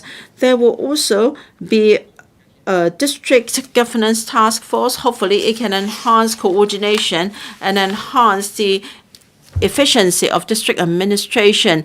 In the past, it was district officers who did the coordination, but now the work will be passed to CS4A and Deputy CS4A. We have high hopes for them.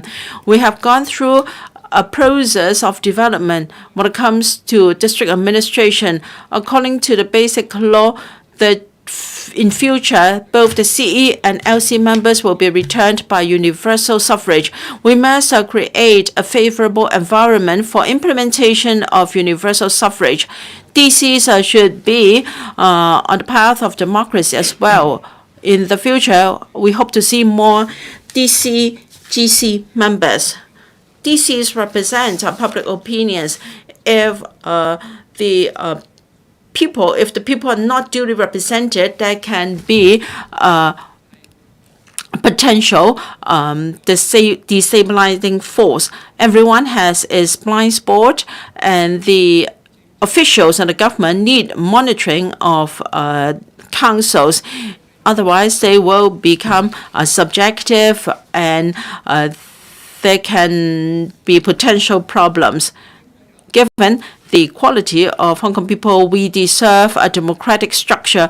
People are worried that democracy can be damaging, but I think such worries are unwarranted because all DC or LC members are patriotic. We are committed to the beneficial development of society. We all agree now that confrontation is not a way out. We should go for dialogue instead, and therefore different voices should be accommodated.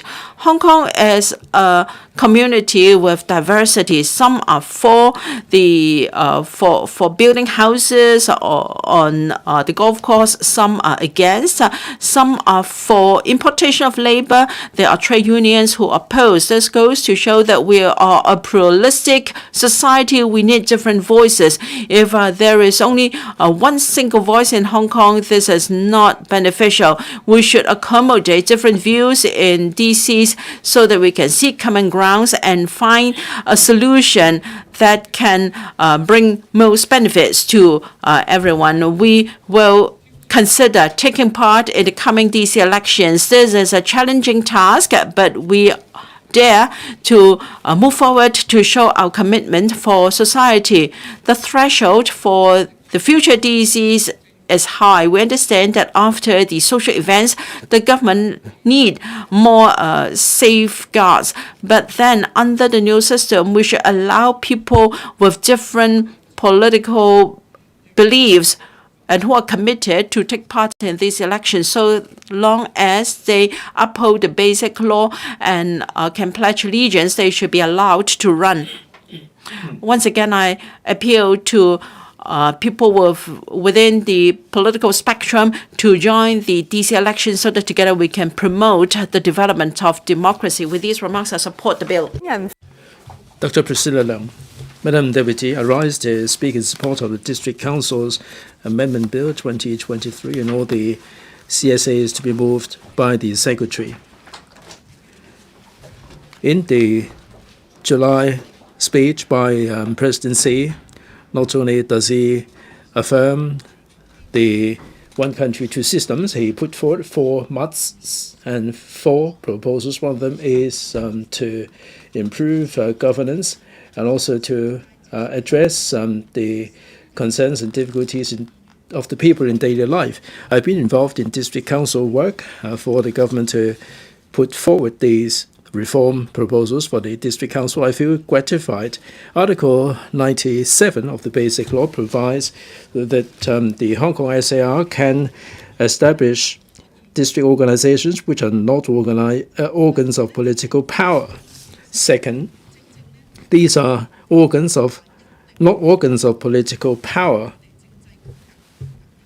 It is not a role to promote the constitutional reform. Their role is very much for consultation by the government. So I think we have to restore to the original intent of the Basic Law. We should keep within the confines of the Basic Law. Under the principle of patriots administering Hong Kong, the Reformed District Council should fulfill 3 functions. First, to assist the government in improving livelihood and resolve conflicts in the community. Second, we have to improve the planning in the community. Third, they should be bridging the gap between the government and the members of the public. Whatever means the members are returned by, we cannot have the following three scenarios. First, we cannot be populist just because we want to win election. We have to set great store by quality. Second, we cannot use this as the platform to disseminate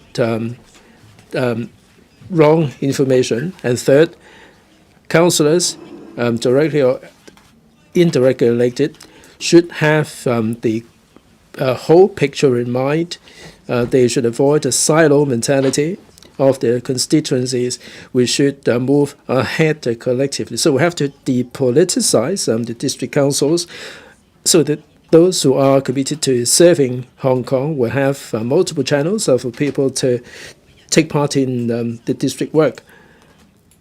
Madam Deputy, I've been involved in district councils for 3 terms between 2018 to 22.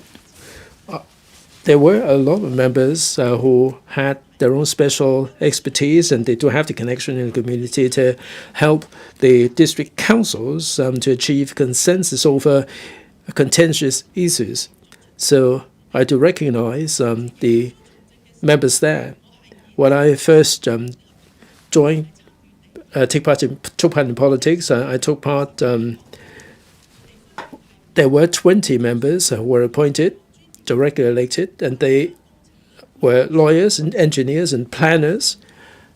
And our successful collaboration enabled us to do something about the situation in Hong Kong. We turned Hong Kong into a fine promenade. We fought for 4 MTR stations. We took part in so many MACs. We offer loads of legal advice, and this is the memorable experience that I have about the district councils. So when it comes to the district councils, and I hope that the role will continue, long may this continue into the future, and I hope that we can maintain the title district councils into the future. However, I've seen the district councils degenerating. They began to lose their advantages. After the abolition of the appointed seats, the district councils turned into a battleground for political power. And we had the Occupy Central and also the Black-clad violence. The district councils became highly politicized. What saddens me is that those who are engaging in mutual destruction, those who don't have a shred of experience in district work, they got elected by majority votes. Some said that with a diminished number of direct elected seats, it would amount to a retrograde step. And I've decided not to take part in district council election anymore. I fell off backward to serve the community. I've been fighting for so many things for the district councils. And in 2015, there was a member who prided himself to be radical, and he got elected. And this is an unreasonable result. And I said to my constituent that, sorry, I'm not going to, I'll be out of it. So I stopped being part of the Wang Pao East constituency. This is a unique example. And there are 2 zones, and because of one street, because of one drainage, we could not really get on with some of the projects.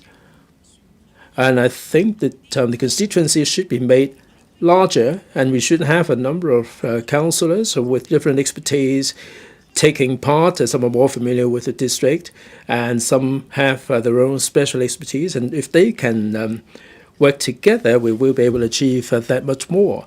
I don't think we should allow anybody who are minded to bring Hong Kong to its knees to be serving, and some were using words that are insulting the motherland. And I don't think this is good enough. This is outrageous. They should not be allowed into the district councils. I must make it plain that the number of directly elected seats should not be the only yardstick to measure the district councils by. Some argue that this proposal is a retrograde step, and this is not right. Now, with the secretary here, we have the KPIs. We're going to have some results or deliverables to measure the district councils by. We can judge on whether the councils would be able to improve the lot of the people and to instill a sense of well-being.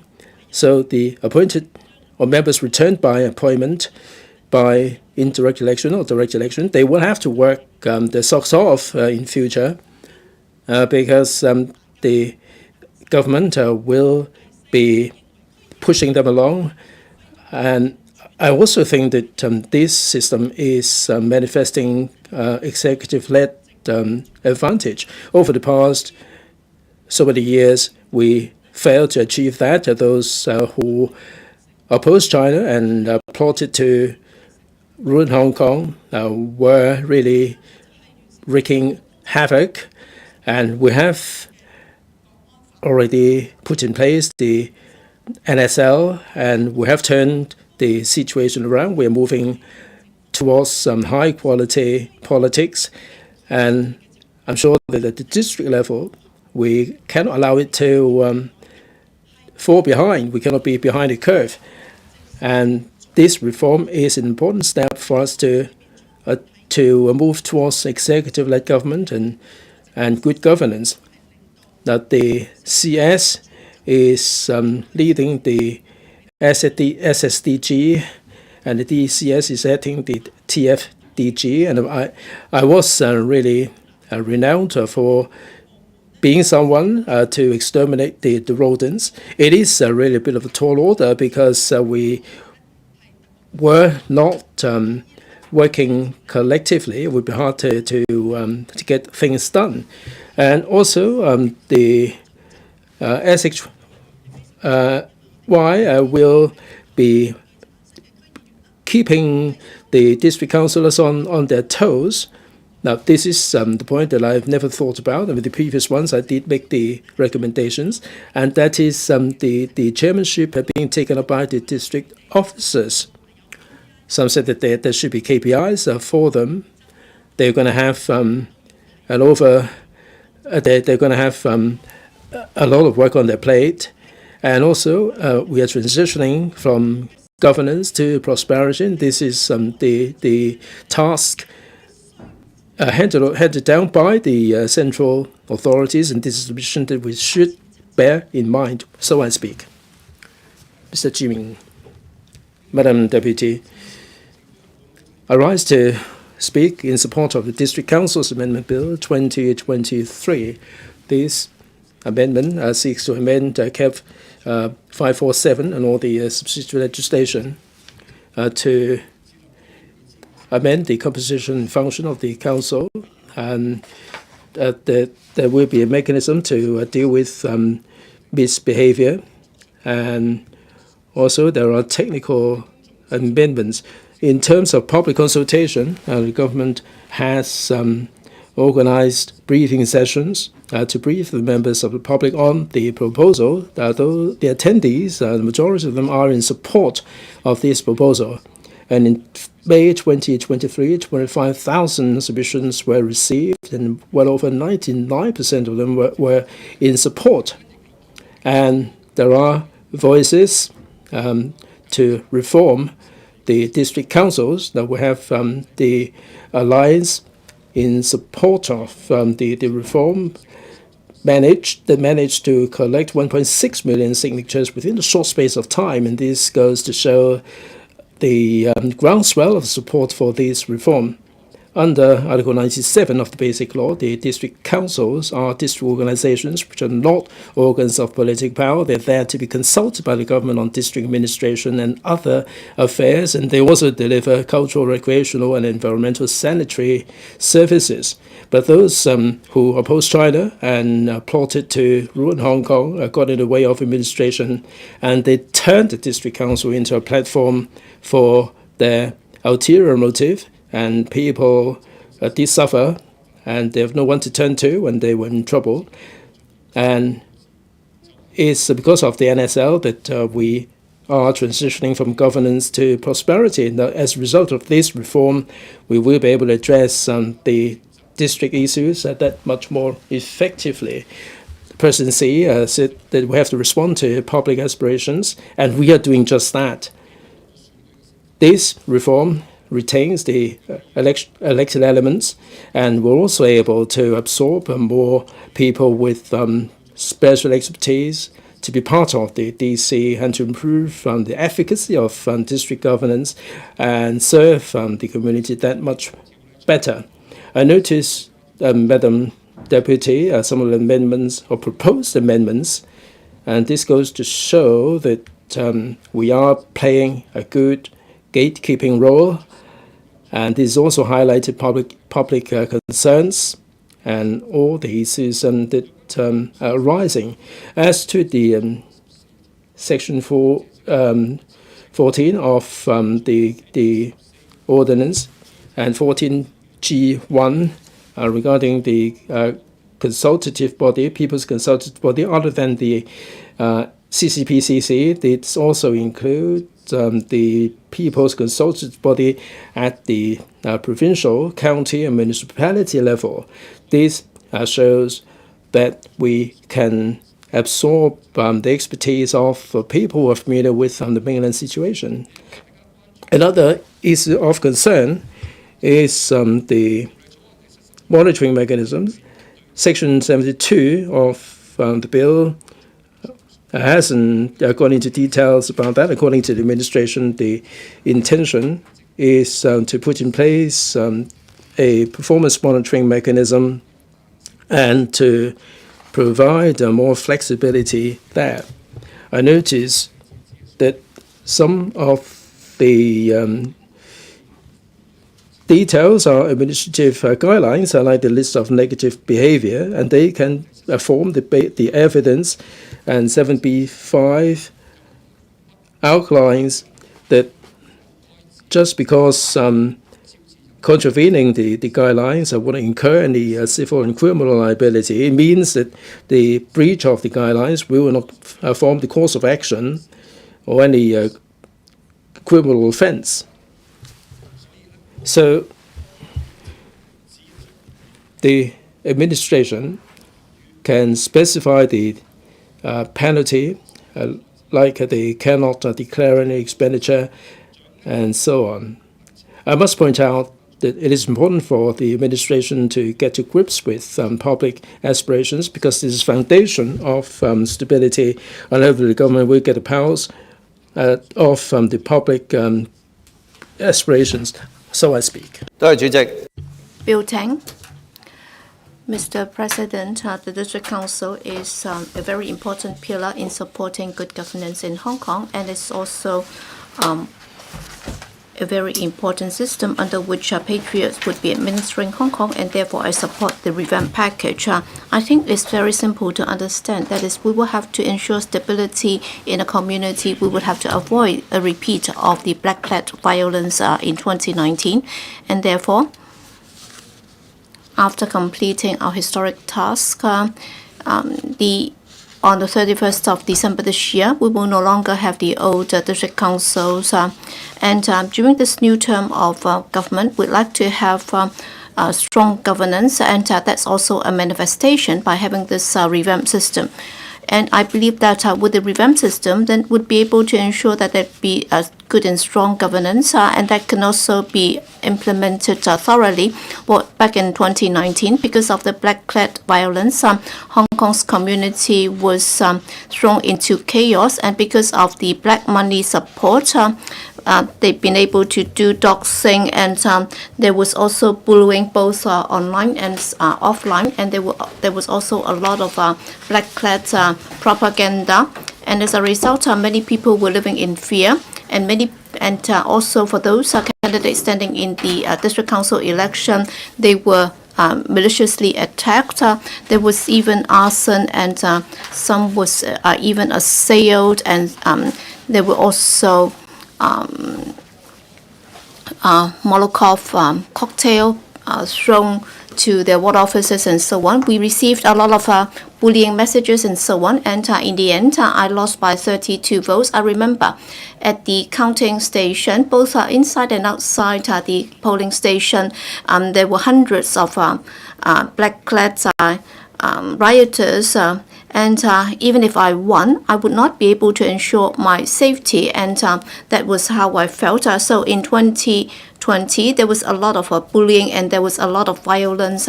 So did they really want to serve the community? Were they really concerned about people's livelihood? Did they try to improve transport and so on? Of course, that's not the case. They were just trying to manipulate the situation, and they were also paving the way for Hong Kong independence. And one country, two systems would be undermined, and they were trying to ruin Hong Kong. So everything would end if they continue in their office, and therefore we need to revamp the system, and that's the most important thing, so that we can put everything back on the right track. And also with the performance monitoring mechanism, definitely they would not be able to ruin Hong Kong, and they would not be able to sabotage everything. With the reform system, then both district councils would be able to act as a bridge between the government and the communities, and we would be able to ensure that there would be strong governance.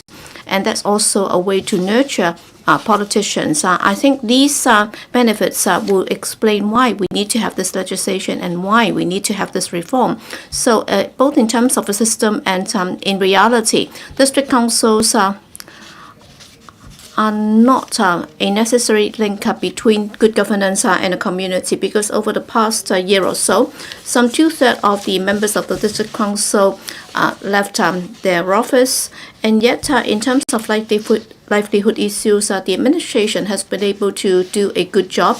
And therefore, by the end of this year, when the current term of the district council expires, we can still continue with the current situation, and yet the administration is introducing this new reform in order to have a new term of a district council after 2023. That shows how this government is trying to improve governance. And there are 4 benefits, as I just mentioned: acting as a bridge, and also effective governance, and also becoming district partners, and also a cradle for nurturing political talents. Because I was serving in Yat Tong Estate in Tung Chung, and in between the two constituencies, the two of us were serving 40,000 people, and I'm accumulated experience in district planning, and I try to observe and find out whether or not there were loopholes in the policies and so on. Such experience was something that would benefit our political career throughout our life, and yet there were some problems, and I could say that they are major problems, because we would attach importance to the interests of a very small community rather than the overriding or the overarching community. For example, whether or not the bus will pass through my constituency and so on. And some would just be concerned about the amenities, and therefore they would oppose to building schools because that would obstruct their sightline, and that's in Kwun Tong. That's the case in Kwun Tong, and therefore they would attach more importance to their own constituency, and they would just see the trees rather than the forests. And they would also be inciting suspicion and doubts, and they were also trying to curry favor with a small community. For example, in the past, we had this small constituency mode, and so long as you are able to get some 3,000 votes, then you'd be able to win a seat, and therefore the system would distort the system, and individuals would just think that all they need to do is to take care of the 3,000 voters in their constituency. They would just ignore the interests of the bigger community, and therefore we are now adopting a district-based approach, and the chairman of the district council would have the power to coordinate and commission tasks on district councillors so that they would be able to deal with issues of community interest instead of just being biased towards a particular small community. And the district officers will become district council chairman as well. And I think wearing 2 hats would be very good indeed, because on the one hand, we have to look at the basic law, because district councils will have to be back on the right track so that they would be in line with the design of the basic law. In other words, they are not organs of political power, they are just consultative bodies. But then under the new governance, we are moving from chaos to good governance, and we will have to listen to people's wishes, and we will also have to be efficient, and that would promote good governance. And therefore, district officers will become district council chairman. On the one hand, they will listen to the residents' sentiments, and on the other, they are also responsible for good governance because they have they are also controlling the care teams in their districts. So they'd be able to work very efficiently to take care of residents' needs. And on the other hand, they would also be able to mobilize community forces in order to help solve community-related issues that would help build confidence in the districts. Well, by 2024, with the new term of district councils, and also we are going to have the district governance bodies. And if they had been there back in 2022, then I believe that for the thousands of households that were very helpless under the fifth wave of the pandemic, that would never have happened. Why do I say so? Because even for those patriotic district councillors who were trying to help the residents, for example, they were trying to provide medication and food and so on. Well, government departments would treat district councillors as aliens, and therefore they would refuse to provide information or particulars about the confirmed cases, and they would also refuse to allow them to deliver the necessities to the households. For example, if you were to send out some 400 packs of anti-pandemic materials to the infected households, would you be able to do that? They said that yes, because I know them, and we have adopted this grid system in delivering the necessities to these households. But then, as the administration did not treat them as district partners, and therefore they refused to do so, and therefore the administration would have to commission this to outsource companies, and it's both expensive and slow, and therefore in some cases it took them 7 days before the deliverables were sent to the households in need. And therefore, with the revamp package, and then in 2024, once we have the new term of district councils together with the care teams, together with the high-level district governance system led by the Deputy Chief Secretary for Administration, I'm sure we will be able to have good governance, and that's also in line with the important talk by President Xi on the 1st of July of the 4 principles. We will have to improve our governance. With these remarks, I support the bill.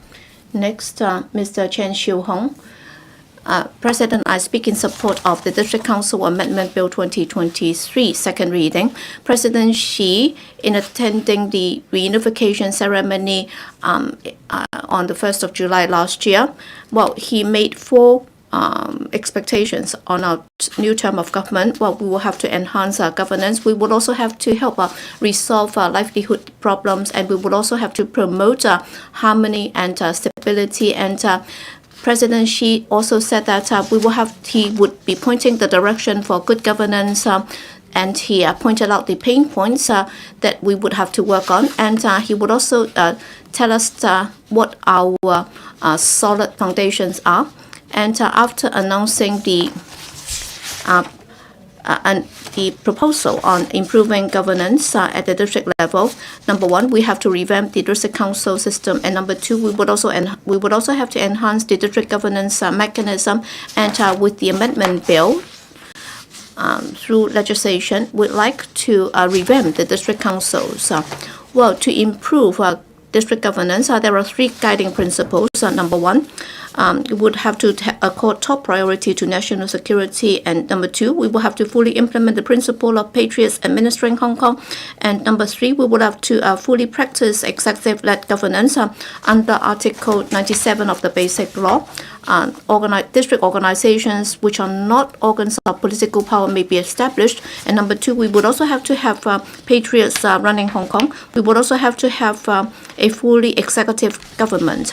And therefore, under the 3 guiding principles, we have to have a new term of district council. That's to plug the loopholes in the past in order to enhance the district governance structure and improve efficiency. And the 6 principal pieces of legislation and also the subsidiary legislation would cover 6 main areas. We will have to amend the functions of the district council. Second, the composition of the district council. And number 3, we would have to revive the appointment system, and we would also have to change the election method for district councillors, and we would also have to set up the eligibility review committee and also the performance monitoring mechanism in order to plug the loopholes and improve the system.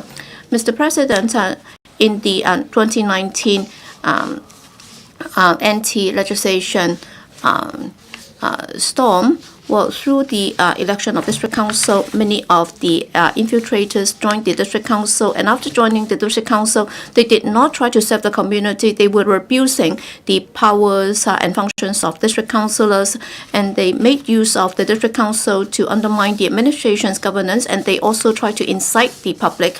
And the Berners also took over the district councils, and they also stood in the way of funding for district minor works, and that seriously undermined the work of the district councils. And the Berners also abused the funding of the district council, and there was also a lot of black box operations, and they also approved funding for their own groups, and even for the Dragon Boat Festival in Taipo with many years of history, the funding was rejected. And also, they were also abusing their powers as district councillors, and they used their ward offices to put up posters saying that they would not serve those in the blue camp, and they were actually blatantly violating their responsibilities as district councillors. And in the face of that, the central authorities took drastic action to stop that. And in 2020, the national security legislation was passed, and the SL government also further implemented the requirement for oath taking for public officers, and district councillors were also required to take oaths to uphold the basic law and be patriotic to our country. And yet there was a wave of resignation by district councillors. So were they really patriotic? Were they really there to serve the community? That's doubtful. And also with the NSL passed, they used various excuses to resign, and they were also, some of them were also disqualified for making invalid oaths, and as a result, some 300 posts became vacant. And initially we should have 400 plus, and now we only have 146 remaining. And the district councils were paralyzed, and Article 97 of the Basic Law said that we could set up district organizations which are not organs of political power to be consulted on district issues. They can also provide services in culture, recreation, and environmental sanitation. So the initial purpose of setting up district councils is for them to become passive consultative bodies, and yet the initial system allowed them to become district governance bodies, and as a result, they went farther and farther away from the original purpose. And such strategies would make sure that they would respond better to local needs, and yet those with ulterior motives made use of them to incite the public, and they claim to be standing on the side of the public, and they were monitoring the performance of the government, and yet they were actually trying to incite further confrontation, and they were going to the street, and they also appealed to the populace thoughts. And in 2019, everything went out of control. So politicizing the district council was a matter of the political system. And from what we saw in 2019, we could see that the problem didn't just come from the candidates. We were not able to control the threshold as to how or who could qualify to become district councillors, and the monitoring mechanism was also inadequate, and therefore the new proposal would revamp the system so that they would know their purpose and also their function, and the constitution would also be revamped, and how the seats would be returned would also be reformed, so that we would once again have appointed members, and they would also be returned from district committees, and there would also be ex officio members and so on. A total of 470 members would be returned by those means. But then some would question that once we return the function of the district council to becoming consultative bodies, that would also undermine the function of district councillors as members who can reflect sentiments of the public. In fact, there is no direct correlation between this. The most important thing is for the district councillors to become bridges between the government and the public, and they would also help the government in explaining policies, and they would also provide feedback from the public to the administration. Under the 442, well, the number of directly elected seats would be reduced, and that would also help reduce the situation whereby they would only be playing to the gallery, and more committed members can also join the district council. That would also improve the representativeness of district councils, and also district councils would also have to think about the macro situation instead of just thinking about the interests of the small communities, and they would ignore the overriding interests of Hong Kong as a whole. And there would also be this review mechanism and also a steering committee would also be set up the DCERC would also be set up to look at their eligibility. That is to ensure that only patriots will be allowed to administer Hong Kong. This is the first threshold or gatekeeping. And the bill would also introduce the performance monitoring mechanism so that the Secretary for Home and Youth Affairs would also set up guidelines, and certain misconduct can also be sanctioned. Under the new system, if any member is accused of any misconduct, then together with 3 district councillors joining, the district council chairman would be able to take action, and a motion is moved at this DC meeting, and if the case is passed by a majority of the members present, then they can also refer the case to the supervisory committee for an investigation. So this is the second gatekeeping, to ensure that those who are undertaking a soft opposition with the claim that they were in support of our governance would also be prevented from joining the district council, and the DC chairman would be the district officers of the district, and the district council chairman would also be making standing orders, and they would also ask the district councillors to collect views on commissioned subjects or matters, so as that would also ensure that they would better echo the work of the government, and DC chairman would also be taking the lead in district governance, and that would help reach the last mile in good district governance. These are my remarks. I support the District Council's Amendment Bill 2023. Second reading. Ms. Sophie Chen. Thank you. On the 2nd of May, the administration announced the proposals on improving governance at the District Council. Alliance was formed by the 5th of May to assist the public to fully understand the proposals and to consult the public. So we set up over 1,000 booths in the community, mobilizing over 1,000 volunteers, and we collected 1.68 million signatures within a short period of few days. Now, I'm a key opinion leader and a member of the council. Together with my water office in Kwai Ting and Tsuen Wan, we organized volunteers to understand the public's view on the proposals, and we also explain the proposals online and to collect views. So I have personal experience in gauging public opinion and also the support from the community for the proposals. In 2019, the mutually assured destruction members hijacked our DC elections. Many people who had no experience in serving the public became DC members just by chanting empty slogans.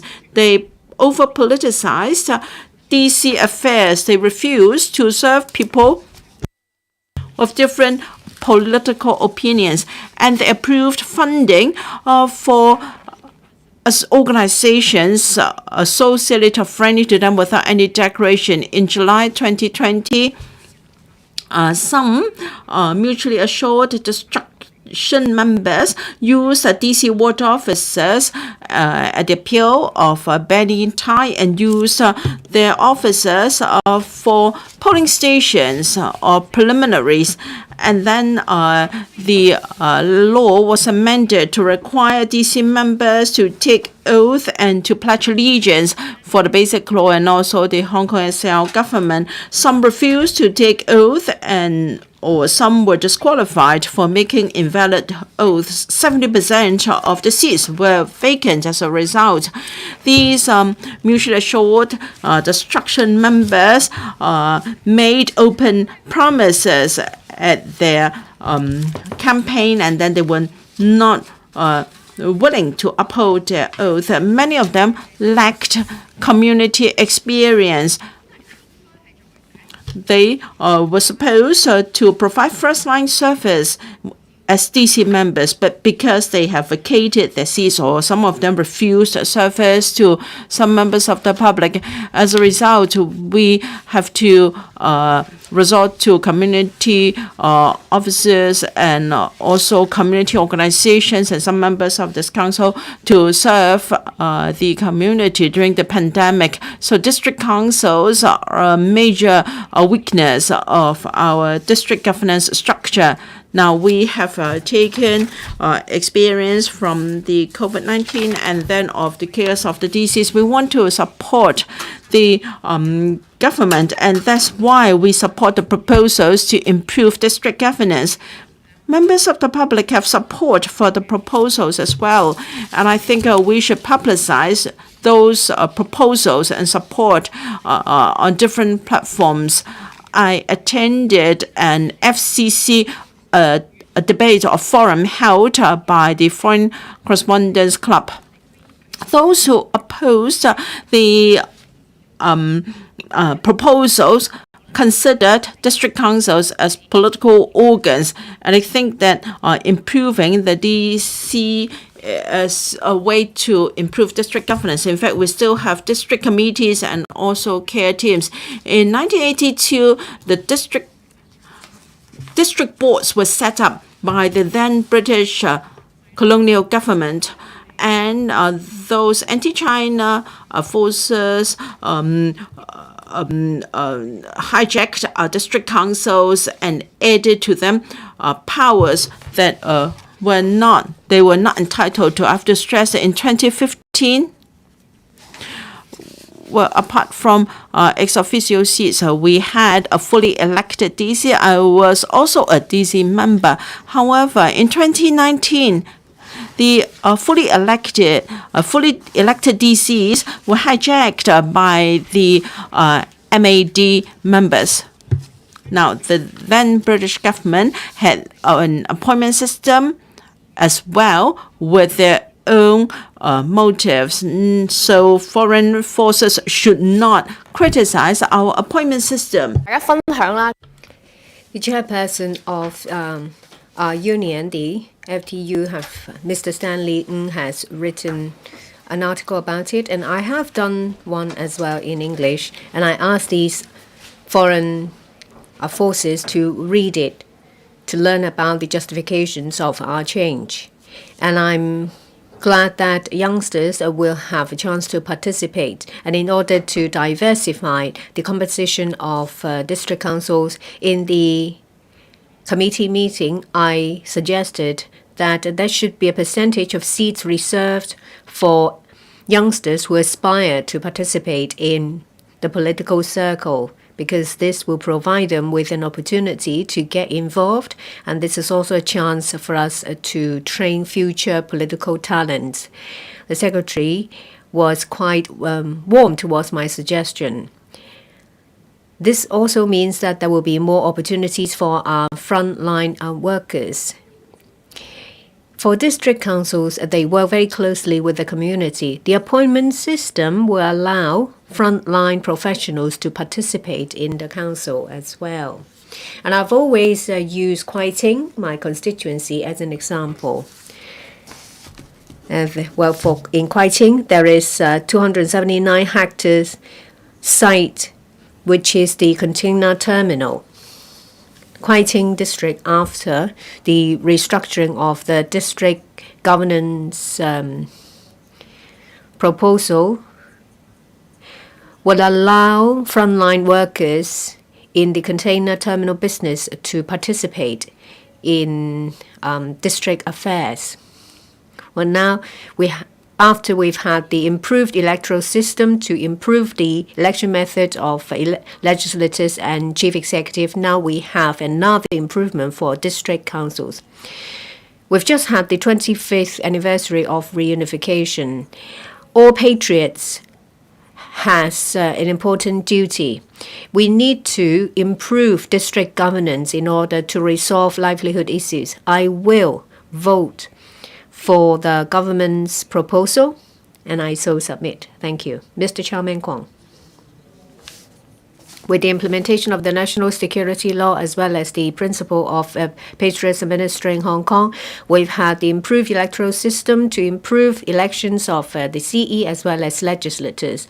Now we have this second reading of the District Council's Amendment Bill 2023, which is a very important part of our structure. In the constitutional structure, especially on the elementary level, district councils play an important role.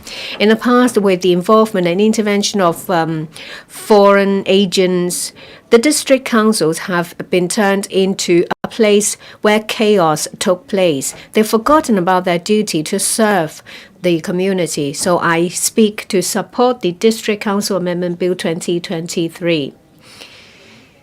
The composition of the new DC will accord priority to national security. There is this eligibility review committee under Section 3A, which aligns with our country's system. And this will also prevent subversive elements from entering the structure.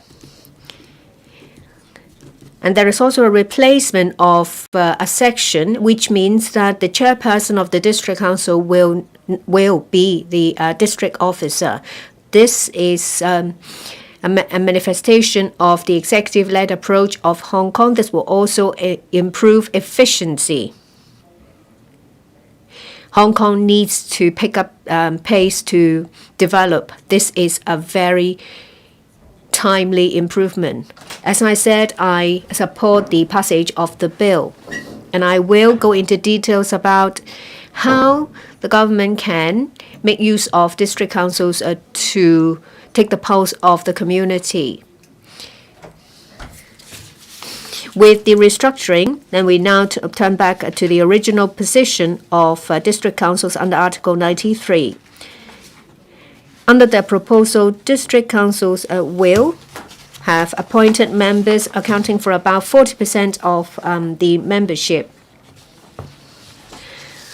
Representatives of different sectors will be appointed into the district council. This is a manifestation of balanced participation, and it also shows that the district council will rationally speak for the community.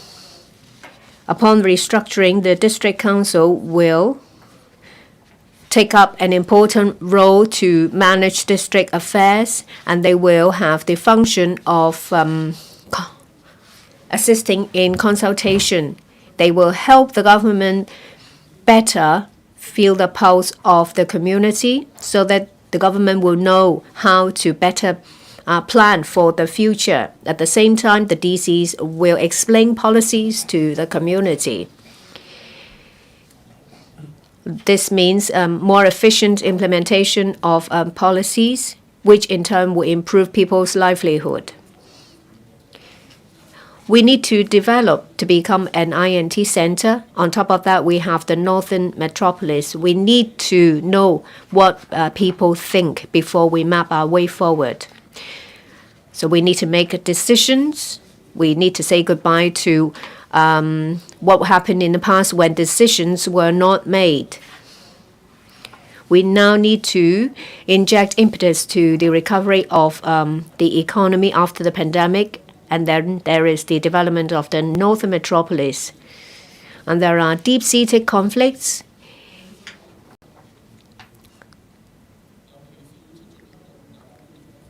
On top of that, we need to enhance cooperation with the GBA. We need to improve people's livelihood.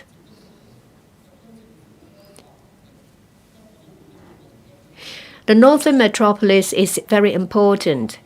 It covers Tai Po, Yuen Long, northern district as well as Tuen Mun, and it also involves a planning on the industries, transportation, land, and housing. These are macro issues, and they are related to people's lives and their work. If the government can liaise with district councillors of the districts I mentioned, that is Northern District, Tai Po, Yuen Long, Tuen Mun, and listen to district councillors, I'm sure that the government will know better about the aspirations of residents. This is very important to the government in the implementation of policies. This will also improve people's livelihood. I think that residents of NT North can talk to the district councillors and ask them to urge the government to resolve problems relating to infrastructure, transportation, to improve their lives. We can finally depart from populism and a silo mentality.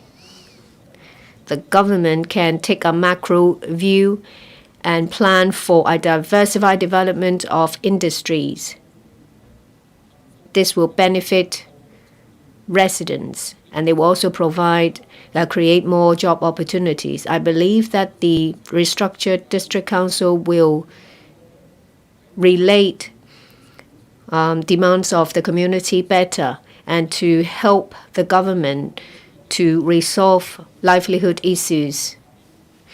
With everyone working together, we will have a new culture that is rational and professional.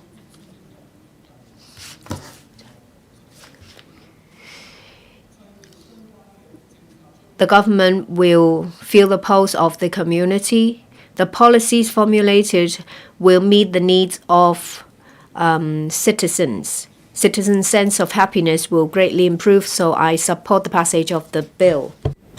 Ms. Dari Lee, President, I speak in support of the District Council's Amendments Bill 2023. District councils are a key component of district governance in Hong Kong. It is directly related to Hong Kong people's sense of gain and happiness. Since the sixth term started in 2020, a large number of DC members entered the district governance system through the loophole, and they have been abusing their positions to disrupt government's district administration and even advocate Hong Kong independence. A large number of members resigned from the polls because they were not willing to take the oath. It caused a disruption to DC's functions as district advisory bodies, so a reform is needed. After the introduction of the improvements in electoral system and the NSL in Hong Kong by the central government, we have entered a new phase with good interaction between the executive and legislative branch. Now, we welcome this amendments bill, which restore the original purpose of DC. It is a necessary bill. Now, on the numerous measures to ensure broad participation of DCs and to avoid politicization, the DAB supports it fully. Now, first of all, the bill puts national security first. Only those who are patriots can become valid candidates. This will restore the intended functions of DC under the Basic Law, and also more channels will be offered to bring experts and those with a heart to serve Hong Kong into the district councils. It will be beneficial to the development of society and improving people's livelihood. And also the governance structure will be improved. With an executive-led model, the governments can plan for district development from top down, and this will enhance the efficiency of development. Also, DCs can serve its advisory functions better by speaking for the benefits of local residents. Now, people's aspiration for DC is that DC's members can listen to residents and get things done. After this amendments bill was introduced, we have established the Grand Alliance in support of improving district governance in Hong Kong. I am the convener of the Grand Alliance. I thank different organizations and volunteers who have canvassed the views of 1.61 million people in Hong Kong.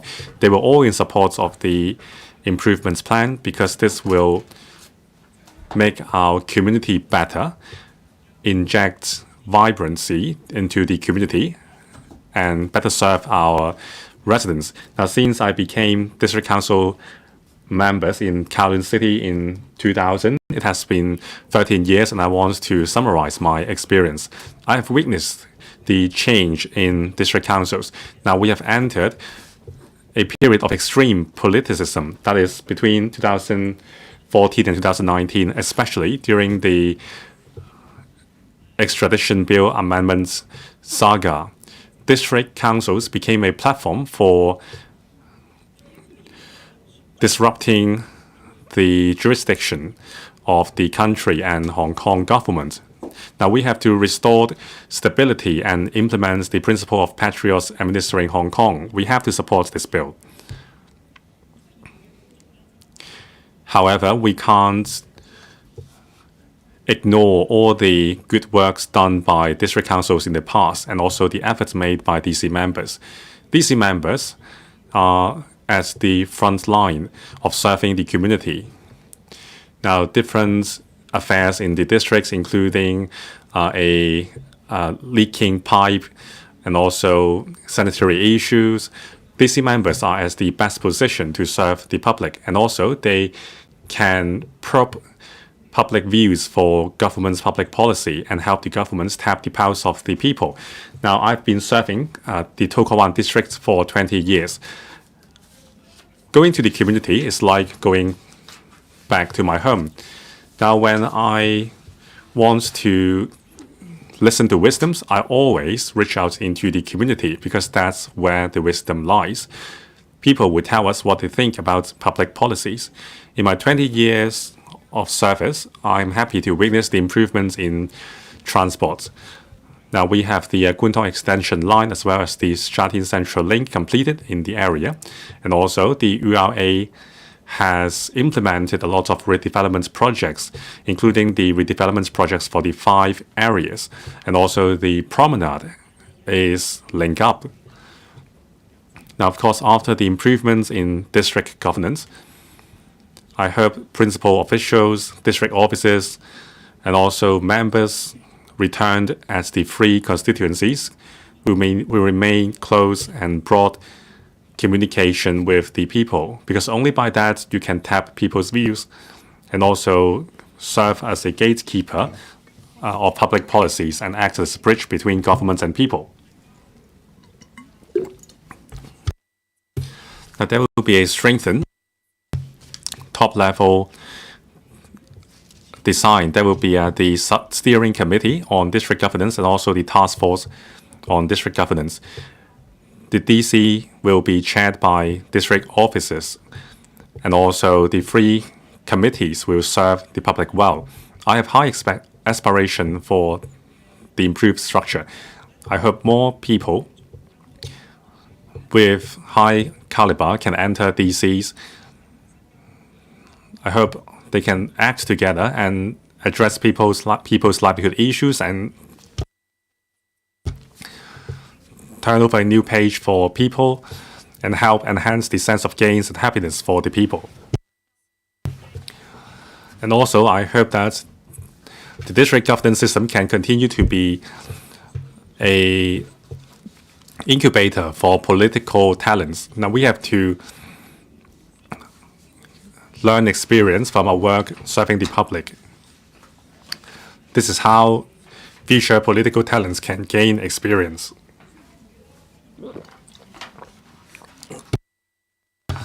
Now, I hope in the future, A large number of talents can be trained in the three committees, the district care teams,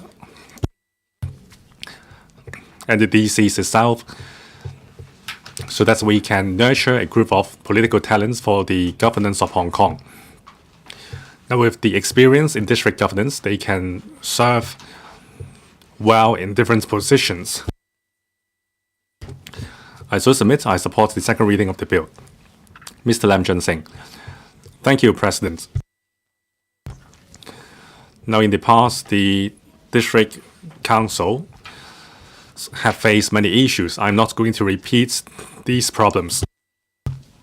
Now, the improvements can enhance district governance and restore the intended positioning of district councils under the basic law, that is, district advisory bodies to offer services to the community.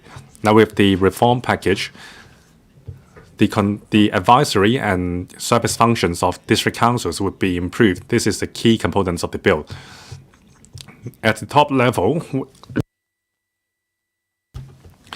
we have the Steering Committee on District Governance chaired by the CS4A and the Task Force chaired by the Deputy Chief Secretary. And also the DCs will be chaired by district officers.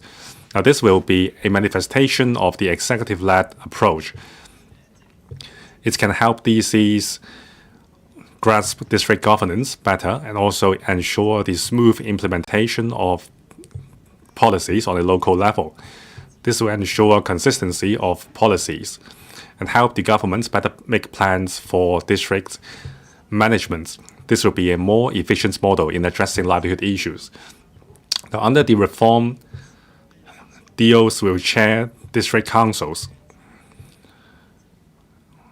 This will ensure that the government will be able to control the planning and implementation of district policies. And also, we have the three committees and also district services and care teams. There will be a synergy between the three bodies. The care teams will be formed by volunteers from the community. Now, they need the leadership and coordination of the governments to deliver service efficiently. Members of the three committees and the district care teams have their own strengths. They are very close to local residents, and this is what the government needs.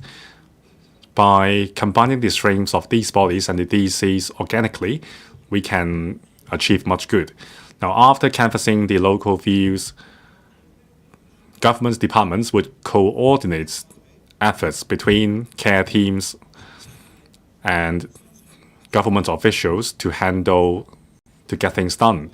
This will enhance the efficiency of services. Now, this is an executive-led system. However, district councils will be tasked to gauge the views of local residents on policies. Now, the key of success is that the government must be courageous enough to listen to views and analyze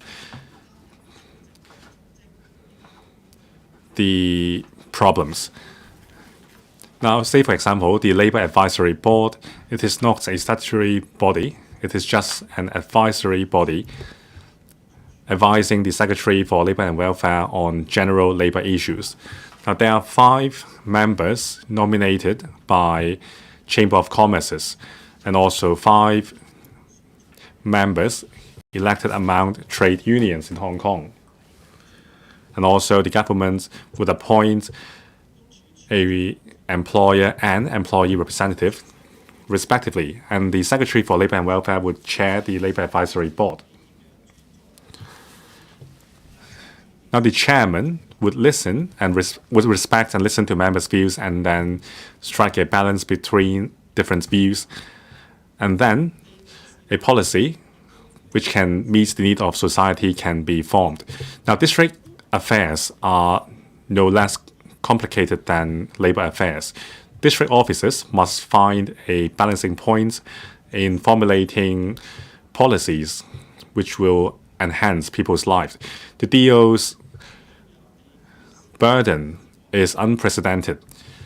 It requires a local perspective as well as a macro perspective. DOs must balance the views between different service units and the public. Now, in the structure, there are also the HAD, the Secretary for Home Affairs, Home and Youth Affairs, and also the steering group led by the Chief Secretary for Administration. However, we expect DOs to take the bulk of the responsibility, and we hope that these are passionate people who will be passionate in discharging their duties and serving the community. Now, the Secretary for Home and Youth Affairs will appoint members to an investigation committee to conduct investigation on supposed breaches of the guidelines of the DC members. And also the SHYA will make a list of negative behaviors as well as guideline for DC members. The SHYA will specify the behaviors warranting investigation. Now, for some are there are consensus on many issues. For example, insulting languages and also causing nuisances. Now, for other behaviors on the negative list, for example, violating, not fulfilling the task or achieving the work indicators assigned by the DC chairman without reasonable excuses, this may be more controversial. There may be other reasons for DC members not performing the task and achieving the work indicators. DC members and the DOs are not employees and employers. Now, in order to gauge public views, the DOs must have a lot of interactions with district council members. So we have to enhance the negative behavior list on the go. Now, after the passage of the bill, we will have the district council election soon. Now, there are lots of concerns over the voting issues of Hong Kong people in the mainland. Now, there was a proposal to establish specified polling stations in as the free border crossings to allow Hong Kong residents residing in the mainland to vote. Now, this is a special measure under the epidemic. However, this is the direction to go. We have to allow Hong Kong people in the mainland to vote. Now, we should maintain the arrangements of voting at border control points to facilitate voting. Now, there are lots of statutory issues as well as implementation details on this. However, the government should start studying feasible plans. Presidents, the district councils serving its functions under the basic laws and also manned by patriots will enhance our governance system and make our governance system more efficient. I so submit, I support the passage of the Amendment Bill 2023. Thank you. Dr. Frankie Ngan. President, I speak in support of the District Council's Amendment Bill 2023. The government announced this reform plan for district councils. This was widely discussed in the community. I talked to people. Generally, people agreed with the plan. They supported the plan. The plan is in line with public expectations, so there is popular support. The reformed DCs will also reflect the original spirit of the basic law. This will manifest patriots administering Hong Kong. National security will come first. This proposal deserves our support. Now, one key area in the plan is a return to the executive-led model. The reformed DCs will help boost the efficacy of district governance. The district officers will serve as the DC chairman. They will help better coordinate the forces of members from different constituencies, and we can get work done. Now, under the Chief Secretary for Administration, there will be the Steering Committee on District Governance. There will also be the Task Force on District Governance to be chaired by the Deputy Chief Secretary for Administration. They will bring together departments and offer better coordination in addressing the long-standing major and thorny district issues. This means a more macro approach to addressing district levels when you have problems affecting more than one district. The reform will also boost efficiency and more. With the executive-led model,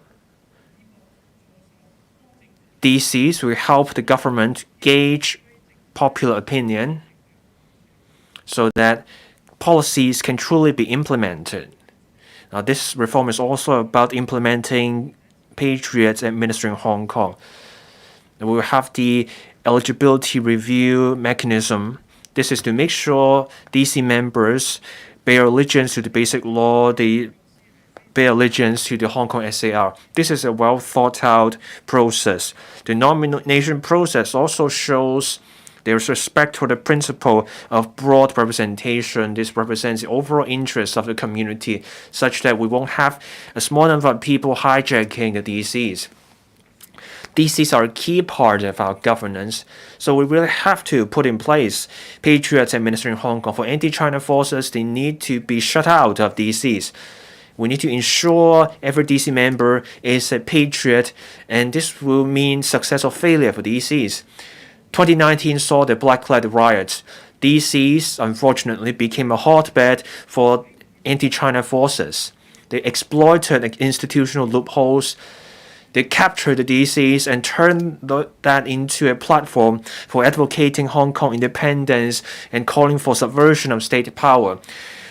Those DC members verbally abused officials, stirred up confrontation, sowed discord.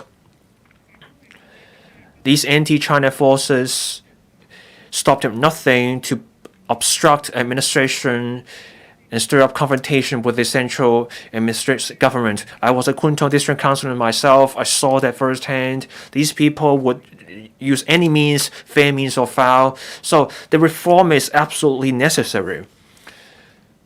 There's a need to shut out these anti-China forces from DC so that DCs won't be hijacked again. President, DCs are supposed to be organs that are not political in nature. They are district organizations which are not organs of political power. They are not an elected assembly. They should bring together professionals at the district level. They are there to help the government with district governance. With the new system, that we will have the appointed members and DCC or district committee constituency members. This can help mitigate the flaws of the old system. We can bring together patriotic forces from all walks of life. That means we can have a more diverse team at the district level. So we should not dwell on how many directly elected seats there will be as a way to tell how legitimate the institution will be. And with the new reform plan, many of us in the pro-establishment camp explained the plan to people in Kowloon East. I talked to people face to face. I found out what people thought about the plan. I also explained things to them to allay their concerns. Returning DCs to their original purpose is something people are glad to see, and this is to deliver for people and contribute to their well-being. And people are happy about the plan. They support this reform plan. In Kwun Tong, there are small constituencies. There are no serving or sitting DC members, so they are forced to go to another constituency to get help. I hope that for the new DC, we can see the new term of DC take off as soon so that there will be members serving the districts. This can truly serve the original purpose of DCs, that is, serving the people. Some may be afraid of the reform. Reform means change, but this reform is a change for the better. This is to give effect to the principle of balanced participation so the district work is more in line with what people want, and there will be a performance monitoring mechanism. This can ensure that DC members behave well and there will be more public accountability, greater transparency. Now, in fact, the new system can mitigate the flaws of directly elected members. In Kwun Tong, we have 400,000 mobile population, people who work there. But in the past discussions on traffic, we didn't have representatives from business. So no one was there to talk about the views from people who had to commute to the area for work. Under the new DC, we will be able to hear from people who are not residents, say people from business, from schools, these stakeholders will be able to have their views known. District officers will serve as the chairman of DCs. DOs will also serve as the commander-in-chief of the care teams. So that will mean better coordination of care teams. This will help boost district governance. This reform will help improve district governance and help the government gauge public views and bring people together. This will help address the last mile issues for policy execution. All in all, this reform is in line with the basic laws requirements. We're moving with the times and we are pursuing continuous improvement. Now, there will be the eligibility review mechanism, and we have members from 3 constituencies. This can ensure that we will not have destabilizing forces in the DCs. There will be the performance monitoring mechanism. This will ensure greater accountability and transparency. This will bring vitality into district governance. This will facilitate community development, improve people's lives, and make Hong Kong a more livable city. Under Patriots administering Hong Kong, one country, two systems will stay as it's meant to be, and we will see long-term prosperity. President, I so submit. Mr. Lai Tong Kwok. President, I speak in support of the District Council's Amendment Bill 2023. On May 31st, the bill was gazetted. From June 5th to 13th, we had an intensive series of meetings over 9 days, 9 sessions of meetings. We worked non-stop. The bill ran to more than 200 pages in length. I was a member of the Bills Committee. So, I need to thank all the government officials and the electoral staff here. Without your effort, we would not have been so productive in finishing the scrutiny. I also saw for myself that the long hours of work that members put into, they scrutinized all the provisions with a fine-tooth comb, they put questions to the government, and they made suggestions. The government adopted many such suggestions. This goes to show that under the improved electoral system, the executive and the legislative branch work together and there is synergy. With the improved electoral system, over 2 years or so, we had the election committee election, the general election of the LegCo, and also chief executive election, and also the by-elections for the LegCo. So 4 elections in total. The election committee and the LegCo also became more broadly representative. We had views from a wider range of people. So this is the new democratic election system with Hong Kong characteristics. With this success, the government is trying to improve district governance and reform district councils. So this is the right thing to do. President, back in 2019, there were the district council elections. That was the worst moment of black-clad rioters raging around. Many patriotic people had their offices damaged. In Shengshui, the New People's Party had an office there. There were people living there, but there were criminals setting fire to the office. Thankfully, no one got hurt. On the election day in 2019, there were all kinds of chaos. For me, our volunteers, we saw for ourselves. Many people left the voting stations and then they got into queue again. That led to long queues at the voting stations. So that many people, including seniors, who could not keep standing for long hours and they had to leave. When the votes were counted, there were people surrounding the voting stations. They were surrounding the patriotic candidates such that they and their helpers could not monitor the counting. That led to injustice. The current term district councils have been hijacked. Some people acted against the rules, and that led to a halt of DCs. They verbally abused attending officials. And then many DC members refused to take the oath. They resigned. And that's when the chaos receded.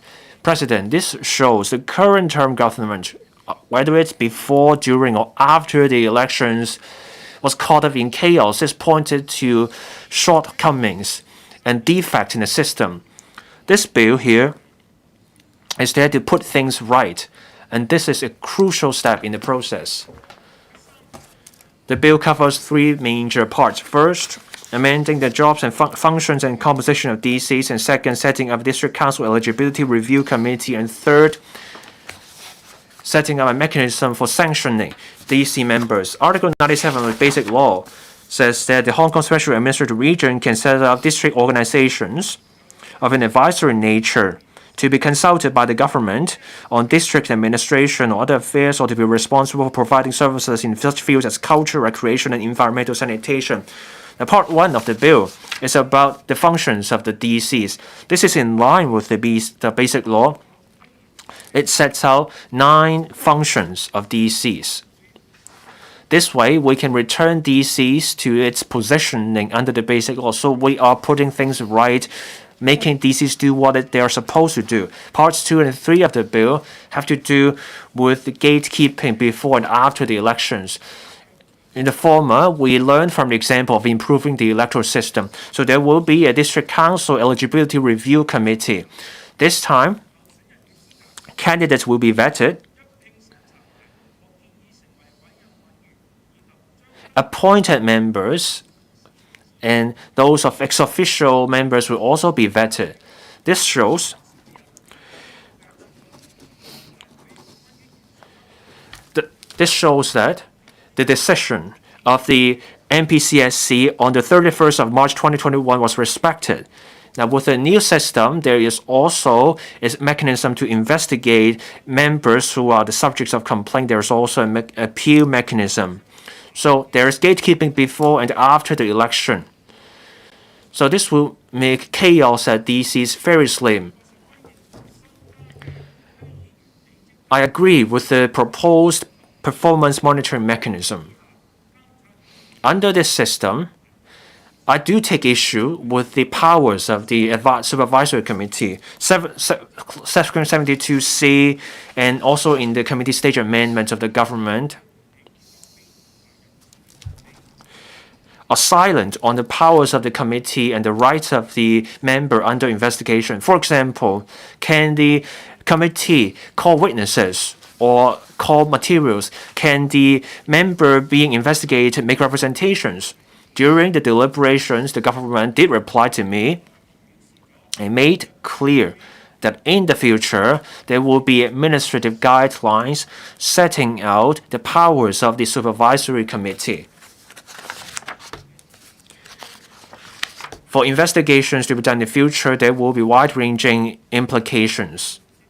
So, I hope that the government needs to be cautious, exercise the same care and professionalism that you do with drafting the law in coming up with the administrative guidelines to avoid unnecessary disputes. President, this bill is a further step from the bill about improving the electoral system in enshrining the principle of patriots administering Hong Kong. We need to ensure patriots administer Hong Kong. This will help ensure national security and our country's development interests. This is crucial for our long-term stability and prosperity. To do that, and also ensure DCs remain advisory bodies that are not organs of political power, I support this bill so that we can go the last mile of improving the electoral system. I so submit. Mr. Kenneth Leung, I speak in support of the District Council's Amendment Bill 2023. There are 3 guiding principles. That is, first, accord top priority to national security, fully implement the principles of patriots administering Hong Kong, and fully practice executive-led governance. We want to prevent the risk of the District Council's DCs being hijacked. And there are also provisions added to clarify the function of the DC. This is to right past wrong. I strongly support the proposal. Section 7 of the bill talks about composition. According to information of the Electoral Affairs Commission, there are over 400 constituencies. There are about 17,000 people in each constituency. A lot of district councillors used to come from these smaller communities, so they have lost sight of macro issues or issues relating to the community or the district. Now the compositions changed to appointed members elected from district committee constituency as well as district council geographical constituencies at a ratio of 4 to 4 to 2. Now we will have a wide spectrum of district councillors of different caliber and expertise. This will be more representative. I can give you an example. A couple of months ago in Tokwa, I was telling citizens about this new proposal near a wet market. When we were doing our work, there was a burst of pipe. A number of community officers started to work. Some liaised with the water supplies department, whereas some assisted citizens who are affected, and there are also someone else disseminating information to residents. And I'm sure that the improved DCs will do the same. District councillors of different expertise will work together. The efficiency and level of service compared to the past will be greatly improved. There is another new arrangement which says that the chairperson of the DC will be the district officer. There are provisions added to say that for specific issues, district councillors are tasked to collect views. This is an improvement of the district governance structure. First, the district officer being the chairperson. The second pivotal role is the district councillors with different backgrounds giving their input. And the third pivotal role is played by the care teams. The government can take the initiative to roll out policies and disseminate details of the policies to the community using these pivotal role players. There is also an improvement of the administrative structure. We have the steering committee on district governance chaired by the chief secretary, as well as a task force on district governance chaired by the deputy chief secretary.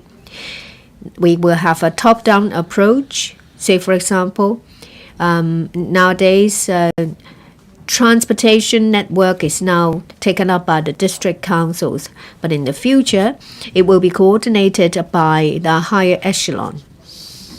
President Xi, in the important speech of the 1st of July last year, said that there should be improvement in our governance. It's shown in the bill.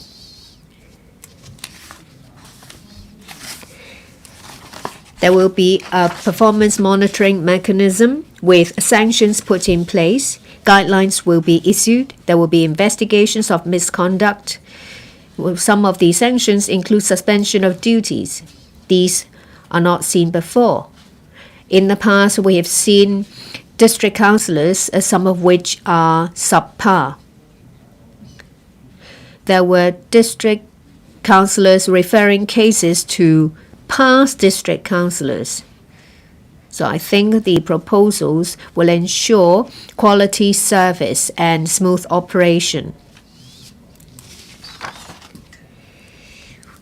The improving district governance proposal will take the district governance structure to a new level. It also opens up a lot of opportunities to aspiring personalities to participate. The government can take the chance to listen to the views of youngsters. And I'd like to thank government officials as well as Bills Committee members, they have completed the scrutiny very efficiently. I expect that with the improved governance, members of the public will be able to feel the benefits and see that district councils will resolve livelihood issues and difficulties for members of the public. Mr. Stephen Ho. Thank you, President. I speak in support of the District Council's Amendment Bill 2023. Just now, Mr. Kenneth Leung and a number of others said that they were district councillors and have done a lot of work. And I think that, well, of course, for some people, if they have the tool, say a knife, they will be able to prepare a good meal. But if the tool is in the hands of the wrong people, then it can cause harm. Why was there district councils in the first place? During the colonial days of 160 years, for the first 140 years, that there was no democracy. They only came up with these elements because, well, in 1979, when the Joint Declaration was signed, Mrs. Thatcher tripped outside the People's Great Hall. And then they wanted revenge. They want to set up Hong Kong as a rebel base. District council is only a pawn in the game. We've encountered a number of difficulties. We've missed 2 chances to right the wrong. We saw the symptoms. First is the 2014 Occupy Central Movement and 2019 Black Cap violence. But back then, we had over a third of members here that are anti-China and anti-Hong Kong elements. So we do need the help of the central authorities, and to their help, I am very grateful. They have introduced the improved electoral system. Now we legislators can have a peaceful dialogue here, and we are all patriots, and we all work to administer Hong Kong. Well, there are sayings to the effect that there are poor elements bringing political issues to everything. They wanted to attack the election committee so that the opposition would get close to 600 votes to influence the outcome of the chief executive election. It wasn't just the district council, it was the legal sector, higher education, and the accounting sector. Without a change in the system, Mrs. Carrie Lam or Mr. John Lee would not have been elected. So if you want stability, it's not just about not stirring the water in the pot. You have to turn the heat off. And then there are other examples. Say Ted Ho, as a district councillor, what did he do? Miss Alice Mack said that, well, there were people who only attended 3 meetings, just show their faces, and still they got votes to be elected. What is democracy? Some people say that it's a regression of our democracy. But no, what's the definition of democracy?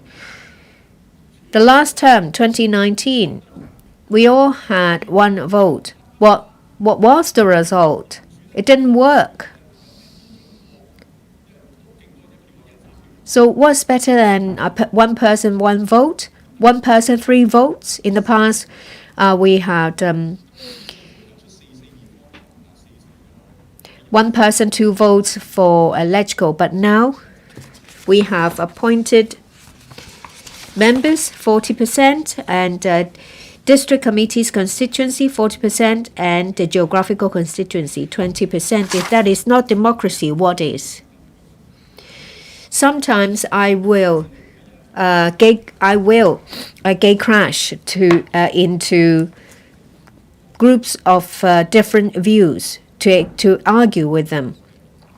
We don't have to follow other countries. We can follow the path of our own country. Well, this structure should not be politicized. Talking about democracy is wrong because this is about people's livelihood, and they serve to communicate with the public and to provide services. If you want to engage in politics, then you can talk to the central authorities or get a place in the LegCo. So you've chosen the wrong battleground. Well, now back to basics. We have righted the wrong. We had a national security law and the improved electoral systems. There were still some different voices. And back to the old saying, it's difficult to change. No one likes to change. And the opposition, if they can secure a seat, of course they will participate. They will participate if they know they have a chance. If we did not change, the toxics will remain, and then the problem will flare up. There was a second flaring up in 2019 because the toxin was not removed. Now we're in 2023. We have to be heavy-handed to make this bill pass, to right the wrong. I am not here to comment about the caliber or competencies of future district councillors, but at least, as other members have said, that this is to reduce the risk to a minimum. We will see what people are appointed by the government. I think even if that doesn't work, it will not be as bad as what happened in 2019. And if there are problems, we will talk to the government about improvement and about how to supervise the work of district councillors. We are all pragmatic. This morning I was arguing about municipal solid waste charging with the Secretary for the Environment and the Ecology. We can argue with them, but they are going down the right path. In the past, district councils have gone down the wrong path. So no matter what change we introduced, it will be reasonable. I'm sure that Hong Kong people are waiting eagerly about the proposal. I staunchly support this amendment bill. Reverend Peter Kuhn, President. Last year, during his visit to Hong Kong, President Xi made a keynote speech reminding the government to make it a priority to enhance governance, including establishing a comprehensive governance system, enhancing governance capacity and efficiency. Now, with the improvements in electoral system and the introduction of the national security law, we have patriots administering Hong Kong. The next step will be to reform the district council system to avoid the past politicization, which rendered all the functions void. Now, livelihood issues, including district minor works and also other livelihood projects, were put on hold. DC members incite emotions when they were running for a seat, and they turned district councils into a platform for advocating for Hong Kong independence and violence. Officials were verbally abused in meetings, causing disruptions to meetings. Funding applications were obstructed and it has completely deviated from the original intention and functions of district councils. After the amendment, there may be worries that the reduction of directly elected seats would reduce representation. However, I think the appointment system as well as the improved election system of DCs can bring more voices into the council. When it is necessary, experts and professionals can be appointed to committees. This will safeguard community interest. At district offices, there are many people requesting help in terms of legal matters and other matters. Professional DC members can help them. Now, the improvements has not only comprehensively enhanced the composition and functions of DCs, it also stresses the importance of an executive-led system. The power to approve funding applications for minor projects would rest safely in the hands of the government, so that unscrupulous elements cannot abuse the system. It will provide timely resources for district development. And also, DCs will be chaired by district offices. It will enhance the mobilization capacity of DCs and also bring DC members together to serve the community as a whole, enhancing district governance. The amendments under the bill will restore the original functions of DCs, which are to serve the public, address livelihood issues, and also help the HKSAR governments to safeguard national security and implement one country, two systems in full. Now, with patriots administering Hong Kong in DC, we can have DC members who are doing real work for the people. I so submit I support the bill. Mr. Tommy Cheung. Presidents, the Liberal Party supports the District Council's Amendment Bill 2023, which will reform district councils and enhance district governance structure.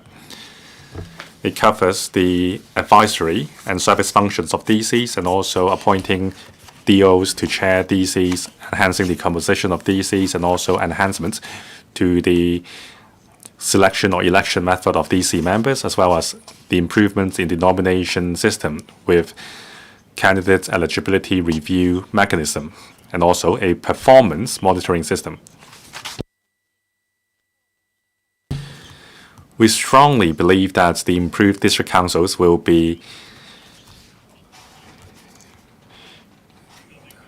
not be politicized.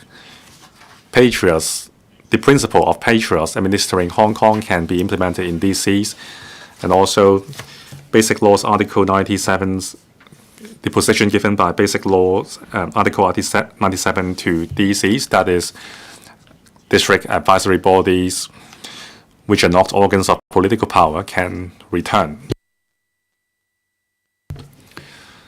Now, we look forward to participating in the election for improved DCs.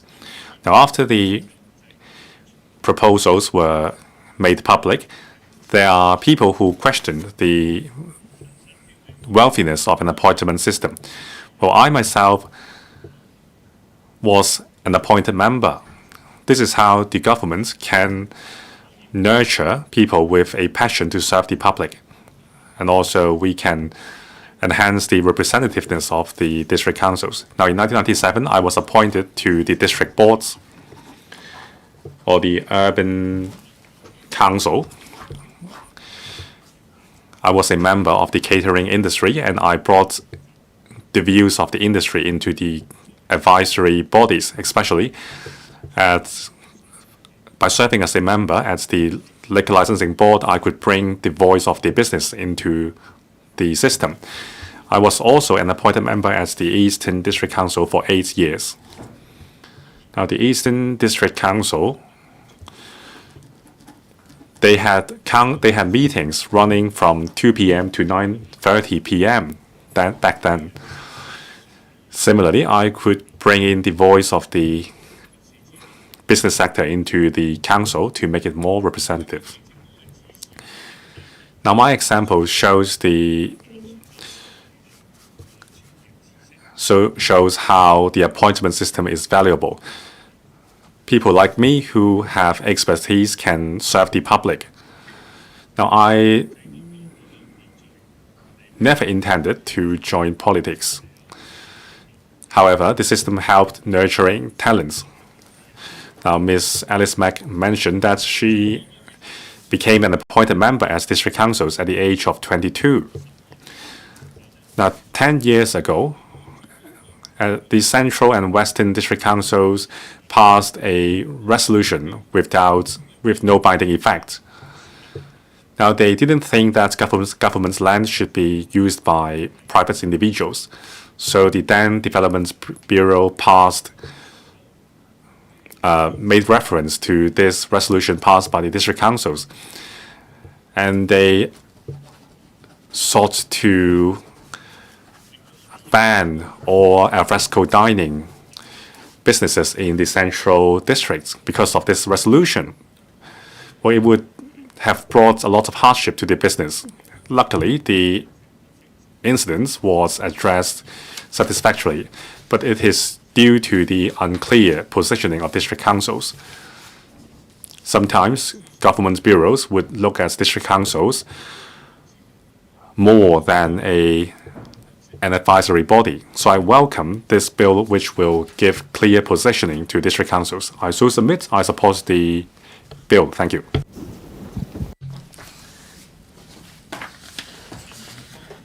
Professor Chen Renkuang. Thank you, Mr. Deputy. I speak in full support of the District Council's Amendment Bill 2023. Anyone who loves Hong Kong and anyone who wants social harmony will support this bill. Cast our mind back to 4 years ago, there was the black-clad violence. The opposition camp attacked the pro-establishment camp candidates. They captured more than half the seats of DCs. After capturing the DCs, these people simply engaged in politicking. They verbally abused officials. They incited hatred, called for Hong Kong independence. They disregarded people's lives. Did nothing to serve the people, and they sowed discord, fomented strife, and they engage in all kinds of egregious behavior against people who held different views. More than 300 opposition camp DC members, due to their guilty conscience, refused to take the oath and resigned, or they were disqualified. So that only a third, or 146 DC members stayed in office out of a total of 479 that undermined DC's work. No one who loves Hong Kong wants to see that kind of chaos play out again. And this bill is about reforming DCs. This is about fixing the system so that DCs will not be hijacked again. We are putting things right. This is about improving district level governance. This way, we can return DCs to the original role as district bodies. So I support this bill. Mr. Deputy, I support the bill and the government's amendments. First, the functions of DCs. This is important. This can help us return DCs to their role under Article 97 of the Basic Law, meaning DCs are to be consulted by the government on district administration and other affairs. DCs are not organs of political power. This can help DCs do the job that they are supposed to. That's way they can help support the government's policies, boost district governance, and help achieve good governance. The bill also sets out clearly DC's roles. That way, we can take the sail out of the wind out of the sail for those arguing DCs are for political purposes, so that DCs will not be hijacked. This way, DCs can focus on livelihood issues. This will help district development and will contribute to people's well-being. So I support this change. The bill also says that the district officers will serve as DC chairman. I support this. With DOs as DC chairman, we will see executive-led models. This will help make sure DCs will be there to support the government's policies in their execution. And with the government to lead, we have DCs and we will also have care teams. This can achieve synergy to boost district governance. I hope that for the DOs who will serve as DC chairman, they can learn from President Xi Jinping. They should go to the district, mix in with the people, stay in touch with the people, address people's bread and butter issues, live up to people's expectations. Mr. Deputy, one thing I truly support, and this surprises me, and this is the performance monitoring system. We have lacked an effective monitoring mechanism, so some DC members did not do their job. Frequent absences from meetings, disrupting meetings, fobbing people off when people asked for help. This kind of behavior is something people really hate, but people can do nothing. Now we have the performance monitoring mechanism. This means we can plug a loophole where DC members are not subject to any oversight. And this is also a reminder DC members should do their job. For DC members, this is something to keep them on the toes, and this is a step forward in DC development. The bill also proposes a district council eligibility review committee. This will help ensure gatekeeping so that we can have candidates who are all patriots. This can enshrine the Patriots Administering Hong Kong principle. The bill says that there is a mechanism for appointing DC members, for ex-official members too, and also disqualifications of DC members, ways to return DC members through elections and other arrangements. All these mechanisms ensure a smooth election or appointment process. I support all these proposals. Mr. Deputy, it takes time for new things to be accepted. This reform to improve the district council's election system will also take time for people to accept them. Some people are still skeptical, but facts matter above everything. We can see for ourselves that under the improved electoral system, we now have this term of the electoral system, so we no longer have the over-politicization of the past. We're now getting things done. This shows we need to implement patriots administering Hong Kong. We need to ensure all those in the council are patriots, people who are truly serving people. Only then we can achieve good governance, and this is in line with people's expectations. So for those still skeptical, don't worry. Cast your vote of confidence in the bill. For the new term of councillors, district councillors, they need to support the government's policies. We need councillors who are dedicated, people who are determined to deliver for people, earn their reputation through action. That way, they can get people to support the district councils. I support the District Council's Amendment Bill 2023. Thank you. Mr. Edward Lau. Thank you, Mr. Deputy. I fully support this bill. This is the District Council's Amendment Bill 2023. The bill will help return district councils to their role under the basic law, that is, district organizations that are not organs of political power. This will help ensure national security, implement patriots administering Hong Kong, and ensure that one country, two systems will succeed in the long term. We will enshrine this executive-led model and improve the district governance model. Article 97 of the Basic Law says that the HKSAR can set up district organizations which are not organs of political power. These bodies are to be consulted by the government of the region on district administration and other affairs to be responsible for providing services in culture, recreation, and environmental sanitation. 2019 saw the Black Flag riot. There was chaos in DCs. The government reviewed the arrangement and decided to keep DCs.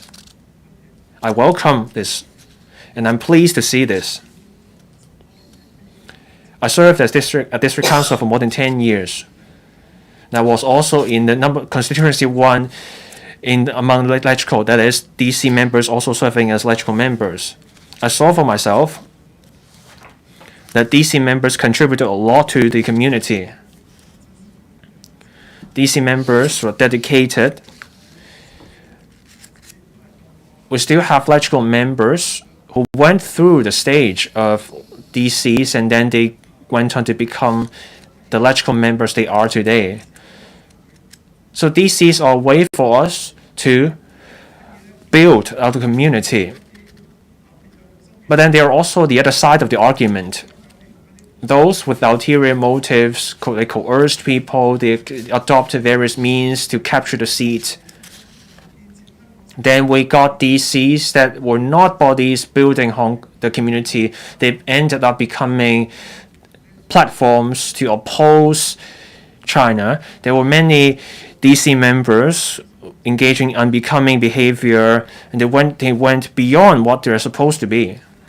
And they became platforms for calling for Hong Kong independence, inciting riot, opposing government, sowing discord, and fomenting strife, disregarding people's lives. This kind of behavior hurts Hong Kong's interest. The government saw the chaos. Timely action is needed. So the government required oath-taking from DC members. The DC members were asked to take an oath to bear allegiance to the Basic Law and the Hong Kong SAR. More than 300 DC members refused to take the oath or used other excuses. They resigned. Some who took the oath later left because the oath was ruled invalid. If these people really were dedicated to serving people, the oath-taking requirement about bearing allegiance to the Basic Law and recognizing China as a sovereign state, they would not resign just because of that. This shows those DC members simply wanted to use DCs as a platform to oppose our country. So now we want to improve the system. We want to plug the loopholes. I support the proposal. It's not just about the ideas that DC members have in mind. We need a system to regulate how it works. Now, a DC member may do something that goes against the rules. We need a system to monitor the situation, and then there are sanctions so that we can put things right. So I support the proposal.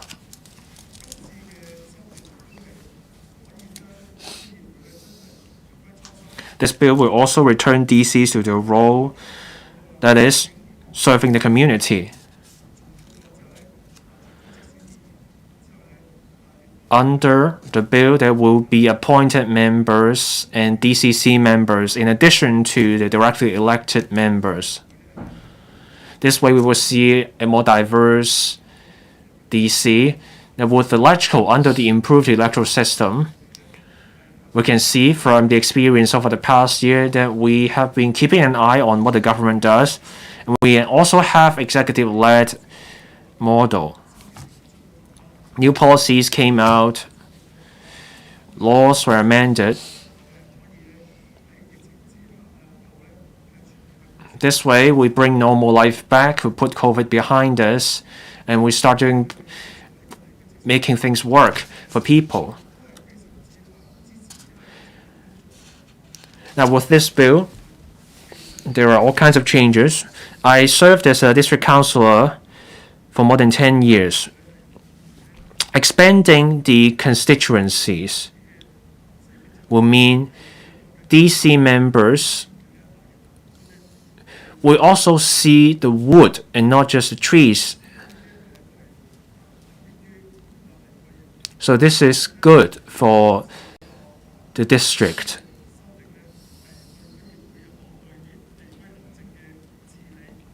For district councils, care teams, area committees, district fight crime committees, fire safety committees. This bill represents a key step, so I fully support the bill. I would like to see the passage of the bill so that the new term of DC can be formed and serve the community. Thank you. Mr. Lau Chi Pang. Mr. Deputy, I speak to support the District Council's Amendment Bill 2023. District Councils, DCs, is an important part of our executive. It's under the District Office. It was first formed in 1980s. The statutory function has not changed. Mainly, they're tasked to give advice to the government. But now, people think that district councils are an organization that promote district affairs, but it's very wrong. District Council Ordinance stipulates that they are an advisory body tasked to deliver services. When it comes to district governance, the power is exercised by the district office. District councillors think that they are there to serve the community. District councils are there to do the groundwork. Now we have the accountability system. Principal officials will consult the public. District councils are part of the consultative process. For some projects, without the consent and support of the district councils, these projects would be aborted. The district councils may not have the power to execute, but they have the power to veto. A lot of district councillors dream that they have the same power as that of legislators. We hear district councillors using political means to handle district affairs, and they're very active in the participation of politics. We see the situation getting worse. Yes, the government worked to set the functions of district councils clear, but they have never succeeded in their endeavors. District council election in 2019 was an important point in the history. It's brought significant changes. A lot of people thought that district councils have morphed into another body that will not serve the community anymore. I fully understand the functions of the district councils and the roles of district councillors. We now have the bill. It clarifies misunderstandings. It now affirms the status of district councils, which is a consultative body. I speak to support the bill. Mr. Vincent Chang. Thank you, Mr. Deputy. I speak in support of the District Council's Amendment Bill 2023. And I also support the amendments as well. The purpose is to improve district governance. It's an important step. The main purpose is to address the problems left by the destabilizing bodies in the past. District councils will be put back in its position to serve the public. I do think that this legislative amendment is very important. There was a spalling case, concrete falling onto the street, and a lot of former district councillors spoke to me. They were very concerned. They told me about what they're doing in relation to the case, how they work with government departments and communicate with citizens. And I see that, yes, some people, they might have lost a district council election, but they continue to serve the public. But because of the chaos in the past few years, these people might not be district councillors, but they persisted. And I wonder where the district councillors returned in the 2019 elections are. And there was another incident. It was the first time when there was a restriction order to cordon off the area for testing in Yau Chim Wang. Our colleagues and the district officers were working non-stop, explaining to residents. Numerous calls were made. And I remember very clearly that there was this group of people videoing us. And I learned that they were just district councillors from the mutual destruction camp. They did not do anything, and they were just standing there taking videos of me. And I saw some of them leaning against the railing by the street, not doing anything. I don't care if they wasted their own time, but they've wasted the duty bestowed upon them. They did not do anything but cause trouble. In the past few years, public money has been wasted.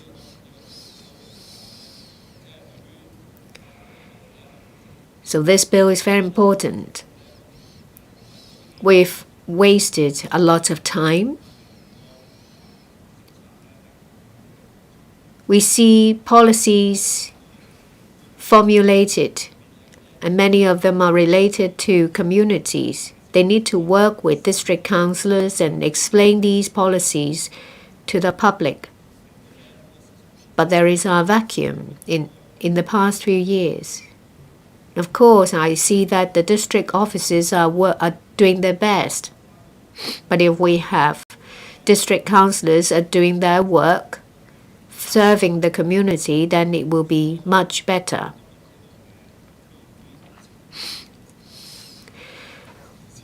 My colleagues have written a lot for me to say, but I don't want to repeat what others have said.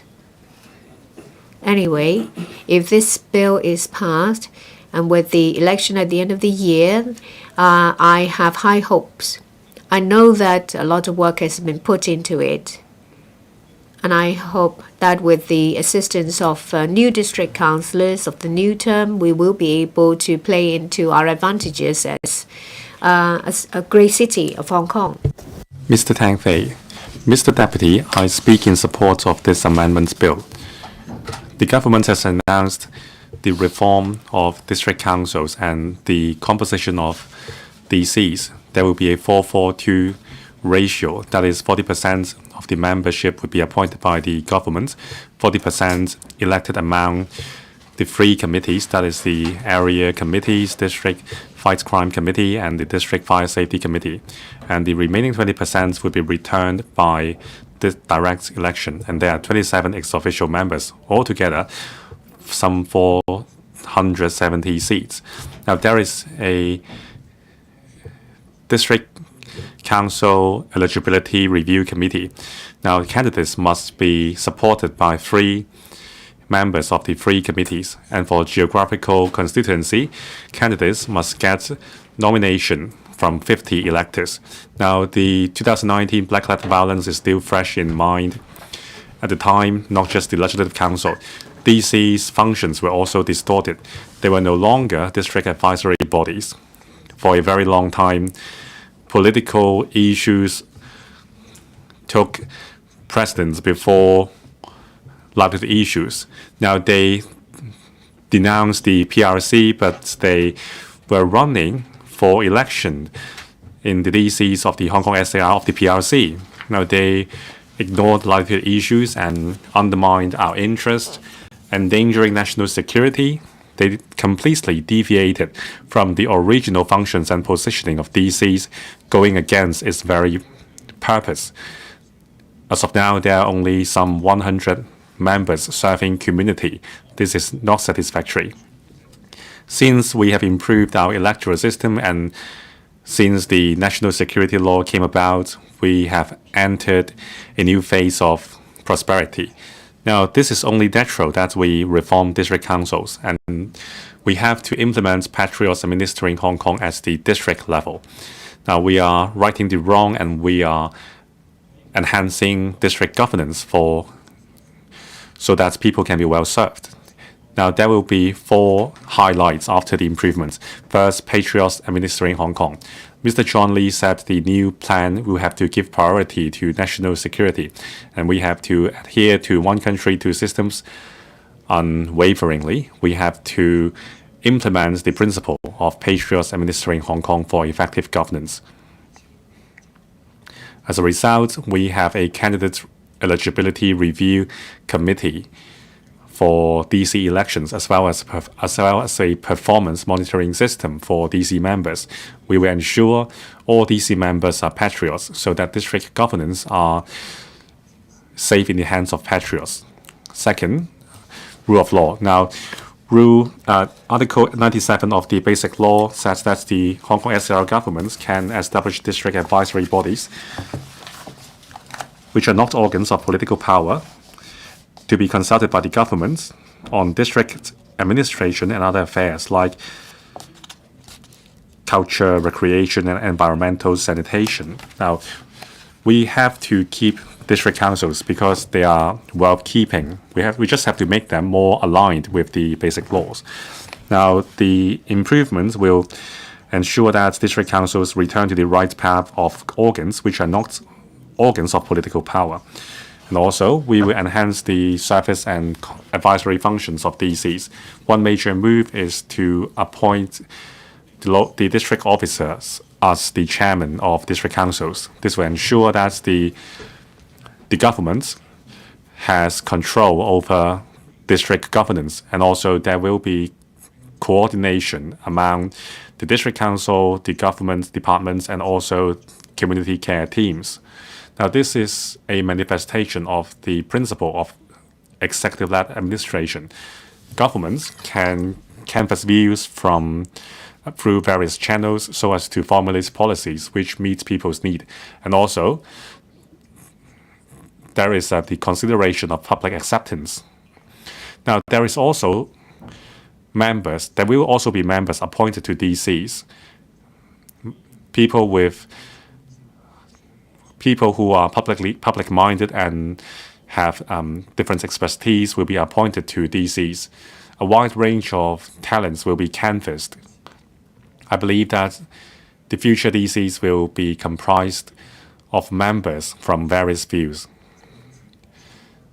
And also, DCs will return to its original intention to serve the public rather than making everything politics. Thank you. Dr. Johnny Ng. Mr. Deputy, since my election, I have established 5 ward offices with a hope to serve the public. Now, district work is not easy. Now, I've learned a lot over the past year.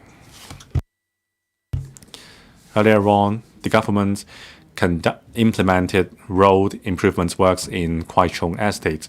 It caused some inconvenience to elderly people. Now, my ward office helped coordinating the project. I was given an award by the local residents. Now, an old lady held my hand and thanked me for establishing a ward office there, because I helped her during a time when the street lamps were gone. And also in 2019, during the blacklight violence, there were complaints from my constituency that there were people robbed and no one helped them. After my ward office was established, there was finally someone to turn to. Now, I'm happy that the improvements bill will help enhance the functions of DCs and better serve the people. Now, over the past, DC's functions were not well delivered. Over the past few years, because of black-clad violence, a lot of members in the sixth term of DC ignored their duties to their constituents and obstructed the governance of the government. They created confrontation, disrupt harmony, and endangered national security. Now, these DC amendments, Bill 2023, will right the wrongs. With the NSL and the improvements in the electoral system, with patriots at the helm, we are progressing steadily. Now, this is the last puzzle. Now, besides the politicizing DCs, we have to enhance district governance structure from its roots, enhance its service functions to livelihood, so that the one country, two systems principle can sail long. Now, this is what people want to see. Now, together with another organization, I have conducted a survey on people's acceptance to this amendments bill. Now, 84% of the surveys think that the government can be more aggressive in improving district governance. Now, with the members appointed to DCs and also members returned through indirect election, it will help enhance the function of DCs. Now, by reducing 92% of the respondents think that by reducing the number of directly elected seats, we can ensure that DC members will serve the society and community with a result-oriented approach. Now, with the passage of the bill and the enhancements of DCs, I think there will be three highlights. DCs in the future will help safeguard national security and Hong Kong and harmony in Hong Kong. For a very long time, district councils were hijacked by anti-China destabilizing elements. They became political tools for these people to disrupt governance. They undermined the interests of Hong Kong and completely deviated from the original intention as set out in the Basic Law. Now, I agree with the bill that we should put national security as a priority. And also, we will have the eligibility review mechanism to ensure that bad elements cannot enter DCs, and that governing power rests safely in the hands of patriots. Two, we can focus our energy on enhancing community services and help the governments to tap the powers of the people and enhance livelihood for people. Now, I support the politicizing DCs and returning it to the original purpose as an advisory body and community organization. This will allow DCs to focus its time and energy on responding to people's needs and also help the government to implement its policy, address livelihood issues, and enhance the sense of gain of people, thus contributing to harmony. Now, the revamped DCs can become a better bridge between people and the government, and also becomes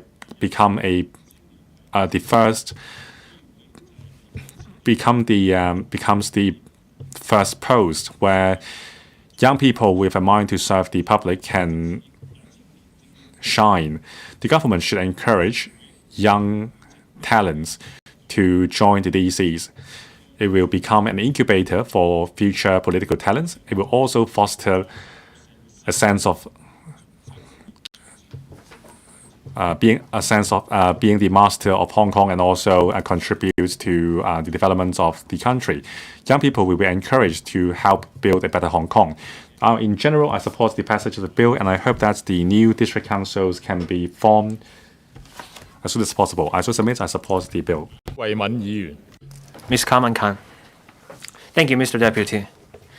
I speak in support of this bill, that is, the District Council's Amendment Bill 2023. Mr. Deputy, I'm not a member of the Bills Committee, but I have lawyer's qualifications in the mainland and also in Hong Kong. And I'm also a non-official member of the Legal Education Steering Committee. This bill is an integral part of district governance, and we need to implement the principle of patriots administering Hong Kong. I want to speak on this point. The colonial government back then introduced the district boards as organs without power. Now, starting from the year 2000, the district council started deviating from the purpose. After 2019, we saw people in chaos, people who endanger national security. We have less than a third of the more than 400 councillors who are supposed to be there. Reforming the DCs will mean putting an end to the over-politicization, and there's a pressing need to fix this problem. I agree that what we're doing is what we need. So first, putting national security first, and second, implementing the principle of patriots administering Hong Kong, and third, an executive-led model. Since this reform proposal came out, we have seen different arguments. Some claim this is democratic backsliding. This is a fallacy. The Home Affairs Department collected 25,000 submissions. 99% were in favor of the reform.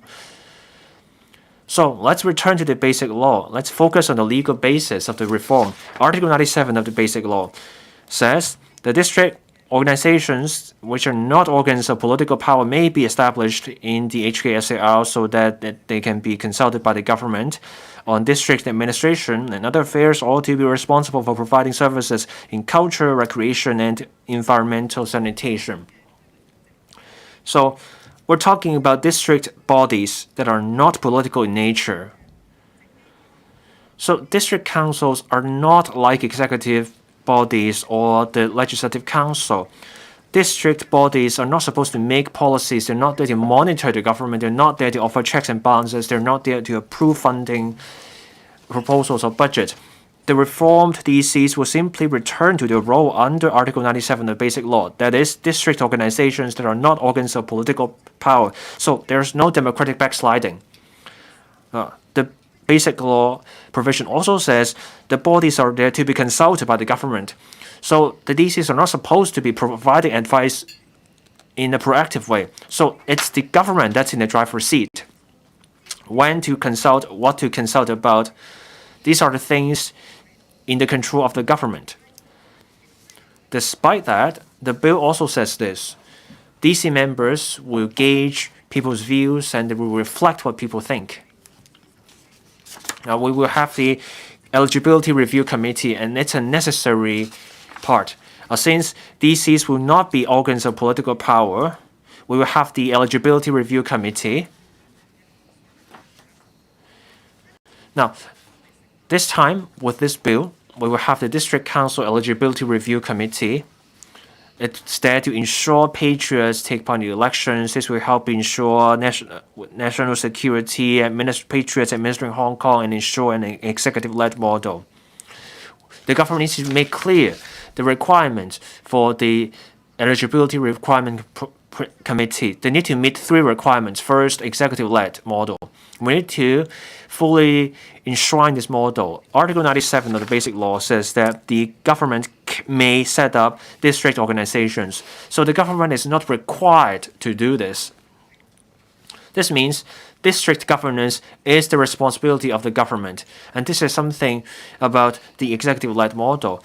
This bill has more on the executive-led model, such as the DO serving as DC chairman. There will be performance monitoring mechanism. This is in line with the spirit of Article 97 of the Basic Law. This shows the government is committed, it shows initiative, and it's delivering what people want. Mr. Deputy, I'll also draw your attention to Article 98 of the Basic Law. This is on how DCs are formed. So there's a legal basis on what the DCs will be formed. Nothing there says DCs have to be formed through elections. So now,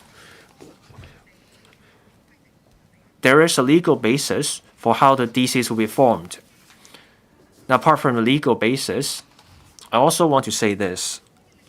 We will have different members from different constituencies. There's a reason they can help boost district governance efficacy. Under the 442 plan, there will be appointed members, DCC members, DCGC members. DC members are all supposed to serve the people and be consulted by the government. Members from different constituencies have different strengths from different age groups, occupations, professions. The chief executive said that for certain districts with particular traits, the DC members there should reflect the traits. It's all about serving the people there.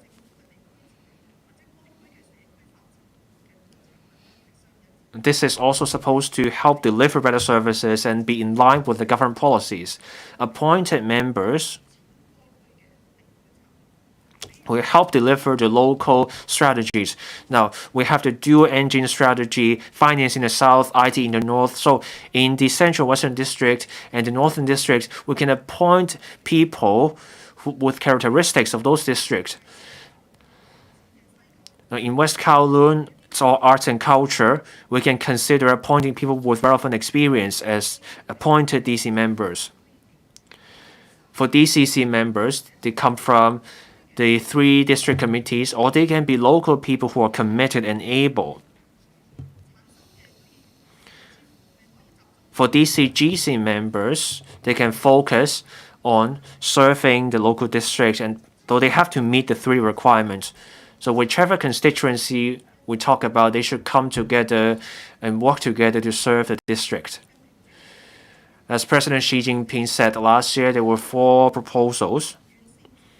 One of them is improving the governance system, creating stronger impetus for growth. So improving the district governance is a pressing task. We need the rule of law for our success. We need to ensure that the constitutionally enshrined systems are effectively implemented in Hong Kong over the long term so that we can fully and faithfully implement one country, 2 systems so that we can ensure our long-term prosperity and stability.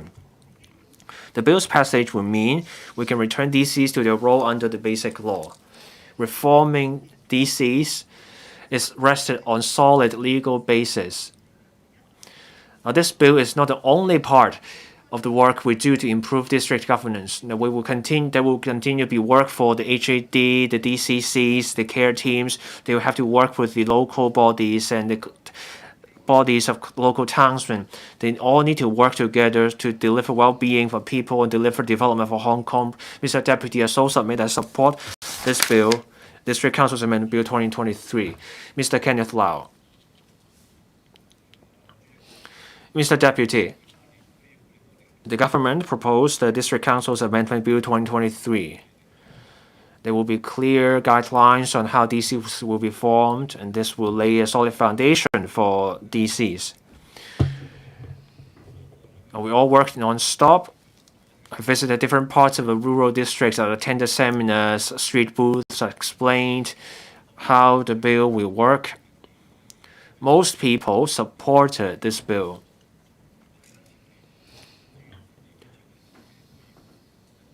They look forward to DCs that can fix the chaos and return to the right track. There's a reason. Over the past few years, they witnessed the darkest and most chaotic days of DCs. 2019, there was the anti-extradition bill saga. There were people calling for Hong Kong independence, seeking mutual independence. They were being trying to subvert state power. They hijacked the DCs, that is the 6th term of district councils. They got a seat, and then they politicized everything and did nothing productive, and recklessly made remarks endangering national security, incited black-clad riots. So administration came to a standstill. People were denied the services, and that held back district development. Given what happened, we need to shut out the anti-China destabilizing forces. That's how we can return DCs to their original role. There will be a district council eligibility review committees to ensure that the candidates are patriotic people who meet the requirements under the Basic Law. And it's only then that the candidates get to run in the election. Now, we've seen a number of elections under the improved electoral system. The eligibility reviewing system works. This can help ensure that those who enter the governance structure actually doing the work. So this is an effective system. We need to stick to that. Now, what do we mean by the original intention of DCs? Article 97 of the Basic Law says that district organizations which are not organs of political power may be established in the HKSAR to be consulted by the government on district administration and other affairs, or to be responsible for providing services in culture, recreation, and environmental sanitation. So DCs are supposed to be district bodies,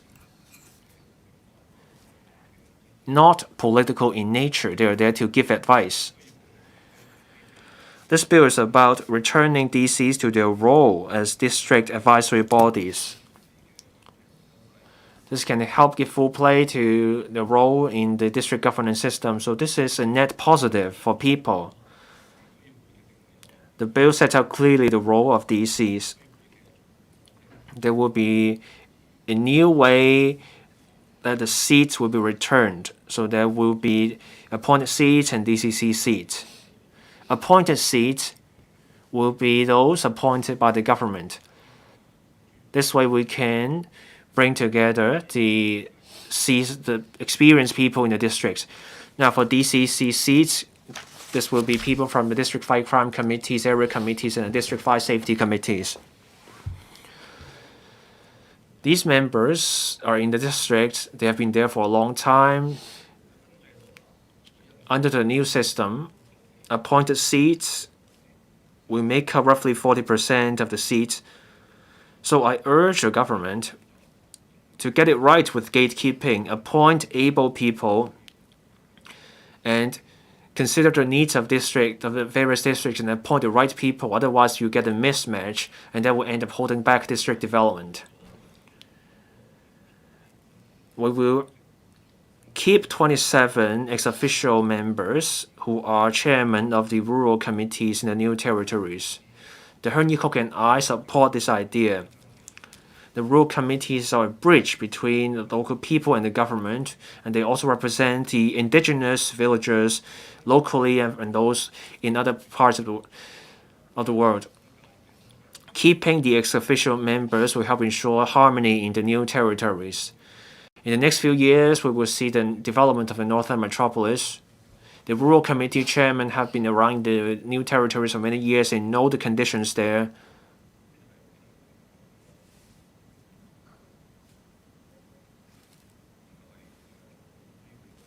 They will do their job well.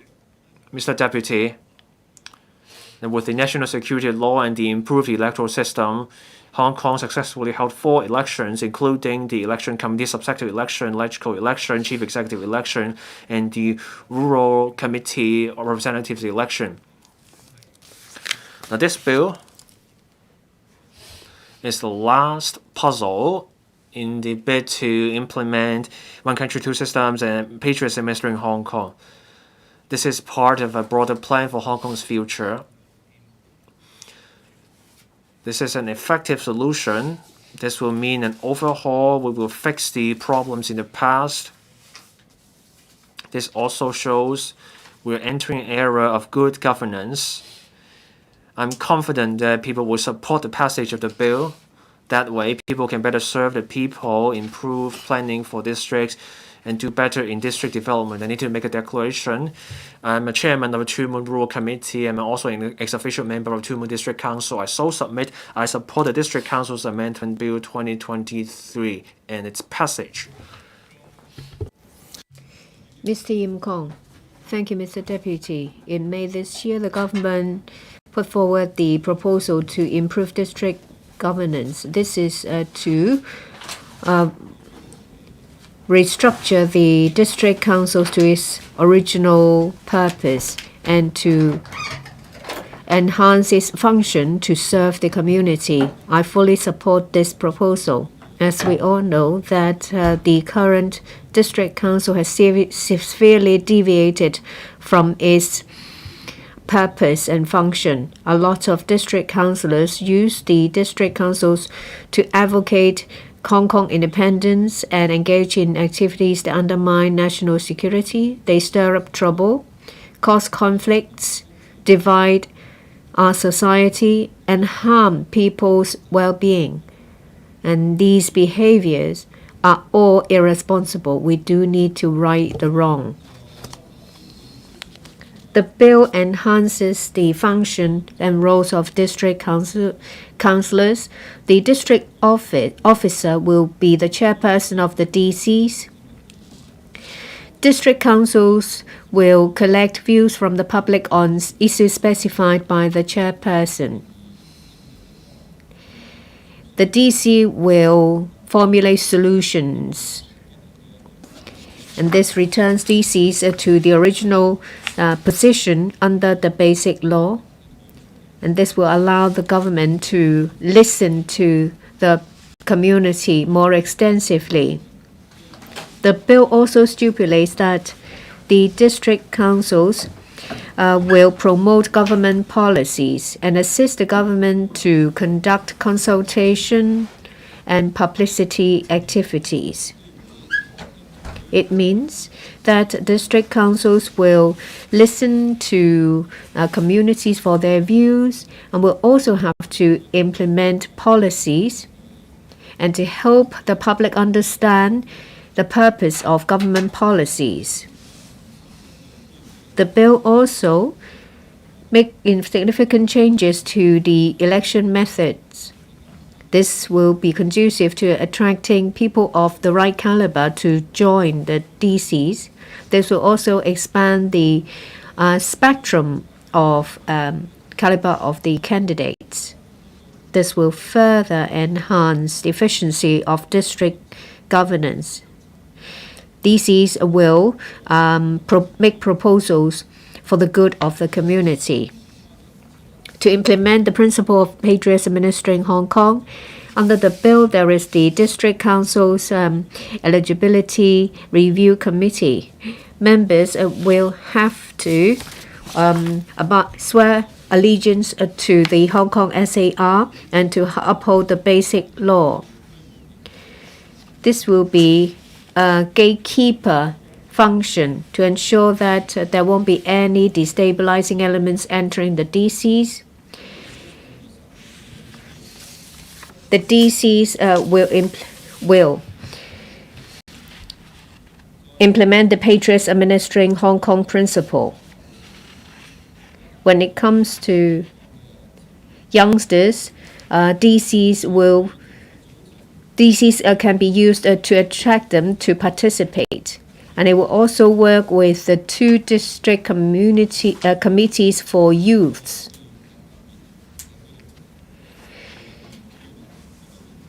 Activities and events can be organized to serve the community. Young people can learn about national development and actively work to integrate into national development. President Xi talked about the 4 proposals, one of which is to enhance governance, to resolve people's livelihood issues. So I hope that with the passage of the bill, district councils will become an organization that will serve the public and address issues close to the heart of the community. And they will also work with the care team and the district committees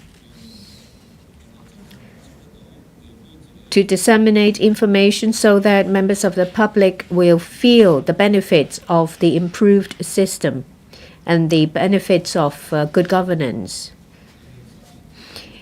The District Council's Amendment Bill 2023 is important to the new consultative function of district councils. This will also enhance district governance, safeguard national security, and improve governance by the government. So I support the bill and I appeal to different sectors in Hong Kong to work together so that we can form a new district council that will work for the betterment of Hong Kong people. I so submit. Mr. Robert Lee. Thank you. I speak in support of the District Council's Amendment Bill 2023. It covers the election methods, the appointment of district councillors, the district officers being chairperson of the district councils, the setting up of the district councils eligibility review committee, performance reviewing mechanism. This will show that Hong Kong patriots are administering Hong Kong with the support of central authorities and leveraging on one country, two systems. Hong Kong has been developing into an international financial center, but in 2019 there was huge chaos caused, and there were also anti-China, anti-Hong Kong elements stirring up trouble.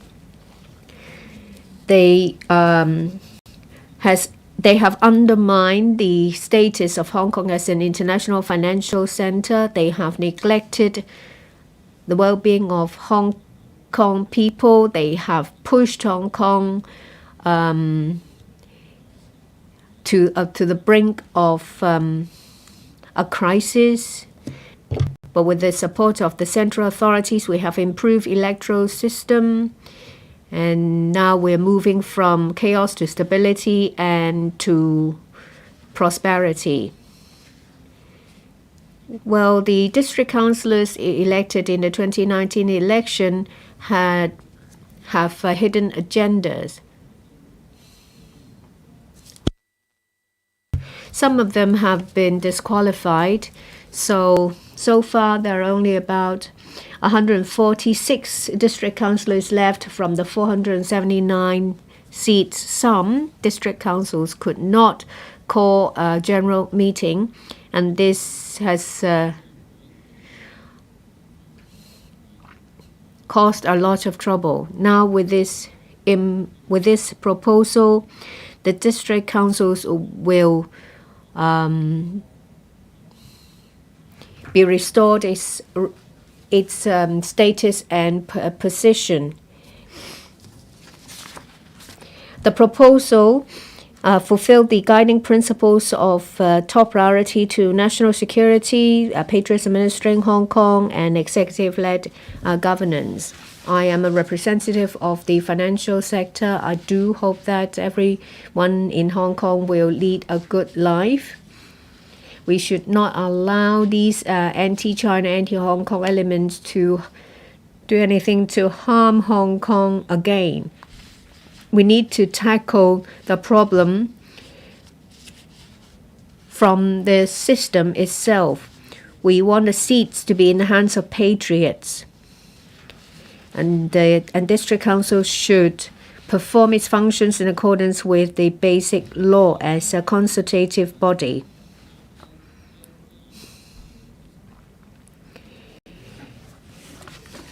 Well, there is also the change of composition of district councillors from directly elected members to appointed members and indirectly elected members.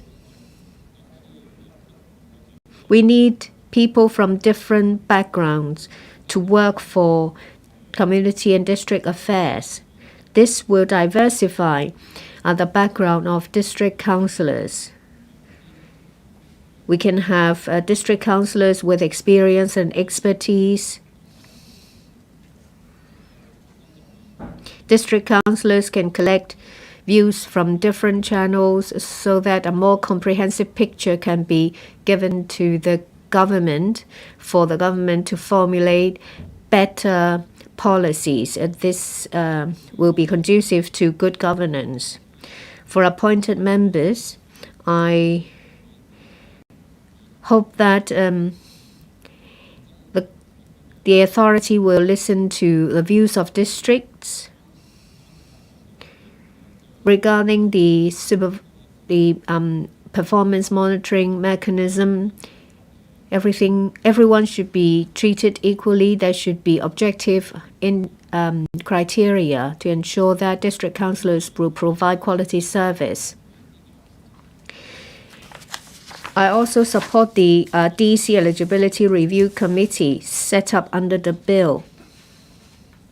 The review committee will look into the eligibility of candidates to see if they meet the legal requirements and conditions of upholding the basic law and bearing allegiance to the Hong Kong SAR.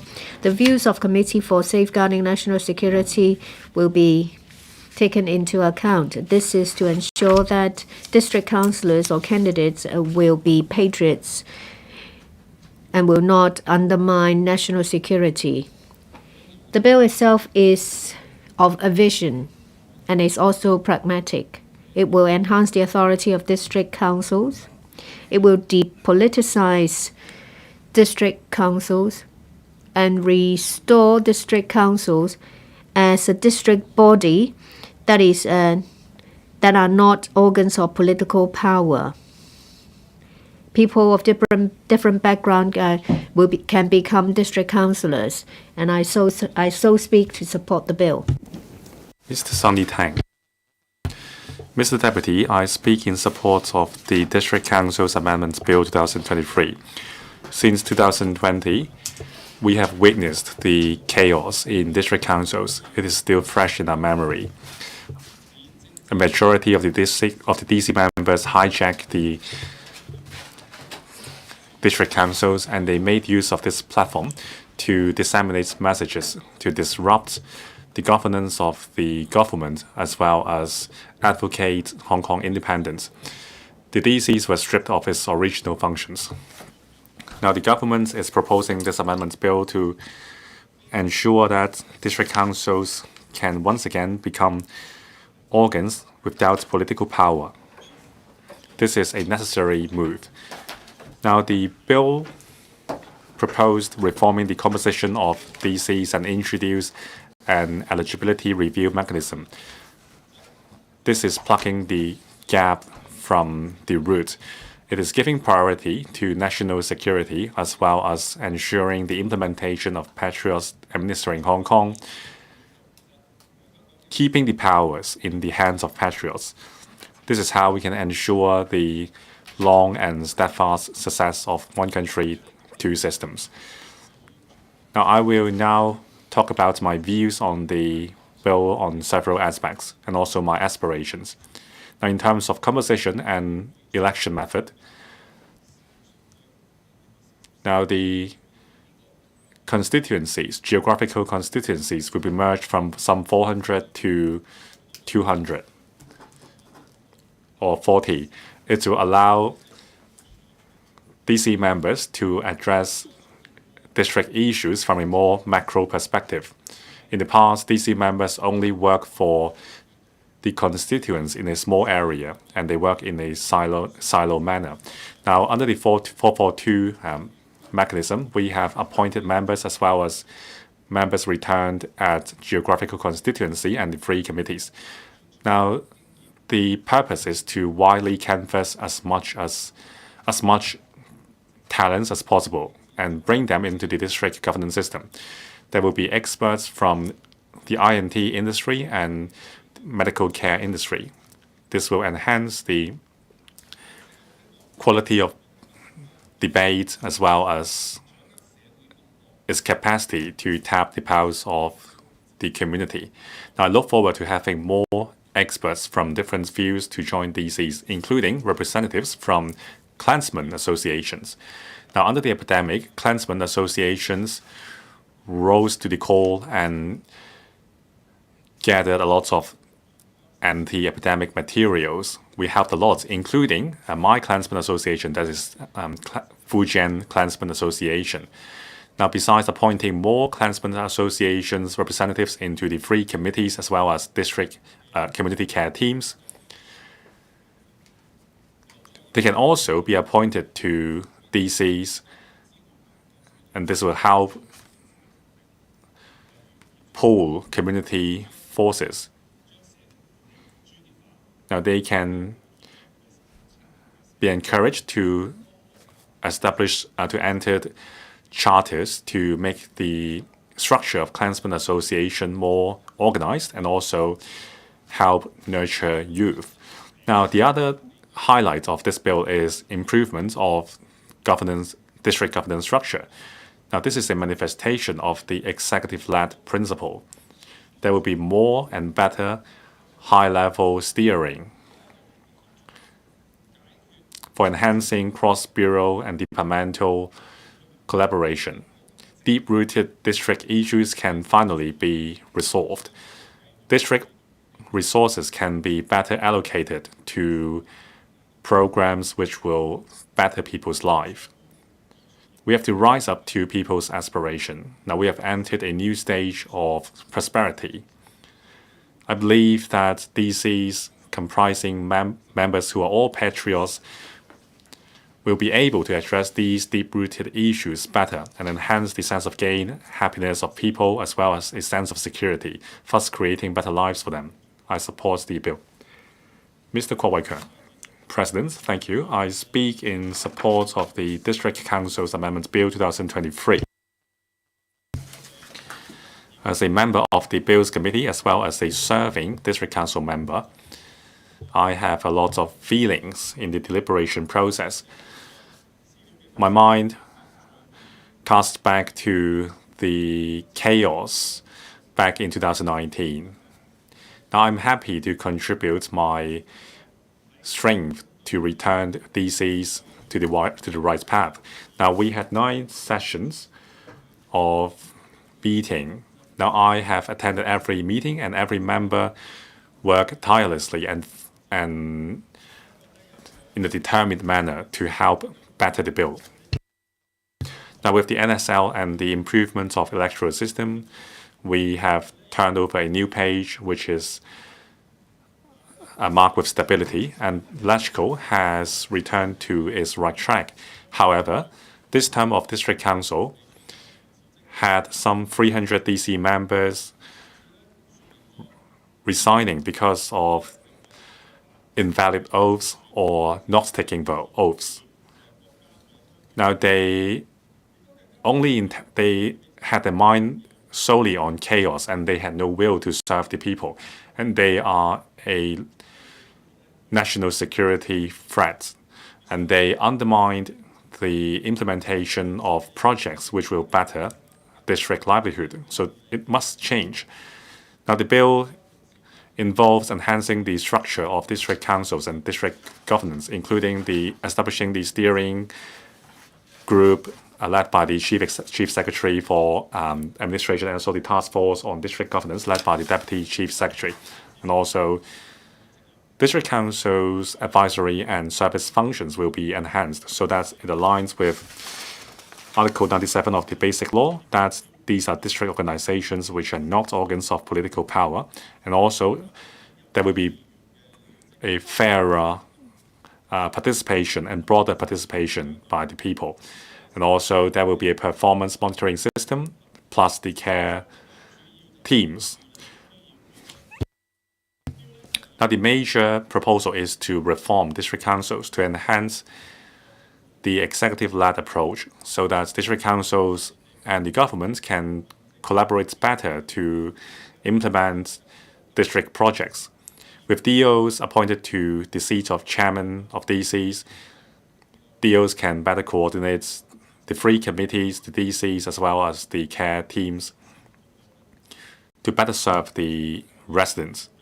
President, in 2019, the black-clad violence has caused a huge impact to society. It is a challenge to the civilization. It was also an excuse and a mantle under which district council members attacked the governance of the government. The mutually destructive camps plan was to control district councils and then taking control over the legislative council, and finally disrupting Hong Kong. Now, during the election of district council members, there were a lot of vigilante attacks as well as destruction. Most of the candidates knew nothing about politics. They solely entered the race to oppose the government. Now, in 2003, I ran in DC election for the first time. At the time, the political environment was tense. Well, no matter what the result was, at least we didn't have to fear for our personal safety. In 2019, the atmosphere was very intense. And also, the election was conducted under serious threats to personal safety. My ward office was set ablaze. Volunteers worried about their personal safety, so they had to resign. Owners' corporations of buildings which I have been serving for a long time refused to put up my poster for fear of attacks. I thank everyone who stood beside us despite all the challenges and pressure. We will not forget you.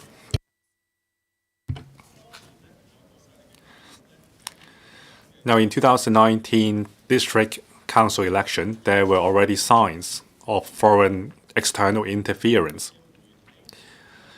It was just a local election. However, foreign media flocked to interview the candidates. It never happened. Now, those foreign media focus on me rather than other candidates.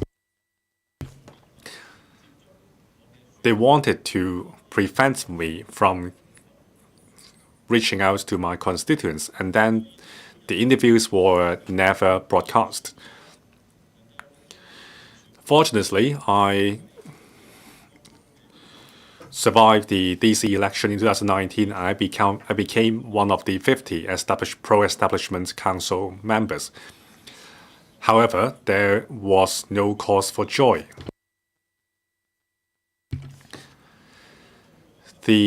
However, the district councils so formed were scary. Now, there was only one topic in every meeting. That was to put pressure on the police force. Police officers were surrounded when they were trying to leave the meeting room. Now, the situation repeated again and again. The then DC members selected a few for the attacks, and they had no heart to address livelihood issues.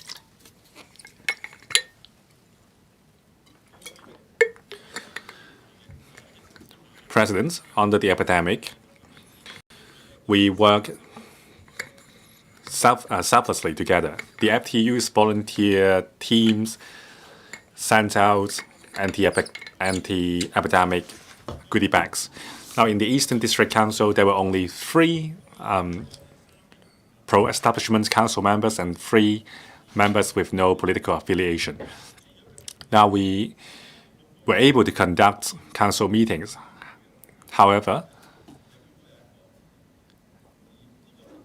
a quorum needed 6 council members, and there was always one member who was absent. Now, according to standing orders, a member would lose his membership if he was absent for 2 consecutive meetings. Now, this person abused this loophole, and he said on interviews that he would rather do other things than being held up in district councils, and that was a teacher. And she was a teacher. Well, that was a very bad influence on our next generation. Now, this is a case without a lot of limelight. I mention this case because I want to mention the performance monitoring mechanism under the bill. There will be a negative behavior list, and also there will be there will be a supervisory committee monitoring members' performance. Poor performers will face sanctions like warnings, financial penalty, or even suspension. We fully support these sanctions. And also, standing orders of the district councils must be rewritten. President, the reform package for DCs is clear. Now, we have seen district councils comprising only directly elected members, and we see how chaotic it was. Now, the 4:42 ratio can ensure people who are willing to serve can come in to serve in DCs. Now, before our return to the motherland, we had similar arrangements. That is, appointed members. We are only extending the scope of appointed members to canvass more experts and talents. I want to see more patriots with expertise come to DC to serve the people. I know that the enhanced DCs can ensure that patriots will be administering Hong Kong, and also it will be the incubator for future talents. I so submit I support the bill. Mr. Adrian Ho. Thank you, President. I speak in support of the District Council's Amendment Bill 2023. The proposal first came out in May this year. It's about depoliticizing district councils. The focus is supposed to go back to livelihood, bread and butter issues. Article 97 of the Basic Law says that the HKSL can set up district organizations which are not organs of political power. These bodies can be consulted by the government on district administration and other affairs, or to be responsible for providing services in culture, recreation, and environmental sanitation. DCs are not organs of political power, so they are there to let the government know what people think. There will be 470 seats, comparable to the current size. Directly elected seats will make up 20% of the total. Some worry this will undermine the electorate. This may undermine DCs as a body to let the government think what people think. But look at the past DCs. Criminals were sabotaging DCs. So we need to fix this. And this is a net positive for people with this reform. This bill is not there to remove elections as a whole. It's simply about bringing in the greater diversity of DC members. More importantly, DCs are supposed to serve as a bridge between people and the government. In 1982, there was the first term of the district board. District boards were there as a bridge between the people and the government. The district boards back then also helped with the implementation of policies. This purpose remains relevant today, and we should stick to that. This bill will help improve district governance. There will be appointed members. They can be people from different professional fields. They have the knowledge, expertise. They can bring something new to the table and create a new atmosphere. The district governance team will also see greater diversity with these appointed members. Now, on district facilities, appointed members can also help out in serving people's needs. There will be a district committee eligibility review committee. This practice will help ensure national security. This will help ensure that DC members can stick to their mission so that we will not have over-politicization in DCs. So there will be no more people obstructing the government's policies. We will ensure there will be patriots.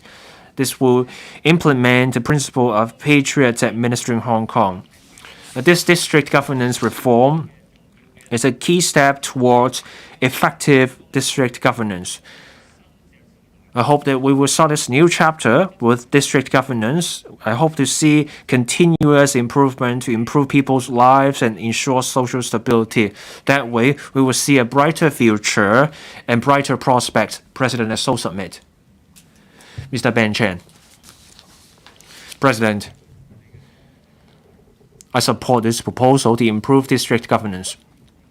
It's necessary to implement the principle of patriots administering Hong Kong. This reform is to return DCs to the original role, serving the people. so that DCs no longer serve as a platform for calling forth for Hong Kong independence or political quibbling. I support the bill. I started serving as a district council in 2003. I served 4 terms of DCs. There were appointed seats and then they were gone. In 2016, appointed seats were gone. There used to be a balance and then it changed. The opposition camp were raring to have a shot. They politicized issue and that's how they got votes. They over-politicized every district issue and engaged in grandstanding. Whether it was electioneering or in their work, they politicized everything about DCs. These people served as DC members. They manipulated popular opinion. So they recklessly attacked the government, undermined the government's credibility. Some DC members said those meetings, or rather some officials said the meetings were subject to verbal abuse. Now there was a DC member who gave nicknames, disparaging nicknames to people. Now this person is still serving as a DC. I hope these people can mend their ways. And there is serious confrontation at DCs that led to strife in the community and led to discord across the city. So let me describe the old DCs. Deviation from their purpose, fallen standards. There were people who opposed China at every turn. When COVID was raging, people were panicking, people were suffering. The central government saw our plight. They sent experts here to help us with testing. Unfortunately, now this is a picture from Oriental Daily. There were these district council members. They visited the hotels of these mainland experts and staged a protest. They said Hong Kong had the capacity for the testing. The central government sent us help because they cared about the people. It's about public health. And even then, on public health, these people opposed the move. So these people were heartless. That's why I said the DCs in the past opposed China at every turn. Now, there were people calling for Hong Kong independence. They infiltrated into DCs. This person got elected. This is an activist in the independence movement. This person attended activities for Hong Kong independence. They even held this flag, this banner of Hong Kong independence as this person entered DCs. They posed as someone serving the people, but then after getting elected, did they really serve the people? They became DC members, they got the government's resources and the space for setting up an office. That's how those Hong Kong independence movements got to take root. And people calling for Hong Kong independence showed up across the city. So that kind of infiltration happened every day. I brought up these examples because I want to highlight the necessity of this reform. Without the reform, we will see the problems worsen. With the passage of the bill, we will see a reform. There will be benefits, and they have been covered by many members. One benefit is that we will see our edge again. We will see a major change to our electoral system. We will see appointed seats again. There are distinguished figures who may not take part in direct elections, but they want to serve the community. Experience shows we had lawyers as appointed members. We also had other distinguished community figures as appointed figures. They outshone even us directly elected members. Mr. Cha Hao-sing, he played a key role. Mr. Chen Yu-sing, for example, also played a key role in district affairs. Again, appointed members. Now for the DCC members, we also have people with the dedication of the knowledge and experience of district service over the years, they could enter district councils. They will be able to enter district councils through DCC or the direct elections. They bring in different perspectives. They can also serve people in different ways. So I believe this reform will help bring DCs closer to people and better serve people. So I support the District Council's Amendment Bill 2023. Mr. Ma Fung Kwok. President, from the announcement of the District Council's Amendment Bill 2023 to the second reading today, it's been 2 months. We have heard a lot of views that support the government's proposal. And I think that on 5 areas it's received very positive views. Under Article 97, the District Council is not an organ of political power. I think it's been restored to its original function. And the election method will attract people of different expertise to participate. And the delineation of boundaries will be redrawn. Members will be more representatives.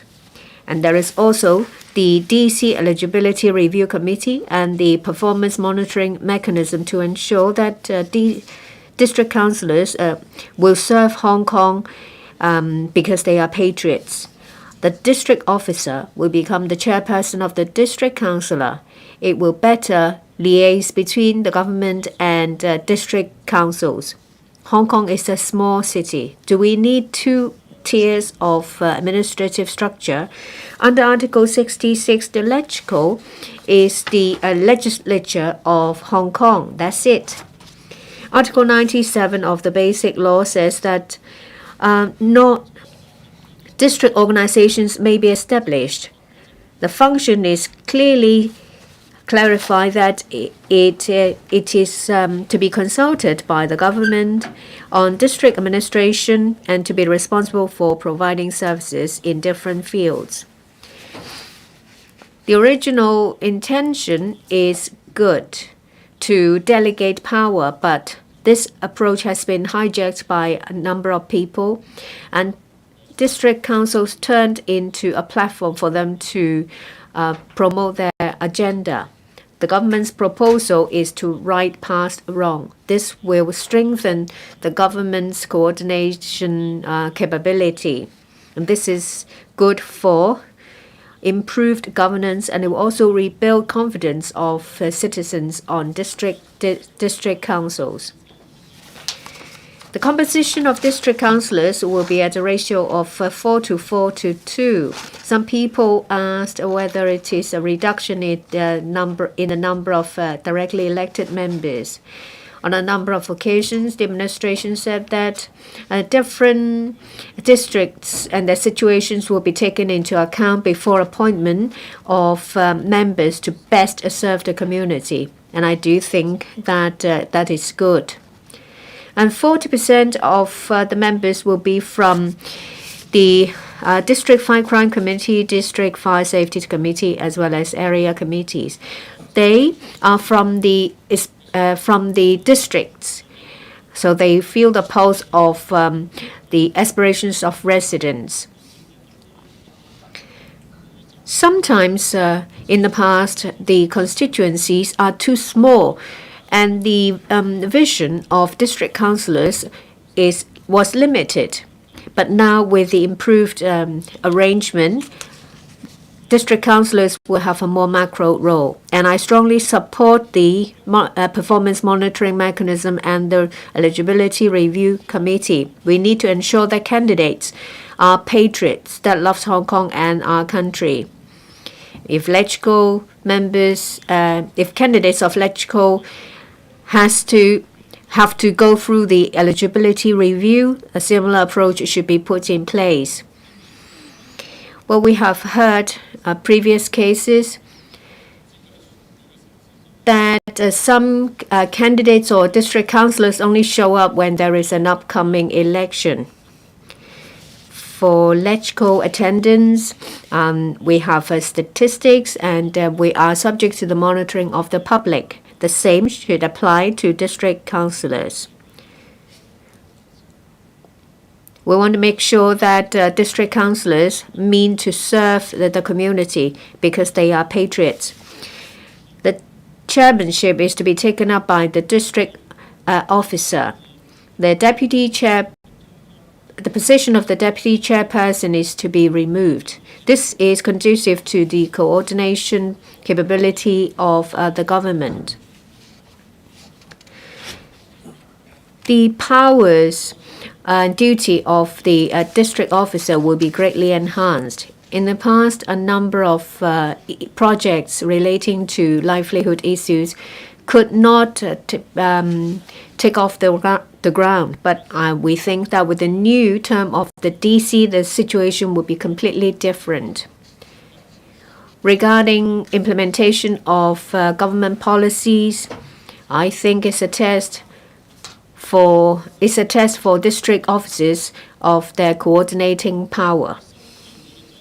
With the new system, district officers have a bigger role to play, and I do think that they should have these qualities. They should have they should have the commitment and the ability to handle political issues. District councillors will be appointed members or those returned by the district committees and direct election. We need to make sure that elections are conducted in a fair and open manner. And all these is a test for district officers.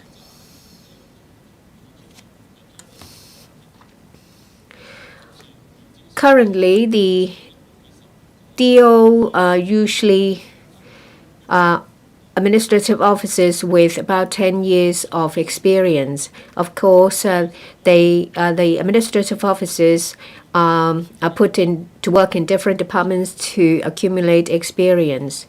But sometimes the function of the district officer has been weakened, and now the DO will have to take on more responsibilities.